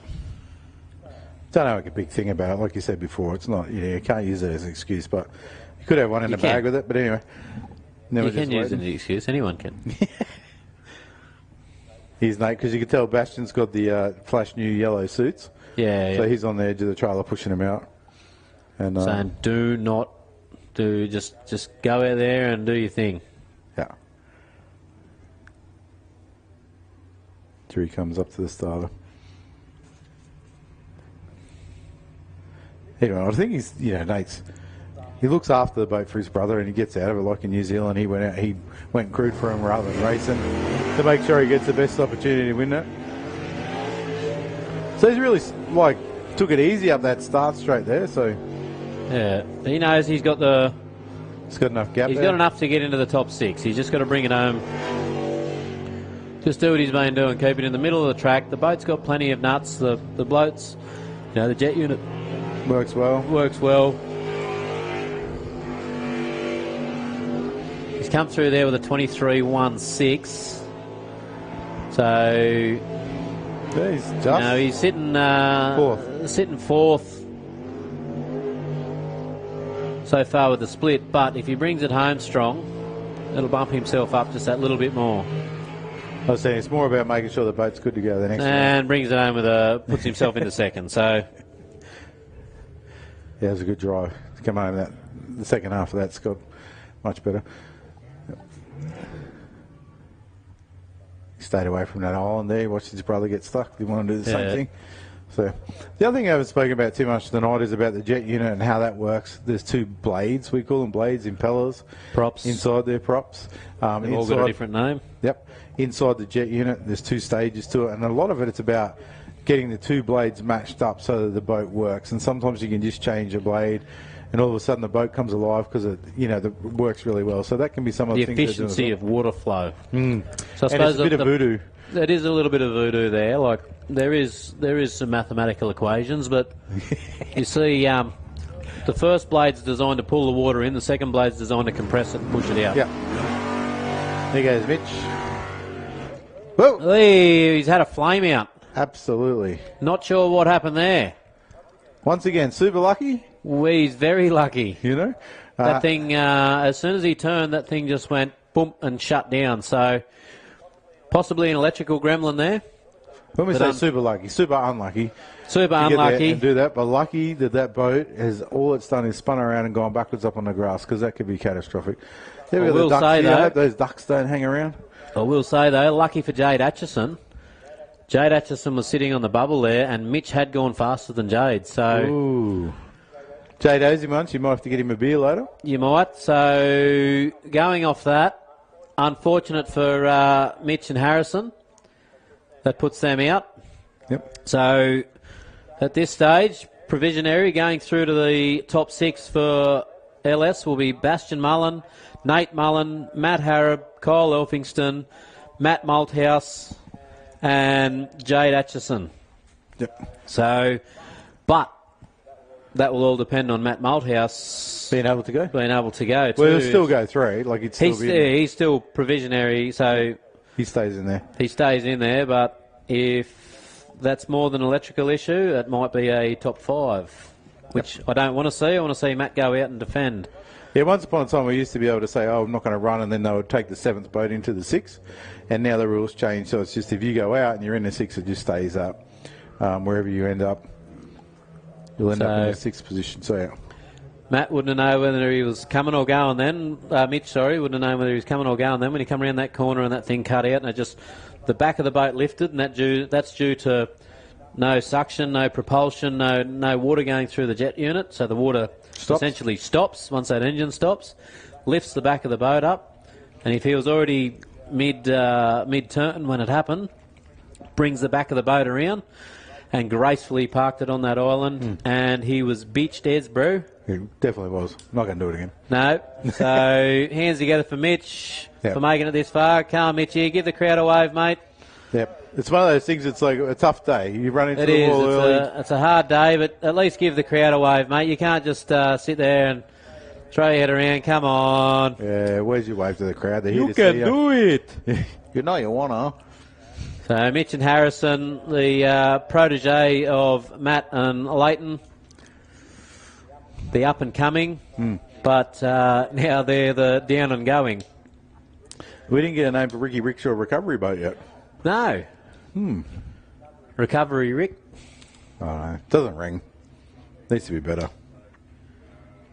No one said anything and no one put anything on the live feed. I didn't really look, to be honest. Oh, maybe it's just us. Maybe no one cares. No. Anyway. All right, so that's disappointing for Mitch. Like I say, a lot of work goes into the weekend, and then to chase it all like that and then get to the top 12 and then have something, whatever that is, we'll find out later. Could be a wire fell off, could be an engine expired. There's so many things it could be. The jet unit could have locked up. The back of it could have fallen off. Like, so many things could have happened. We're just making assumptions at the moment. Thanks, Gordon Nome. So, and do we know how many guys are going to run in? So this is the piece where the Group A's, International Group A 400s, get to have a run as a 6 qualifier and a Superboat. 1, 2. I can't really see. See Justin's there. See Justin. I can see Ollie's back of his boat. Don't know what I can see down a little bit further. I think that might be Brendan's ute backed in there. But anyway, whilst we're on the LS, because this was the last of the LSs, hands together for Mitch Malthouse, who's just getting towed back in now. Unfortunately, Mitch won't progress. Andrew Garth also back on the trailer. Laurie Howlett, Rodney Norton, Tyler O'Day and Darren Pollard all back on the trailer, and they're coming to join you on the hill to watch. Well, Darren won't be. Darren will be crewing for Jade, who's going to progress. She's right on the bump. Yep. So who made it through? Bastian Mullen, Nate Mullen, Matt Harrop, Kyle Elphingston, Matt Malthouse and Jade Atchison. So Mitch and Matt, they'll be back going flat out trying to work out what caused that flame out. Yep. So Matt can go out there and try and stick it to the guys in the top 3. And they'll only have about 10 minutes now. By the time these other boats go out, nothing happens. The 400s go out and the Superboats, that'll be about 10 minutes. So that's about the time they've got. Turn that boat around, find out what it is, get it back onto the ramp ready to go to start. They do get, is it 5 minutes? 5 minutes, yep. 5 minutes on the clock. So if it's your time to go and you're not on the ramp, the starter or race controller will put you on the stopwatch. You get 5 minutes. So, but I know coming from experience, and I'm sure you'll back me up here, if you're Matt Malthouse and you've just seen that cutout going into the first corner, you have no confidence in that. If you don't find that problem exactly, you have no confidence going into there flat out. You know, so in the back of your mind for that whole lap, you're out there going, is this going to conk out again? And you're thinking, there's a couple of corners there where you can't afford for it to conk out. Like I said today, so far, I don't want to put a mocker on it, but it's been one of those days where it's like, slide-offs rather than crashes. So it could just be like, if that had happened at the end of the straight and he was still going straight, he would have been into that fence at the end, So he was super lucky it happened where it was, and now comes, I think we've got Justin coming up now, up to the start straight. It's Ollie. Yep. Ollie Silverton. Yep. He'll just want to have another run, make sure the boat gets settled to be able to see in the what things look like, get familiar with the track. Because, he's got the Australian Championship on the line in 2 runs' time if he makes it through. He does. And, he's got the potential of being in that top 3. Yep. But he is a little bit off the pace, so they're going to be trying things, and he's going to want to see. So Ollie comes through there with a 23.66. So that's not... His quickest split is a 23.07. So he's 0.6 of a second off in the first half of that lap. Yep. That's a lot to make up, and he's already behind the 8 ball. As he comes through there with a 46.28. 46.28. He's a full second and a half off Justin and Brendan there. He is, and we have not seen this for a while. So now what probably makes it a little bit harder for Ollie is he hasn't got the R&D time. This boat lives over here. They come over here a day or two before. I'll answer that tomorrow. Is it in your shed or someone else's? No, it's not. It's in another one. It's been in the work shed. It's been in Brett's shed. It's been everywhere. All right. But Ollie's got a little bit of chasing to do. Yeah. But I guess you could say that's a clean run. That's a clean. Yeah. Oh, that's a clean. Anyway, we get a tugboat. So this is Brendan.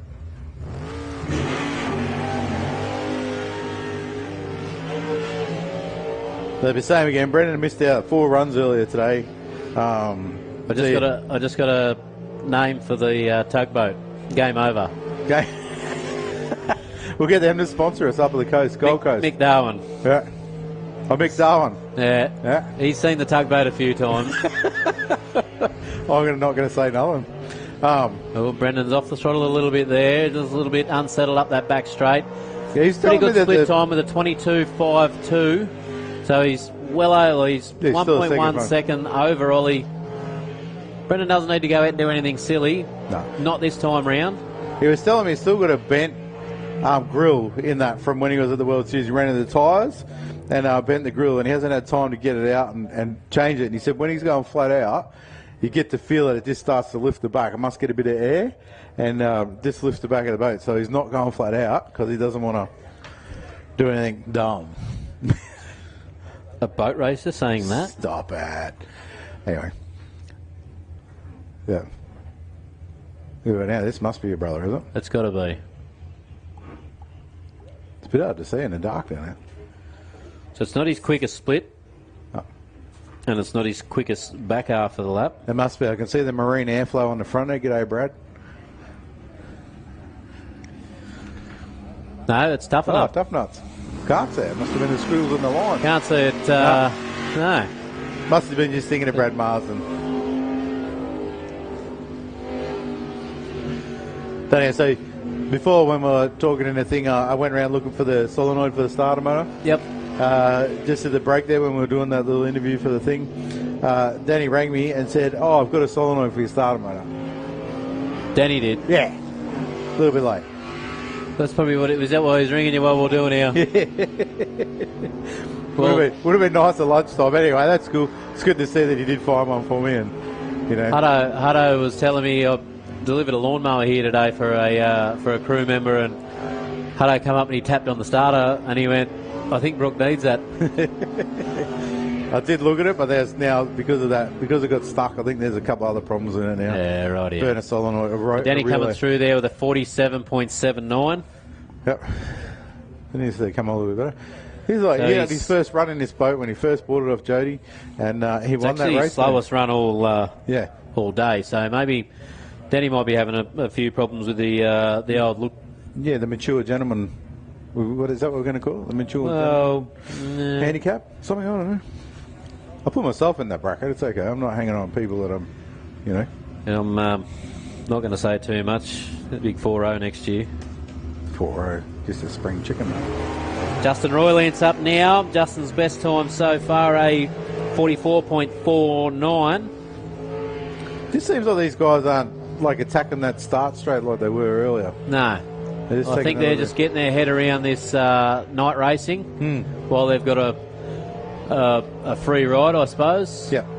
They don't want to go out there too steady.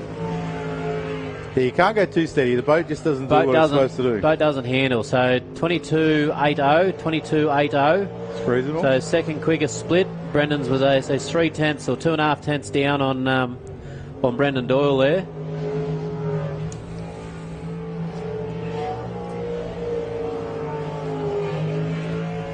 Not his quickest split, but stayed in the 44s, so he's gone a 44.9. The second half faster than Ollie. Like Ollie's, whatever's going on, if he's changing stuff or trying stuff on his boat, it's gone backwards. Like Ollie was a standout, and unless these other two guys, I think these other guys may have stepped up.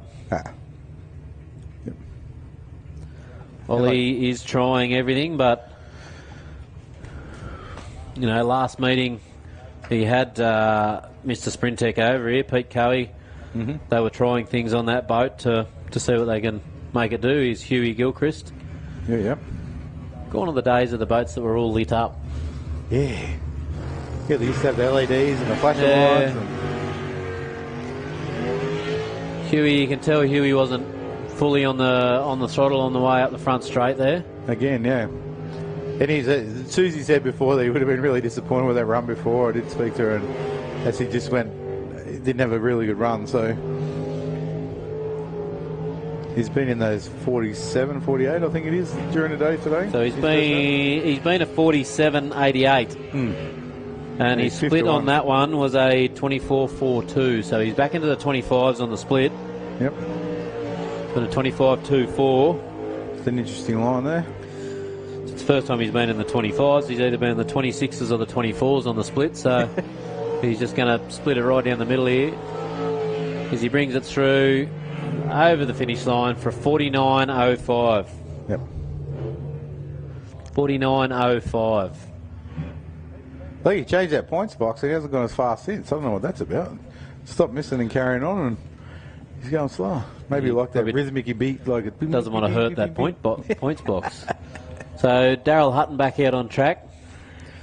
So Hutto out last time, went that 66, just was all over the place. Bit of a wrong way and all that, but he hasn't had the best of runs. Isn't it a good day? What's he got? 1 or 2 runs through? He's only got 2 runs. One's a 44, one's a 66. So he's not enough to take the pole at Daytona, that's for sure. Yeah, so hopefully he can get it together this time and have a good go in the top 6. Have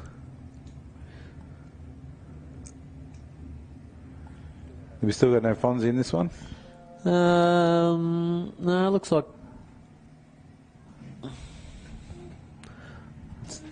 Still down the back. Move that.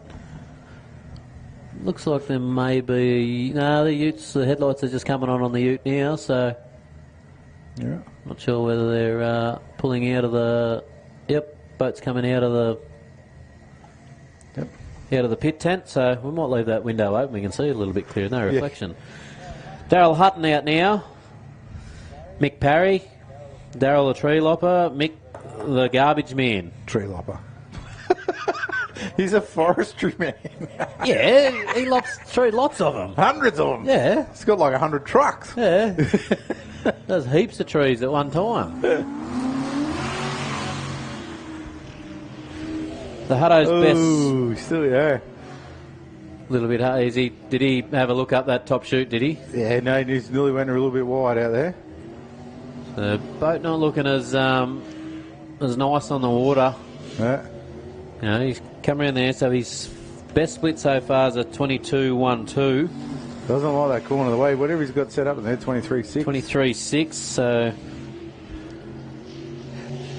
23.67. The boat's just not boating. Now we know Hutto's got a lot more up his sleeve. They can hear the boats. Not even on the throttle, no. He comes through there with a 46. Doesn't look like it's actually handling right. So whether the blade combo is not right, it looks like it just jumped there when he went across the finish line. Really sort of like popped up out of the water. So maybe he hasn't got that quite right, yeah. No, I don't think he's very happy with how that boat's handling. You can tell by the throttle response. She's not on the throttle like normal. And it just doesn't like that turn under the split. When you turn right to go under the split, they're just not liking going through that chop at all. Maybe he could change his line, the run before, to move that wake a little bit so that he's not where that water's pushing over. And that's probably something we haven't touched on either. Like, you know, what you do earlier in the lap can come back and bite you on the bum later in the lap. Yep. Where, you know, you go around a rotation, up around an island, come back.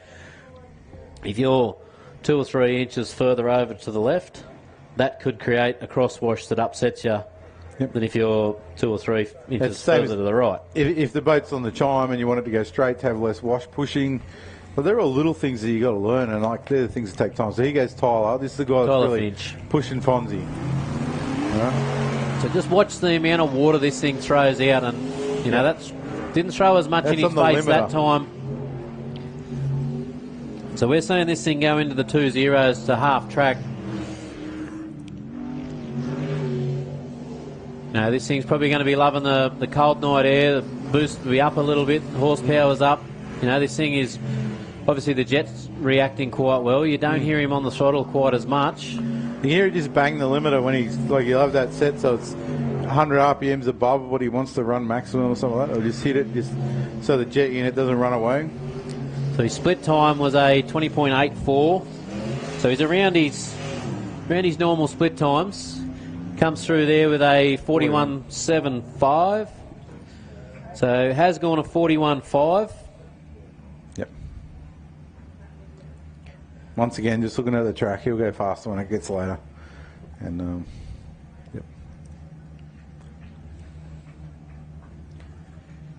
You can see, like, keeping the thing in one piece and low 40s, high 39, I reckon, for the Superboats. If Dean Finch was in that, he would have tried to do that time 4 hours ago. Yeah. Practice lap. He would have gone out there and tried to lay the quickest lap down of the day. Tyler obviously got some of his mum's brains. Yeah. and height. And height. But Finchie was exciting to watch. Like he was, once again, he was a 10-10ths racer. Tyler won't let him drive this one, apparently. Oh, I can imagine why. Although interesting, he used to let him drive his boat, didn't he? Yeah. Yeah. Anyway, but I'm sure Tyler's one of those kids that's been around the sport since he was born, basically. Yeah. And yeah, you remember seeing him as a little kid, snotty nose, and always helping Dad, always there, always doing the bits, and he's just grown up around it. He's really knowledgeable about boats and jet units and engines, and he's got Darren Farr there, and Darren and Brenton doing his engines with him, and I'm sure he does a lot of stuff himself. He's a bit of a professor and all that sort of stuff, and a lot of R&D in the jet unit side of things from him. Yep. I'm sure they've got a good relationship with Pete Cowie. Yep. So we've got now the Mexican, Kenny Casper. Kenny Casper's going to go out and put on a show. Yep. A little bit of water leaking out of that jet unit there, or is that where his hot water return is? Engine water return. Kenny, I think Kate's in the navigator's seat this weekend. I think he had his young fella in at Keith. At Keith when they were bouncing around into hay bales, and he's going to have to give her a go at the massage place tomorrow, though. I think if you watch her neck, track, it's like it's bouncing. Look at that going side to side. There, she's going to whoop out. It's nearly fine. So Kenny's split time there of 24.98. So he's actually one of his not his quickest, but one of his quicker. Oh, and he was very close to that centre island there when he crossed that finish line. So Kenny comes through there with a 49.18. So he has been into the 48s. Once again, one of those mature gentlemen. Got a few of them. Maybe we need some fresh blood. Obviously. Yeah. So this should leave the last of our top 12, Q6, however we want to call it for this time out. Fonzie Mullen in the Ramjet machine. So he sat out... is he going to go fast, you reckon? Sat out Q3 and sat out Q5. Quickest time so far is a 40.26. All his runs so far have been in the 40s. So not sure whether Tyler's foxing a little bit, or whether Tyler just hasn't got it this weekend. Like he stuck it to him last meeting. Yep. Different track, boat handling characteristics. Maybe if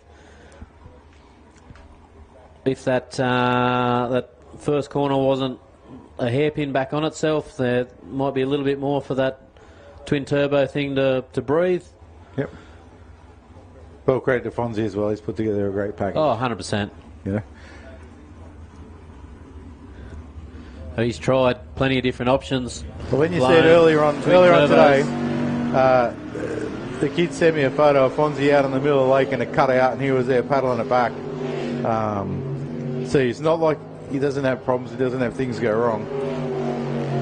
That's how he reacts to them problems. Yep. So this thing just looks a lot smoother in the water than Tyler's. Although through there was... Once again, look at he doesn't push the amount of water that Tyler does. 20.64. Paul supposed he did 27, I think, last time, and he did a 19 on the way home. So, I don't think he's just quite as hard on the throttle this time out as he could be. Goes through with a 40.77, 40.77. Yep. So quite a tidy lap. All Fonzie's laps have been in the 40s, so I reckon going into the 6 and going into the 3, we're going to see this thing go into the 39s. Yep, very possible. He's having a go there, but he hasn't lent on it. We've seen... So he's that back end of the lap, he's not down into the 19s like he has been. Yep. He's not quite up there on the first half of the lap too. He's been into the 20.45 was his quickest. Yep. He's been, into the high 19s, into the mid 19s. The other thing we haven't spoken about as well is as the day goes on, you see the colour of the water changes. Yep. And so now it's getting browner and browner as the day goes on, getting thicker. The night goes on, and that picks up more fines out of the grass, so it gets a little bit denser, a little bit heavier, harder to push. So sometimes that can be a little bit different as well. So LS boats, we should have Bastian Mullen, Nate Mullen, Matty Harrop, Kyle Elphingston, Matt Malthouse and Jade Atchison, either on the ramp or on the way to the ramp. Yep. In general, in the top 6, we start to run slowest to fastest. So quite often you'll see, as we get into each... Penrite, Australian-made, family-owned and operated. Make premium quality engine and racing oils, warranty-approved coolants, automatic transmission and manual gear oils, a complete range of engine and fuel additives, heavy-duty and industrial products for every application. Visit penriteoil.com for more information. Penrite, Australian-made for Australian conditions since 1926.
Whenever you're in the New South Wales Riverina, make sure you drop into the South Hay Hotel. We're open daily from 2 p.m. and are always happy to see members of the V8 Superboats community and the fans.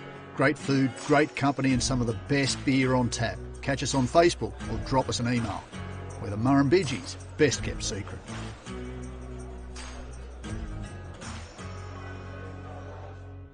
What purpose of that? Don't know. I honestly don't know. I don't understand if there's people around the world that are racing that are... I haven't used to run a hand throttle, but I haven't had to run a hand throttle. Yeah. The same as I think the other fellow from America that was racing in New Zealand. He does as well. The which? Trying to think of the guy's name. Motorbike racer was racing in New Zealand. Rightio, Bastian Mullen out now. So Bastian, our current world and reigning Australian champion and leading the points this year for the Australian Championships. So if he can get it home tonight, he will have the dual crown. Well, I think if he's got it now, if he gets through this round, he's actually got enough. He should have enough points. Yep. I think they've only missed one round. Thanks for that. It's a bit slow, and he has been there, 22.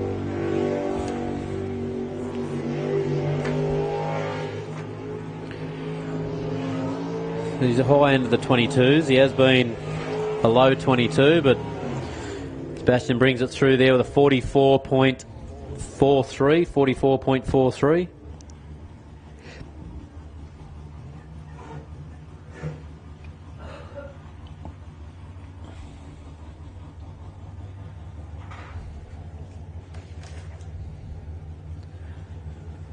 That was a bit slow, and he has been. So that's second. He's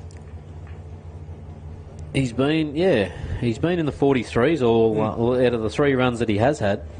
That's his 4th run there. This must be Jade, is it? Jade Atchison in Disturbed. Yep. I've got to do all quite the Disturbed team up on the hill there start screaming. If you're Disturbed, start screaming. And all the ladies, screaming for the ladies should be screaming now too. It's good to see the girls having a go. I've got to go right through all my notes here and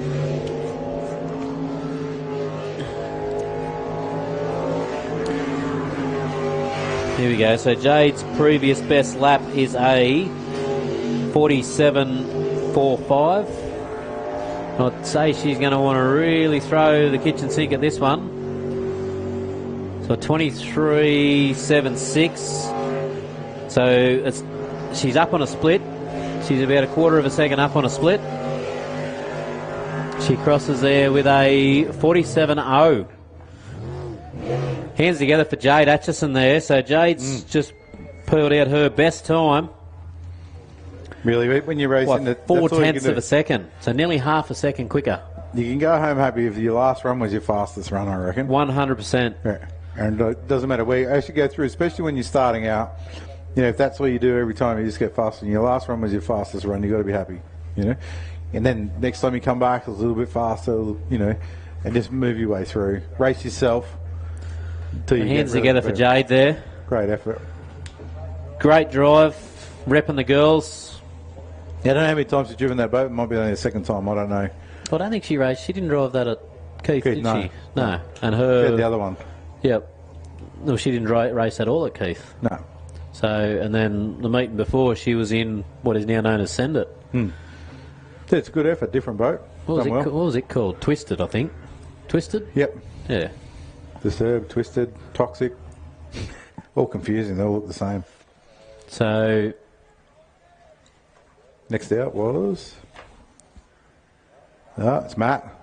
Going off the... Let's all hold our breath here as Matt goes, and let's hope that this boat does go around the track and everything goes well for him. Like I said, I'd be really worried. If I didn't know why my boat cut out, I'd be a bit worried about going out there. So even though Jade's done a 47.09, it puts her essentially, you know, at the top six. She's got a bit of making up to do beyond here.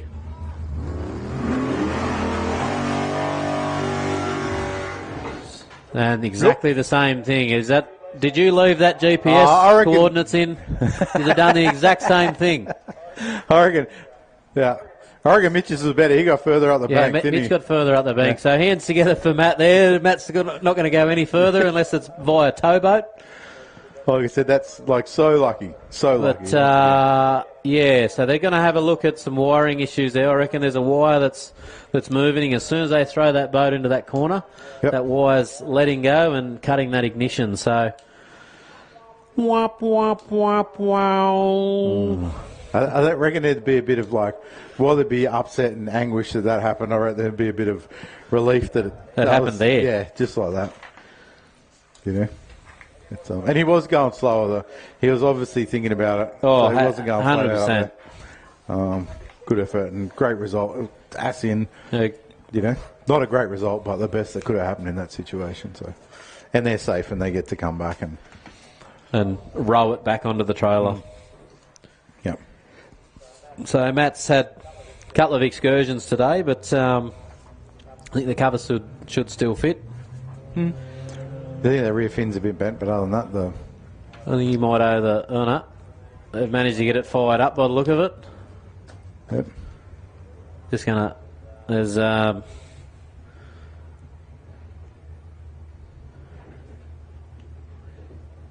There's recovery. Rick, as game over, goes back onto the bank. But... yeah, anyway, I'd say they'll be going back to have a look at that wiring situation there and just finding that loose wire, or, you know, there might be another wire that's going over and shorting the circuit, but for it to happen the exact same spot. You want to be looking at something that's pushing the harness to the side. 100%. That harness is moving to the right, and that is cutting that thing out. So, and you're probably going to look at it in the morning when it's full light and look at it and go, oh, there it is. It's obvious as... Anyway, like I said, that's not the worst result that they could have had. So hands together for Matt there. Unfortunately, no. Penrite, Australian-made, family-owned and operated. Make premium quality engine and racing oils, warranty-approved coolants, automatic transmission and manual gear oils, a complete range of engine and fuel additives, heavy-duty and industrial products for every application. Visit penriteoil.com for more information. Penrite, Australian made for Australian conditions since 1926.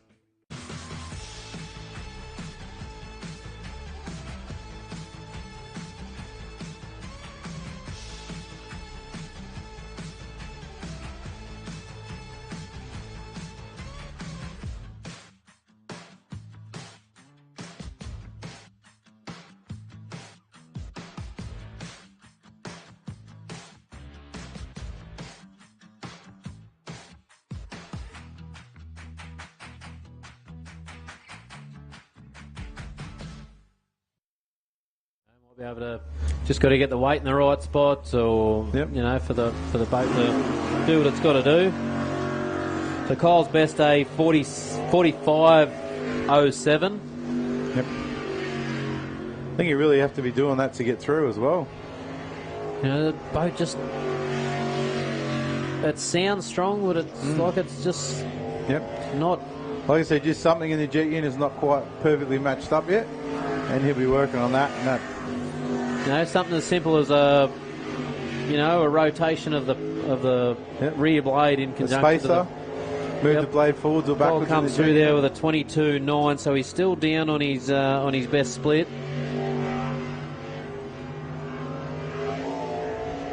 Nothing a grinder won't fix.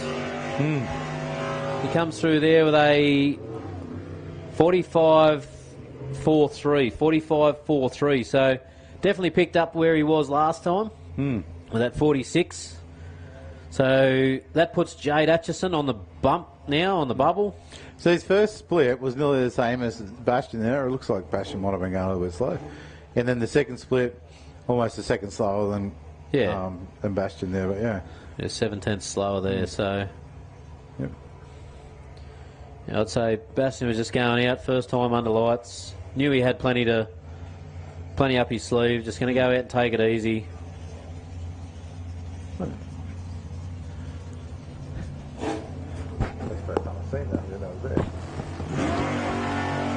Matty Harrop now. Moist as. No limits. Oh, that wasn't a very good line through there. No. Jamie Moroney in the silly seat. Silly being the word.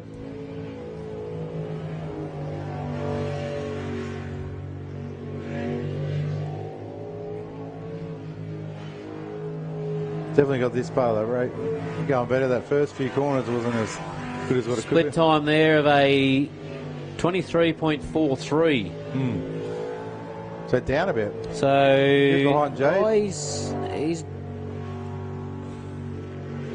yeah. So his splits are roughly been around there. So he's not far off his quickest split. So it's he's just come through and just grabbed a little bit of bank. You see how close it is there? They've all been coming through there. It's like 6 inches, and all of a sudden you're stuck in grass. So just gone a little bit wide there. Got a jet unit full of grass. This is a full second behind Kyle there, just in front of Jade. So came home. Where did he hit that grass? Was it just Before before? or after? Yeah, well. No, the race director will have to have a look at that. Was he in control? I think he was in control, but he's just snagged that grass, and I think it might have just slowed him down. But that's put Matt on the bubble now with Kyle Elphingston. Kyle hasn't been in this position for a while. Matt's usually had him. Yep. So He's with a full second behind Kyle there. So it's 5. So with Nate Mullen yet to go. Yep. Matty might be out. Matty's on the bubble. That's full of that. Look at the water coming out the side there. Looks like they filled up the. So the jet unit's full of grass and. So it's what happens in that situation now is the water intake to the engine is probably clogged and it's not allowing the water through. So that engine's probably getting a little bit hot.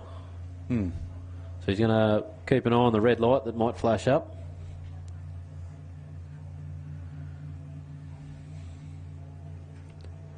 So Matty's first split was down a little bit. Starting to steam a bit more now, is it? Definitely no water coming out there. No, it's just a lot of steam, so...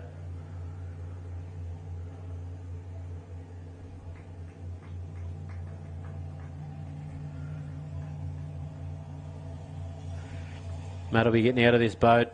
Probably stand there to keep an eye on the rip shift machine, because that's on Nate now as to whether Matty gets another lap or not. So, unfortunately for Jade Atchison, she's been bumped out of the top 3 there now. So, sitting on the bubble now is Matt Harrop. So, hands together for Jade. Yep, it's a great effort. Repping it for the ladies out there today.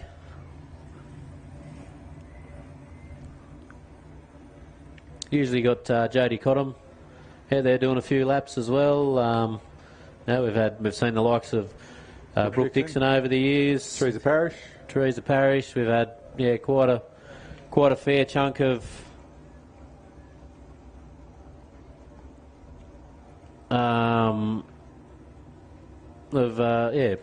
success with women at the wheel over the years. So, if there's girls on the hill there thinking it's not for them, they're wrong. Definitely. It's anyone. Any human can do it.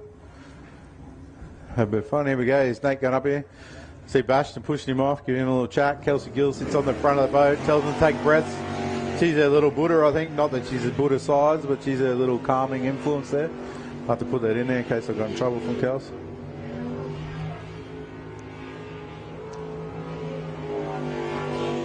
Once again, Nate will be doing a time here to get through. Look after the boat.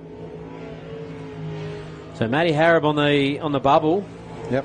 Kyle Elphingston sitting in front of Matty Harrop.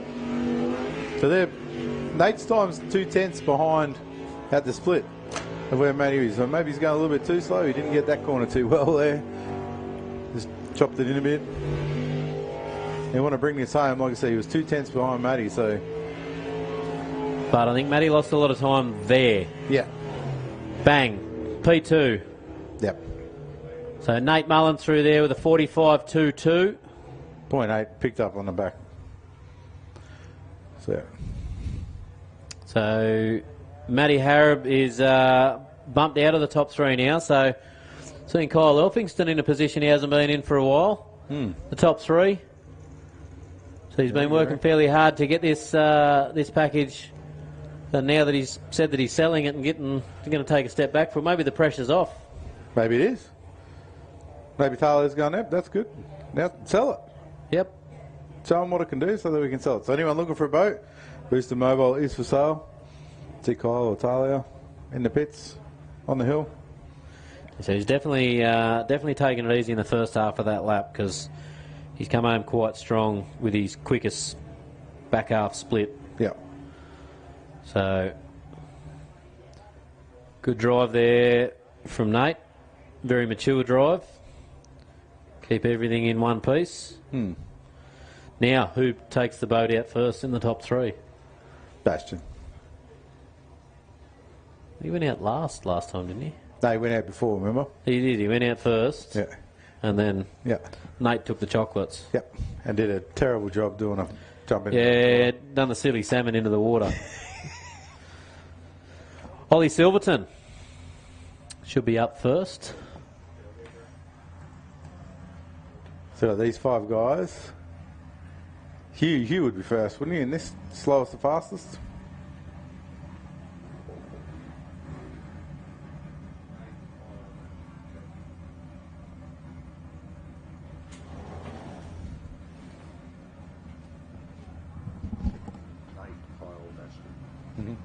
Oh, is that the order again? Nate, Kyle, Bastion. Nate up first, Kyle up second, but Bastion last. So just had another message come through with another birthday. So I'm not going to sing it, but Megan Hoy in the crowd. Happy birthday to you. What can't you sing? You haven't got your singing voice? No, I didn't bring me singing hat. Yeah.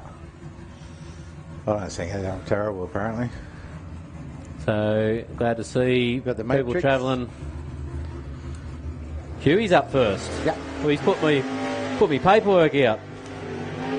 Here we go. That's it. Huey go first. And Huey sounds like he's on the throttle a lot more than... Yeah. I think did someone screw the throttle stop out on Hugh? Or has he just realised that there's a bit more left, or... I don't know. Like I said, something might have happened. Simon might have done something when he put the points box on for him. Yep. This has slowed him down a bit, and then they realised what it Hugh's was. best split so far. Oh, and he's gone the wrong way. No. We put the mocker on him. Huey, you're making up time, and then you're losing it again. Still going the wrong way. Up, yep. Coming home. So unfortunately for Hugh, that's him. That's it. That's racing. One mistake. So there's only...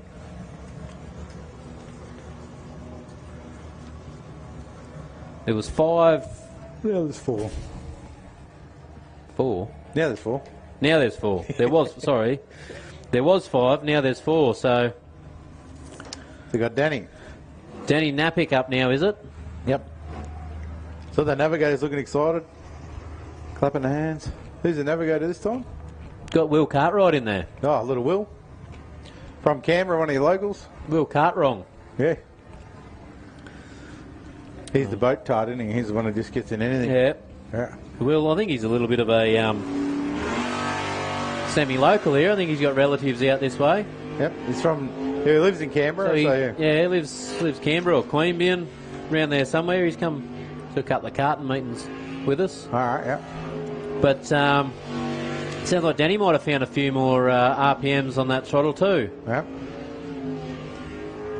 Just see these Sprintex just throw a lot more water through the corner, push a lot more water through the corners than... Then he comes around here, comes down around the... What do we call this? The hairpin? Mm-hmm. The Yui? The Yui. The Yui Insurance. The 24.0, so... Not far off his quickest. He's gone a 23.5 to the split. So 47.0. So he has gone a 46.7. So 47.0.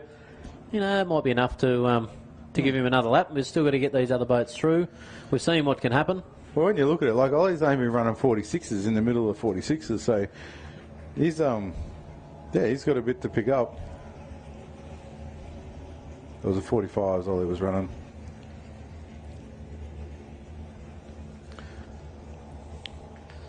So Huey so far with the DNF.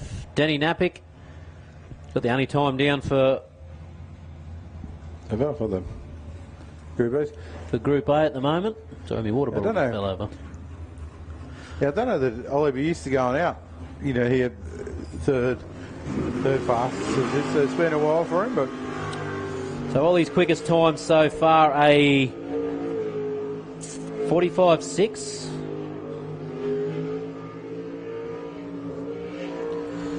So he's going to need to be down in the 22s for the split. He's having a go on this run. A little bit of a back off there as he comes through with a 23.6. Not so good. That's where he was last time when he ran the 46, so he's going to... Do they run many races at night in New Zealand? Oh, I don't think so. No, I think I only seen one. I think they're going to have to put a shim in the top of that jet unit and get some boat out of the water. So 46.32. So he's actually gone slower than his top 12. Or Q6, however you want to...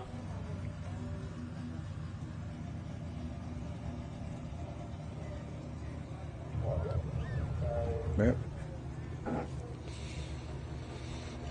Last time out he went a 46.28. Well, Justin a 44. Justin went a 44.99. So we see him just take to the start shooting here now. So that puts...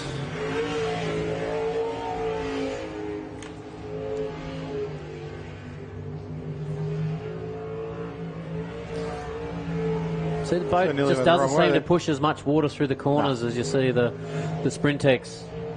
Different boat. The way Daniel's made these boats is a bit different. Yeah, a little bit different setup. Just handled really that crosswash a little bit better. Justin's come out of that corner, so 22.78. 7.18, sorry.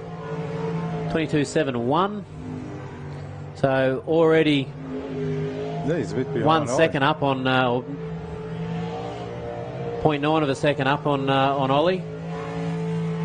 He comes through there with a 44.77. Nice clean lap. It's good. It was a good run. Was good. Boat stayed in the water. Boat behaved in the water. Yep. Yeah, it's just interesting, like you say, the way that Daniel's looked at producing these boats, so that they sit up a little bit more, sit on top of the water and hang in the way Pete likes to sit. Pico sets his boats up, the Sprintex. He runs them a bit more on the nose, runs a bit more boat in the water. Yeah, and there's differences in the bottom, the way they run the dead rise, which is how deep it is at the front in the V and how flat it is at the back. So Justin's just put Denny Napick on the bubble. Yep. With Brendan to come. So they say Brendan doesn't have to do anything silly here, just got to get through. Just got to get around, get a lap in. So Brendan's been into the 44s since he rolled the thing off the trailer this afternoon. Yep. I was having a look. I know you love that blue, but I was having a look. Strops blue on the aggravation boat. That's a nice blue as well. Brendan comes through there with a 22.29, so half a second up on Justin. Yep. He's really going nice. He said to me earlier, he goes, I should be faster than Nate. Bastion. You know, the boat. That must make it a 43 or something. He went earlier. That was Brendan wide. Comes through with a 44.10. 44.10. Yeah. I think you'll see Brendan get into 43s in the next run. He'll just have a go. Yep. So half a second in the front, half a second in the back on that one. So Chris Rasmussen watching from over in New Zealand, so they're not in bed yet. Not in bed yet. Staying up late. They're saying that Ollie's running, as we've pointed out earlier in the day, the older style Sprintec, not the new G-Force. So, you know, probably a lot more R&D going into the newer model, which would be more like Denny Napick and Tyler's. So, you know, that's what probably a bit of a downfall on just trying to keep up with the Joneses. Yep. No, it's a great effort for him to come over here and run and campaign. Oh, 100%. He came out strong at the start of the season, but I think just, you know, the R&D from these guys, the R&D from these guys that have just gone, we can't have a Kiwi come over and beat us at home. But that only happens because someone comes and does that. Like, you know, you get the fire in the belly and you want to change and you want to make differences and you want to put a bit extra in. And, you know, if it wasn't for Ollie, then, you know, I think Brendan was telling me before we're a second half faster than the last time they ran this track direction here. Yep. And so, you know, that's a fair increase. You know, quite often we go season on season without any changes. And to have that much difference from the last time they ran, I think it's great for the sport. So unfortunately, that puts Huey Gilchrist on the trailer, which he done that himself with the wrong way, and he drove it back though. And then Denny Napick. Yep. With his 47.07, not quite quick enough to get to the top three, so we will see Brendan Doyle, Justin Roylance and Ollie Silverton progress through to the top three. That means we are into unlimited Superboat action. It's one on the line, this one too. Love the smell of methanol. Yeah. I would have loved Burns the eyes. Yeah. Well, you usually go home lighter. You're going to have to... So... Brendan first, Justin second, Ollie third when we go out. So we've got the Mexican, Kenny Kisper.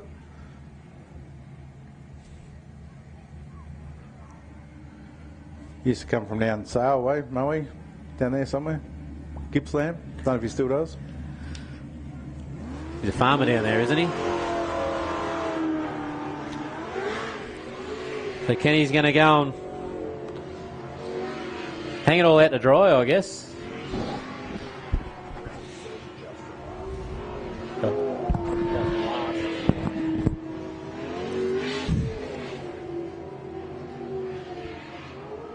Oh, not too good. A little bit untidy there. Go on the limit. Oh, that did not go well. No, that hurt something. Yes. Something came out the back of the exhaust, I believe, if we watch that back. That might have just smashed a valve spring and a valve. If we have a look and they do the replay, you might see that just as he come around the corner, hit the limiter. Hit the limiter hard. And there was something coming out of the exhaust. Well, he got a split time of a 25.28. Yep. There's another one that when you watch the drive, it's one of those drives. We're just watching the live feed here now. Yep, this is a replay. So he's going up through the top end of the track there. Sorry for those on the hill, you just can't see this, but just picture it. Close your eyes and picture it. He's just come in. He's had two stabs. Come out. He's hit. He's bounce. And there it goes. Big black soot Something. Something. So they're just rewinding now. So he's bouncing back in. There's the fire. And boom, there we go. Expired. Then Unfortunately for Kenny Kesper. Still the smoke. They let the smoke out then. Let the smoke out. You know what happens when the smoke comes out? It doesn't go back in. No. So unfortunately for Kenny Kesper, that is night over. So hands together for Ken and Kate. The double K. For putting a show on. You know, and actually, well, I was going to say hands together for... He didn't hit the wall, I suppose, but... No. That started. Can't be bad. Can't have been too bad. Maybe it was just the limiter overfueled it. Yeah, maybe you've just had an overfuel and... Hit the limiter there. Hands together for Ken and Kate. Ken usually has a spectacular exit to the day, as we've seen quite a few times. He's managed to stay off the fence. Even then, stayed off the fence, but... It's been really good tonight. Like I said, it's one of those nice slides, not a slides. So let's keep it that way. Yeah.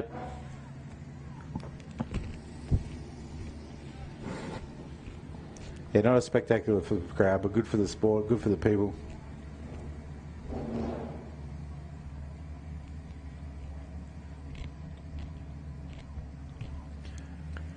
Time's looking pretty good there.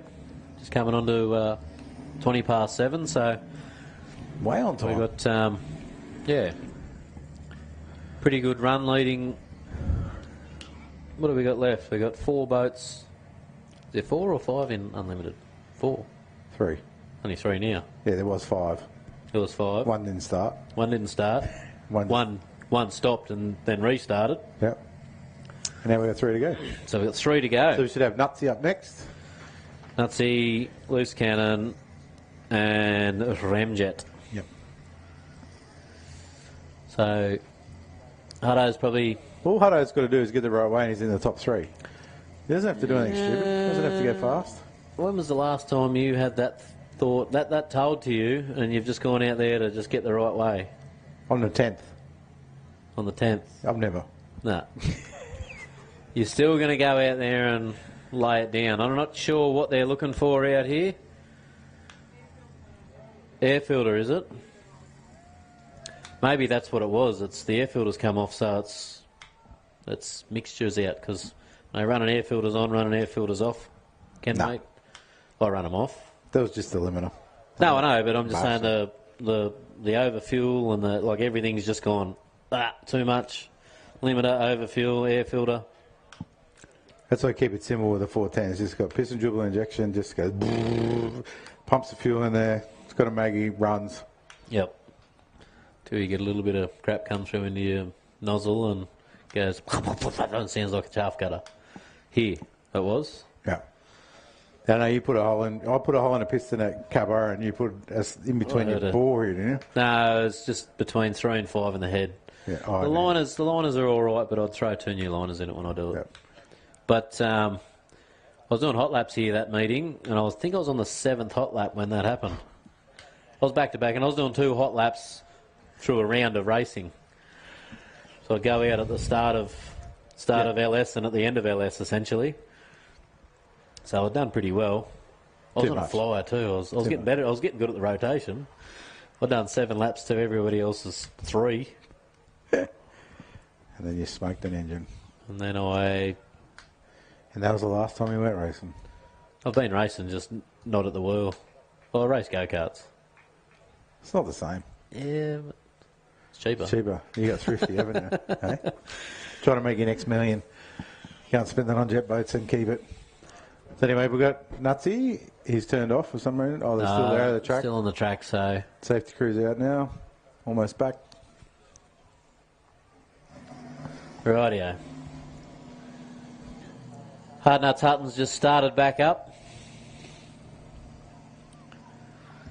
So the other thing, as we get on, like, sitting in the boat there, especially these methanol engines, trying to get temp into them. Like, I don't know how your water system's set up, but I've got a tap down beside me, so I've got to sit there and keep adjusting the tap, but then I've got to remember where it's got to go for race. I don't like doing those sorts of things because then inevitably you forget. No, and you I run just around sit the there track with with my hand a- on it. and the tap. And the tap. But, All right, here we go with Nutsy. Let's all cross our fingers for Nutsy that he goes the right way and has a good run here and he can take that form into the top 3. Yeah, he's like one of the guys that does a lot of work for the sport. Been around a long time here and in New Zealand. Runs marathon boats as well. Has done in the past. Yep, left, right. So Darren Kesper's just sent me a couple of photos of Kenny Singh doing a very similar thing at Keith. So maybe there is a bit of an issue there. Oof. They got to put diesel in that one. Yeah, that's what it looks like. Hutto comes down through his hated corner. Yep, he's Gets got through it there this time. this Must have changed something. He's gone a little bit wide on the exit, but he's managed to get through. So that could be one of those things where he changed his line the time before, or he's just got the throttle right and it's not bouncing around the corner, so he's done more. Or he can see. No. He's one of them optically challenged. Mature gentlemen. Mature gentlemen. So Hutto with a 44.92. 44.92. Yeah, that's his best run. Oh, he did a 44 earlier in the day, didn't he? Did a 44.36 Q2. So got a little bit to work on there. But considering, so all he had to do is in the 3. There's only 3, so he's made it. Oh, he has 100%. Come home fairly strong now. That's his quickest back half of the track with the 21.744. So in saying that, he left a lot out there in the first half of that, which shows he's over a second down on his quickest first half. He'll give it a crack in the top 3. Darryl, he's not the kind of guy who's just going to go around. He'll have a crack. We'll see him have a real go at it. The thing is, if he goes out, he's going to go out essentially second, third, depending. No, it'll be probably second. But, you know, if he goes out and lays a lap down, there's no guarantee the bloke going out after him is not going to. Not going to get that lap down, so... Tyler Finch, like I say, this is it between Tyler and Fonzie for the title. So he's going to get in the top 3. Once they get in the top 3, it's going to be... So Tyler might want lane choice here, so to speak. But if they get the option, the fastest one in the 6 to go into the 3 gets to say whether they go first or last in the final 3. So Tyler's only got to literally lay this lap down to make it into the top 3. Yep. He's got to get to there, and as you can see, he's not just trying to get a time; he's having a go. Very unsettled up through that back straight.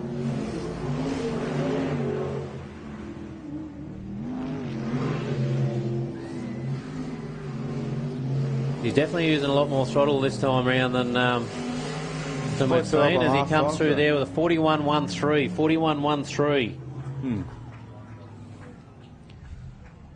So he's really getting that, like, you know, we've seen a lot of boats come home a lot stronger in the back half of the track. Yep. He was actually quicker in the front half of the track, so he's... He's 0.2 faster in the front half than he has been. Yep, you'll get that.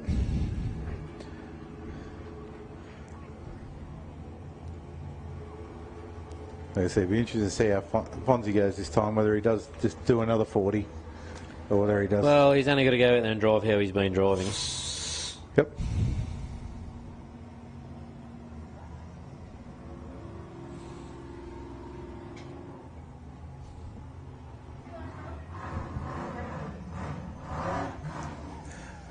He's just going to get that boat up to optimal temp, make sure everything's doing what it should. Fonzie likes to wait till the water's flat. And I was going to say, and wait for the water to settle. The only problem now is a couple of ducks around, and you know, years ago, I remember Nathan Pretty was driving a boat, and he went up the back, and down that back straight, and slowed down around. I was like, what happened? And then he went, there was ducks flew up in front of him, and everyone was like, no. And then they watched the video back, and they actually did, so he got a rerun. Yeah, right. Because they wasn't going to give him a rerun because, you know, why did you stop? So he ended up, he got a rerun, but that would have hurt, I reckon, if you hit a duck flat out. Oh, you know, 100 Fabio? yeah. Fabio, that old model, didn't he get a duck on a roller coaster? How did you get to Fabio? On a goose, wasn't it? On a roller coaster. There was 2 gooses on the roller coaster. Yeah, one ran into the other one. Him and the actual. I don't know how you got to Fabio. What are you thinking about Fabio for? On a Saturday night at the jet boats. Talking about hitting ducks in the face. Anyway, we'll let that go. Here comes Fonzie.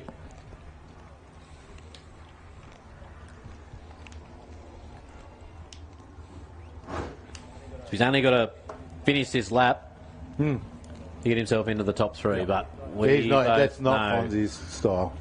He's going to finish this lap in style.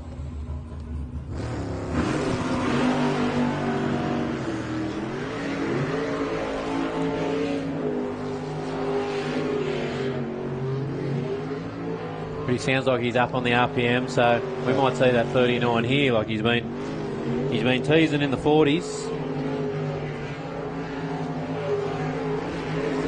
Oh, very not liking that bit of crosswash there, is it? It's almost exactly the same time as Tyler's through there.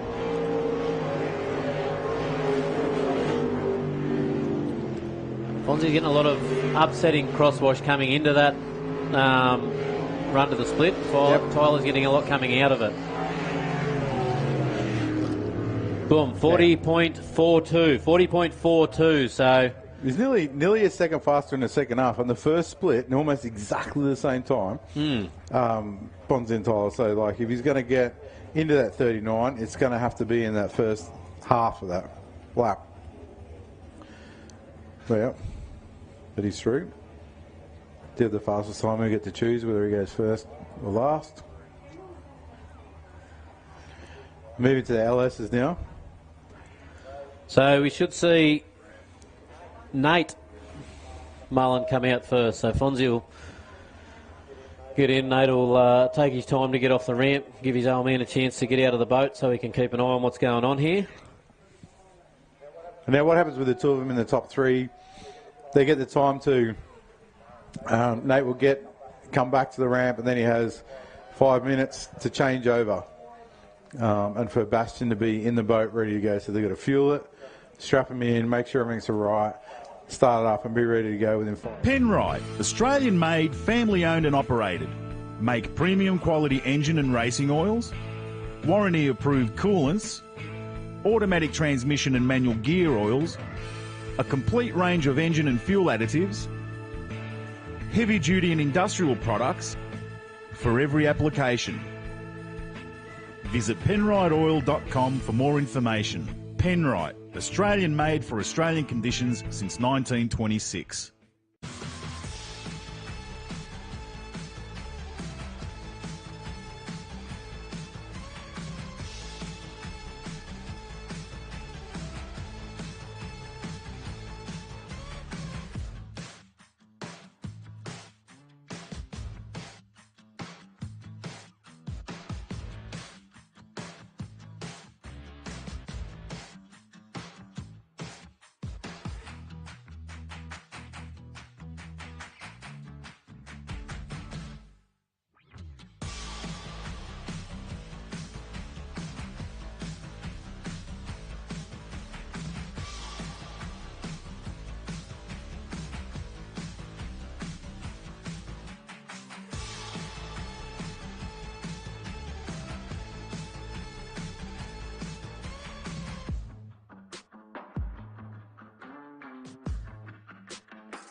Race that you're in, regardless. So he's going to want to go out there and make sure he gives everything. Hear that when he goes up straight there, he doesn't drive flat out up there. There's only a few of them do that. His quickest time so far is a 44.79. Yep. 44.79. He's doing a good job here so far. See the way it doesn't even bounce going through that wash there. No, he's hitting that wash. Fonzie coming through there, obviously they're hitting it a lot different time in the lap. Yep. Fonzie's both very unsettled when he hits that first lot of crosswash coming into the split, but smooth coming out of her as Tyler's coming in smooth. having a hard time coming out. 44.66. 44.66. So it's very consistent. That brings him home with his quickest lap. Hands together there for Nate Mullen.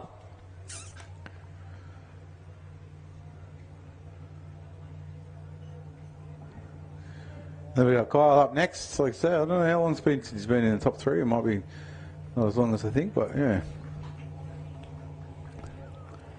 44.66. Previous best was a 44.79. So hands together there for Nate Mullen.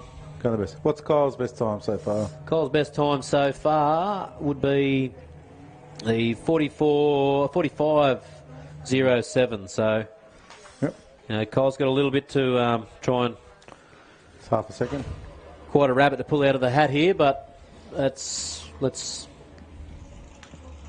not count him out.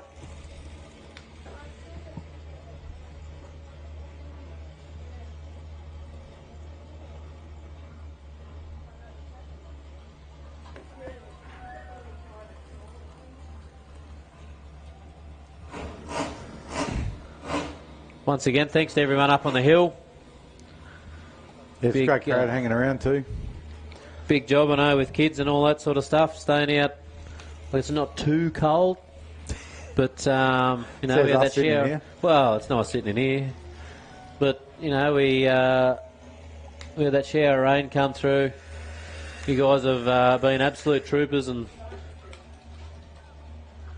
stuck it out, and now we're at the pointy end of the racing. So it's always a fun bit. This is where it's at. So we've had Nate go out and run that 44.66. Kyle's best time so far is not in the 44s. That's low 45s. So he's going to throw everything and the kitchen sink at this.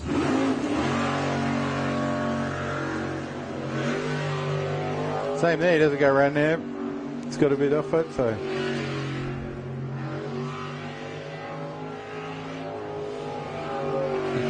Three pulses in the top three for LS. Yep. As I said, this boat is for sale. Proven tonight that it's a podium-winning boat. Yep. How far up the podium, we don't know just yet.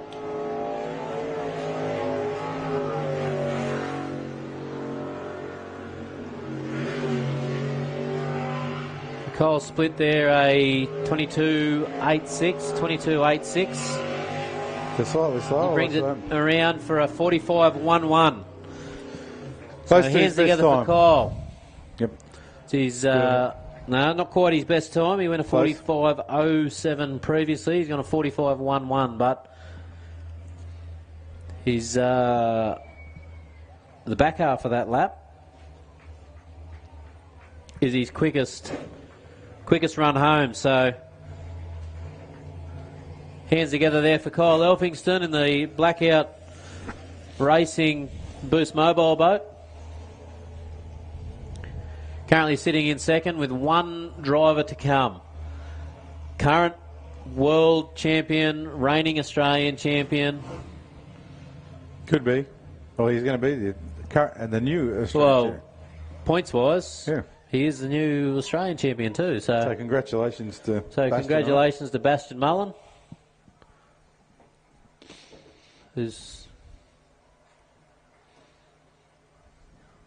He'll be disappointed he didn't go race in New Zealand, so he could have the three. He's taking his time, not even getting his race suit on yet, so not sure. Got Arnie Kelsey's down there. She's all chill. Done a lot of times.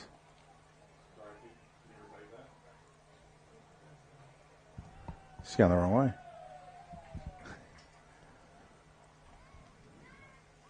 Maybe they have an issue there.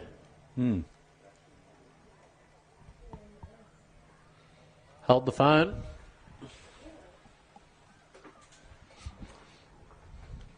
It's pulling forward off the ramp, so we don't know what's going on there. They are pulling the boat out of the water. Bastion standing over next to Kyle. So not sure.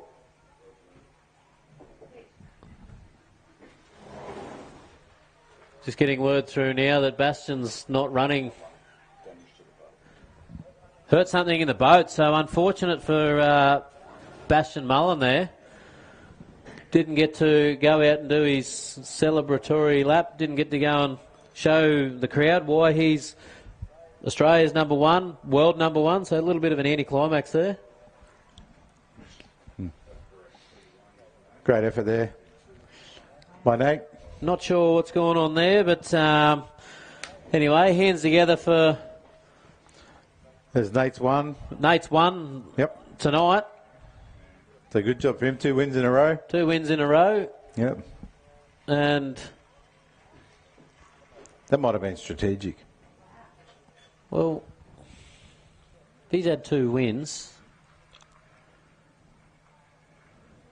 How's that go with the points if Bastian's had done his drop round for the round they didn't run, and now he's come third? I don't know. Might the have points. to have a look at the I won't points. look that close. Might have to have a look at the points. Just how this is going to go Yeah. for the I'm Australian pretty sure Championship. filling up. If he's ended up third, anyway, so it's only going to be 6 points. So sure that there would be enough. Yeah, be interesting to see just where that lands us with points. Hmm.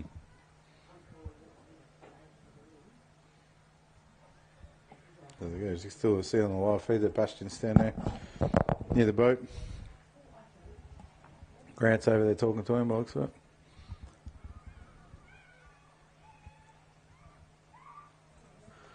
So just got Gordon having a look. Throwing all the things up. Well, that's a DNS too. Didn't address the starter. Yeah, but it's still third, so it's still third. Yeah, I suppose. He still gets third place. So he still gets the points for third. So where the points end up with. Just can't drop around because they didn't turn up for one round. Yeah, so that's the one they didn't. They dropped. Hmm. If Nate's come second, the rest of them won 2 rounds. Won 2 rounds.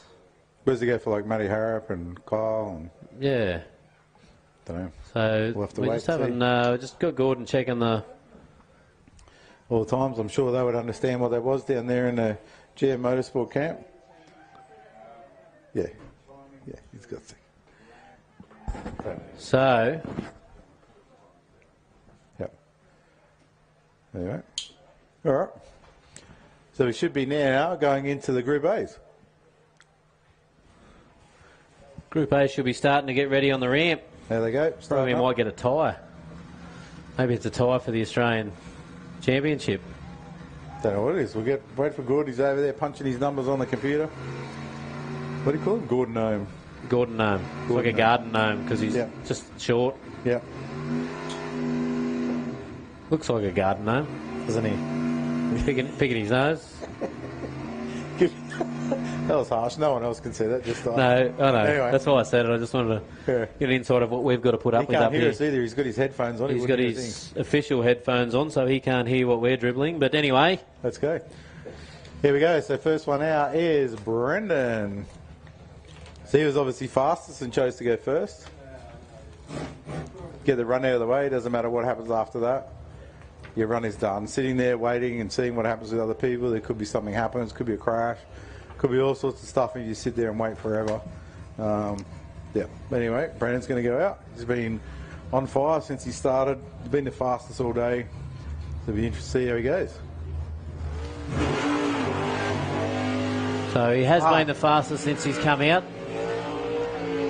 Missed the first 3 qualifiers due to that issue with the Motec. Got that sorted. Like you said, don't want to be out there running around in a package that, you know, quite a good house deposit. Yeah, good house deposit. Yeah, that's good. And the worst thing is sometimes when you hurt an engine. So, sorry, Brendan's split there was a 22.52. So not as quick as he has been to the split.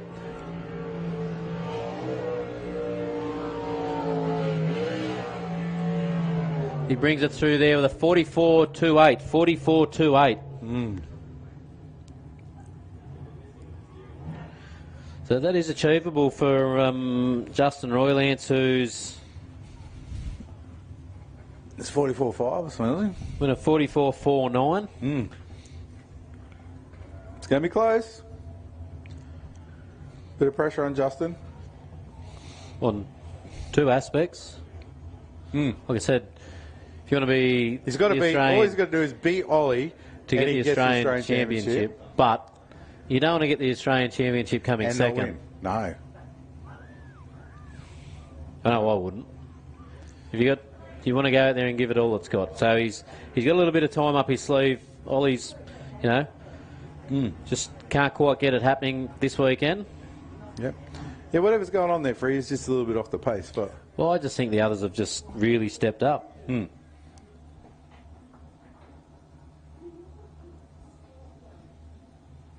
Just taking his time. Let the duck settle on the pond. Get everything. Making sure everything in the boat's right to go. Here he comes. Clear the throttle. I don't think it's the throttle. That's the nervous system, isn't it? Just going... No, you just want to make sure it's all working. The nervous system. You like to hear the noise. That's why we do it. It's one of the reasons, isn't it? So Ollie's previous best up until now is a 45.69. 45.69. Went really wide there to go in there. That's probably the widest I've watched anybody go in there. But is he just carrying the speed through there? Yeah. The boat just does not look like it's fast. No, it's reacting and turning and doing all it's supposed to there, but just doesn't look like it's. Oh, he just said that's what we spoke about earlier. So he just caught that island up the back there.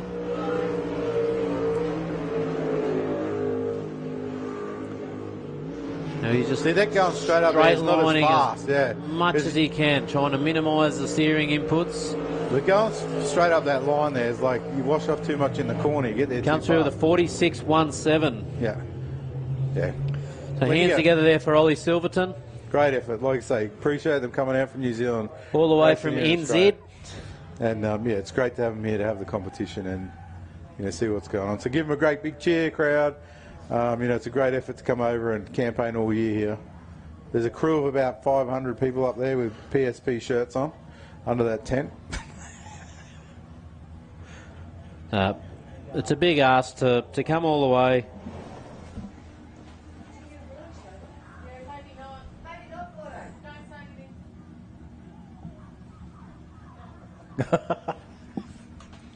Anyway,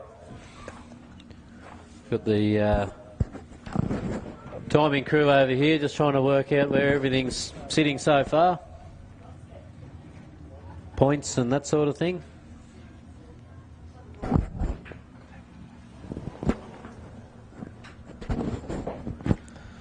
So last boat up now should be the Spitwater boat, Justin Roylance. So as we've spoken about, all he has to do is beat Ollie Silverton's previous run of a 46.17. So I mean, you're sitting there now and you go like, Justin's been in the 44s. He just has to beat him, right? So he doesn't have to do anything stupid. He's got a fair bit of pace on him. Nearly a second and a half on him. He doesn't have to do anything stupid, right? These are the ones I don't like watching. Yeah. And I bet you Bree's up there. I bet you Bree's she's going to be right down here. She's going to be swearing. She's going to be... Where's she? Oh, no! Now he's going to he's going to be chasing himself. Oh, horrible start for Justin Roylance. Oh. He does have 2 seconds up his sleeve. Yep. He doesn't have to do anything silly. That's the thing, like it's only at the start and it would only be a few tenths, right? So he doesn't. We'll get an idea here when he comes through for this split. 22.8 as opposed to Ollie's. So he's still in front of Ollie Silverton. Ollie Silverton with a 23.12. So nothing stupid here from Justin. Yep. God, I can imagine Bree there. She's going to have no hair left by the time this runs over. I think she may have thrown a profanity out there. Here she's standing down here in the pink shirt. I saw her throwing her hands in the air. Here we go. Here we go. 44.908. Ladies and gentlemen, the Australian Championship. Yes, he has finished second tonight to Brendan Doyle, but Australian number one in the Group A, Justin Roylance. And you don't need to get a wig now, Mrs. Roylance. You can leave your hair on your head. That was great, and great effort from Brendan. They share it. Ah. They're even. We've just been told that they possibly, we got the timing crew up here just double checking, but looks like there might be a shared Australian title there due to Ollie Silverton coming in 3 points ahead. So great mates off the track have just managed. So really, potentially Justin had to win. To win the Australian title by himself, he had to win. He had to beat Brendan to get the points between him and Ollie. So, and he really won. Yeah. Anyway, he's won. He's just won it with one of his good friends. He's won it with one of his good friends. So, hands together for Justin and Ollie. And a big hands together for Brendan as well. He won't take the limelight off him. He's come in with a 7/10 quicker. Oh. Justin's split well down on where he should have been after that horrid start. You know, that could have had him... Like I say, you'll never know. You'll never know. He could have been right on the money there. Yep. Great effort from both of them. Great effort all year. They've been, really running backwards and forwards between the two of them. And like you say, for a guy to come from New Zealand, have his family and his crew take around his biggest competitors thing. Rightio. So just been told before we get the Unlimited guys under the way, they're going to do the checkered flag run for LS and Group A. So I wonder if that boat will start. Yeah, I wonder. Anyway. Strategically, it's worked out that the boat's able to do this. Anyway, what a great effort. That's a really beautiful gesture between whatever's gone on there in that team and where that's going to end up. I think that's a really nice thing. Yeah. Good to see Justin and Ollie though. They fought that tooth and nail. Yeah. That was a great effort. Like I say, just that, we were mucking around before saying about Ollie clearing the throttle coming across there. Was it the throttle and nerves? Well, Justin didn't do it. He got to the start. Gets here and it coughed. Yep, and that's enough. Could have cost him a win tonight and possibly a solo Australian Championship. But hey, he still gets to say he's an Australian champion. I think it's twice now, is it? Twice time? 2 times? 22 and... Yep. And 25. Yeah. 24, 25. Yeah, great effort. Like you say, you know how much effort goes into that. You don't get that just... That's because there's a whole crew of people around there, that help out, do all the stuff. And for both of them, like I said, there's a tent up on the hill full of PSP and outlaw people. Roll down there, hugs everywhere.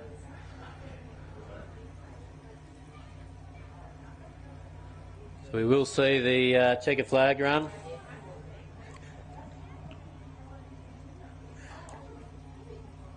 Oh, there's no reverse. Can't get off the trailer.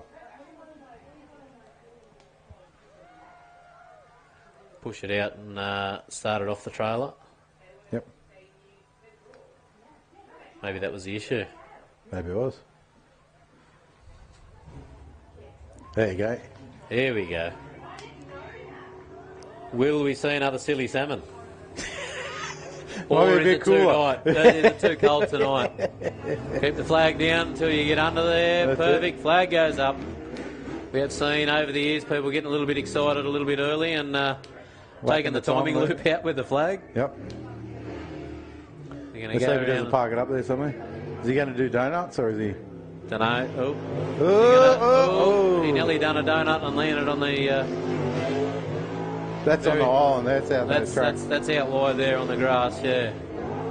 That's got grass again.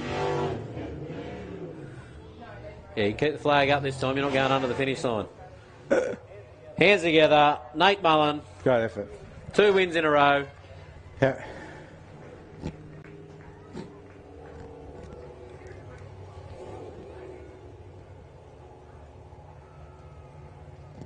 Very good. Good to see. He drove well. Kept the boat together. And they managed to get the boat restarted to go out and do the victory lap. Great effort.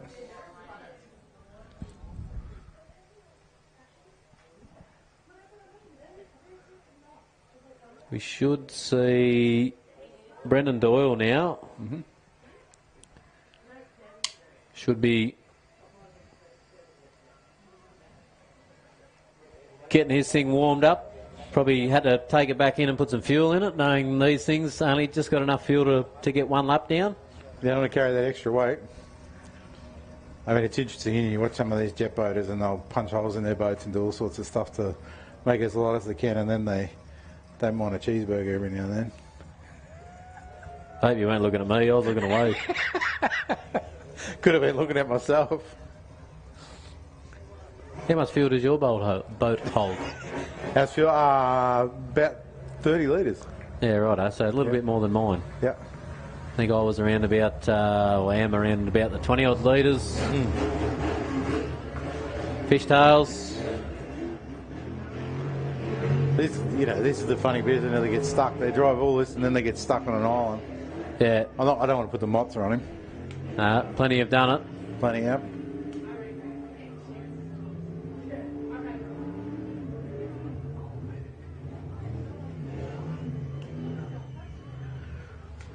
Big cheer to Brendan Doyle. Didn't campaign the whole season. Would have had a very good chance at taking home the chocolates for the season. Yep. Was a high contender for the World Series, but just couldn't get it together when that second round. He just couldn't get it together. So yeah, he was a standout in the first one. Couldn't get it together in the second one, so lost that. Consistency, and I'm sure I was speaking to him earlier today, and he said, like next year or this next season, he's really going to put the effort in. Got everything ready now to go for the next season. Yep. So, yeah, it's a bit different. We've got 6 races between now and the end of the year, 1 every month, which is a bit different. We'll get back to a calendar year. So it's going to be hectic. If you have something wrong with your boat, and you've got to wait 6 months to do something to it, that's your season over this year because. Like I said, with all these things, getting parts and getting people to do things is a bit hard sometimes. So Brendan's probably one of the luckier ones in Group A with a spare setup. Yep. Not everyone has that luxury. Bonzi and Unlimited, same thing. Not sure what hull he's got down there, the other boat. Is it another Pulse? I don't know. It is. Rightio. I think he's running tonight. That was a brand new one. Yeah, rightio. Yep, and the other one's there. So that had the big cube in it tonight. That ball had a different. Yeah, it had the bigger cube. What is it now? Did you say there was 600 small block before? 600 and something cube, apparently. I don't know. Crazy. I don't know for sure, but then that's the original one was 583 cubes, and I think last season went up to 600 cubes, or end of last season, or start of this season, not sure. I've heard a story on the grapevine. And then I think last meeting he had an older engine in. Because he had some dramas at the Worlds. No, yep. at the last of the New Zealand round it was, sorry. Yes. So whether that was supposedly jet unit dramas, but whether that done something to the engine as well, because if the jet unit locks up and the engine comes to a halt fairly quick, can do some damage. So word was that he had the old engine in. And he had that crash at Keith as well, which did a lot of damage to the boat. It didn't look so bad, but he sent me a list of all the things that happened, and there was a long list of stuff that was damaged in that. And I think the thing with that is too, a lower horsepower, lower performing boat, you can probably get away with it, but when you're on the peak of your game, the slightest thing wrong has a big impact. So he done well to fight back and get back as close as he did to Tyler. Yep. But tonight's going to settle it. Tyler got more to give. We got three boats to go out, and we'll see the Australian Championship. I'm sure that whatever Tyler's got, he's going to bring it. Well, he's got to. This is it. It's win it or bin it now, isn't it? If you want it bad enough, you got to give it everything. Or you can't leave it in the cart. Next year. No. It's he'll want to make sure, like I said, that, and the telltale on that'll really be if he gets his fastest time, any win, he's going to be happy. If he doesn't get his fastest time and he doesn't win, he won't be happy. But that's all we can do. Here we go.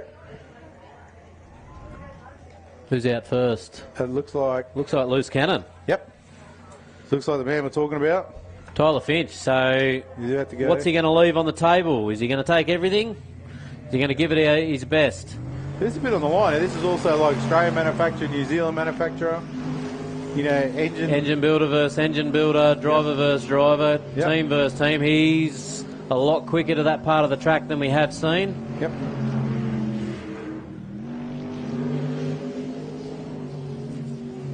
Not hearing hit a limiter like he has in the past. No, but have they screwed the boost up? So he comes through there with a 20.58, 20.58. Same as last time. Same as last time. So we've seen Fonzie into the 20.4s. Ooh, that's not good, not good. Oh, he got out of that one, got away with that one. Up here. Didn't have time to couldn't see He needs to really drive this thing home now.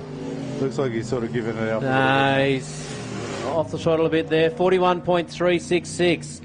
Hands together for Tyler Finch in the loose cannon. 41.366. Still a really good time. You know, like you can't, like Fonzie couldn't make a mistake like Justin's start there and think he's going to get away with it. So it's still got the pressure on him. Fonzie's been doing a second faster, but it's like, it's right there. And we've got Darryl. And he can put a cat amongst a pigeon. Like if he goes the right way, gets his foot into it, feels comfortable, he can pull 41 out of the hat. He can get a 41. Fonzie's got to. Yep, he's got to address the starter. Yeah. Might be like me. Things have happened. We've seen things happen. You know, bit of spray. Yep, definitely. So he's under pressure now. So it's like, you know, although he's had the quickest time so far, you're not guaranteed until you cross that finish line. Nope. Yep. Yeah, that last in control. Yeah. Yep. You can't shortcut it over the island. Nope. Can't go backwards. So Tyler Finch has laid a time down that we know Fonzie Mullen can beat. Yep. He's still got to do it. But he's still got to do it.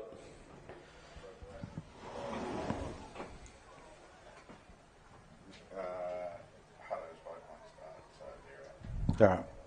Being told that some dramas here for the R&J's battery, Daryl Hutton. Helmets are off, boat won't start, so disappointing end to Hutto's run. Like we say, these are kind of things that can happen.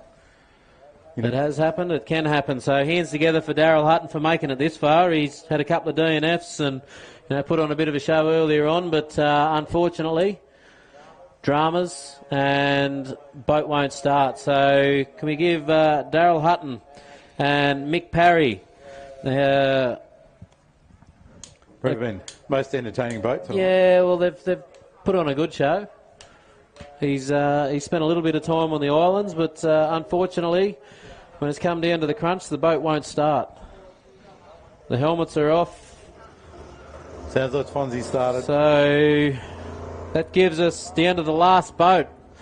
So unfortunately for the crowd, we didn't see Daryl Hutton go out there and put on a spectacular show like he always does. Mm-hmm.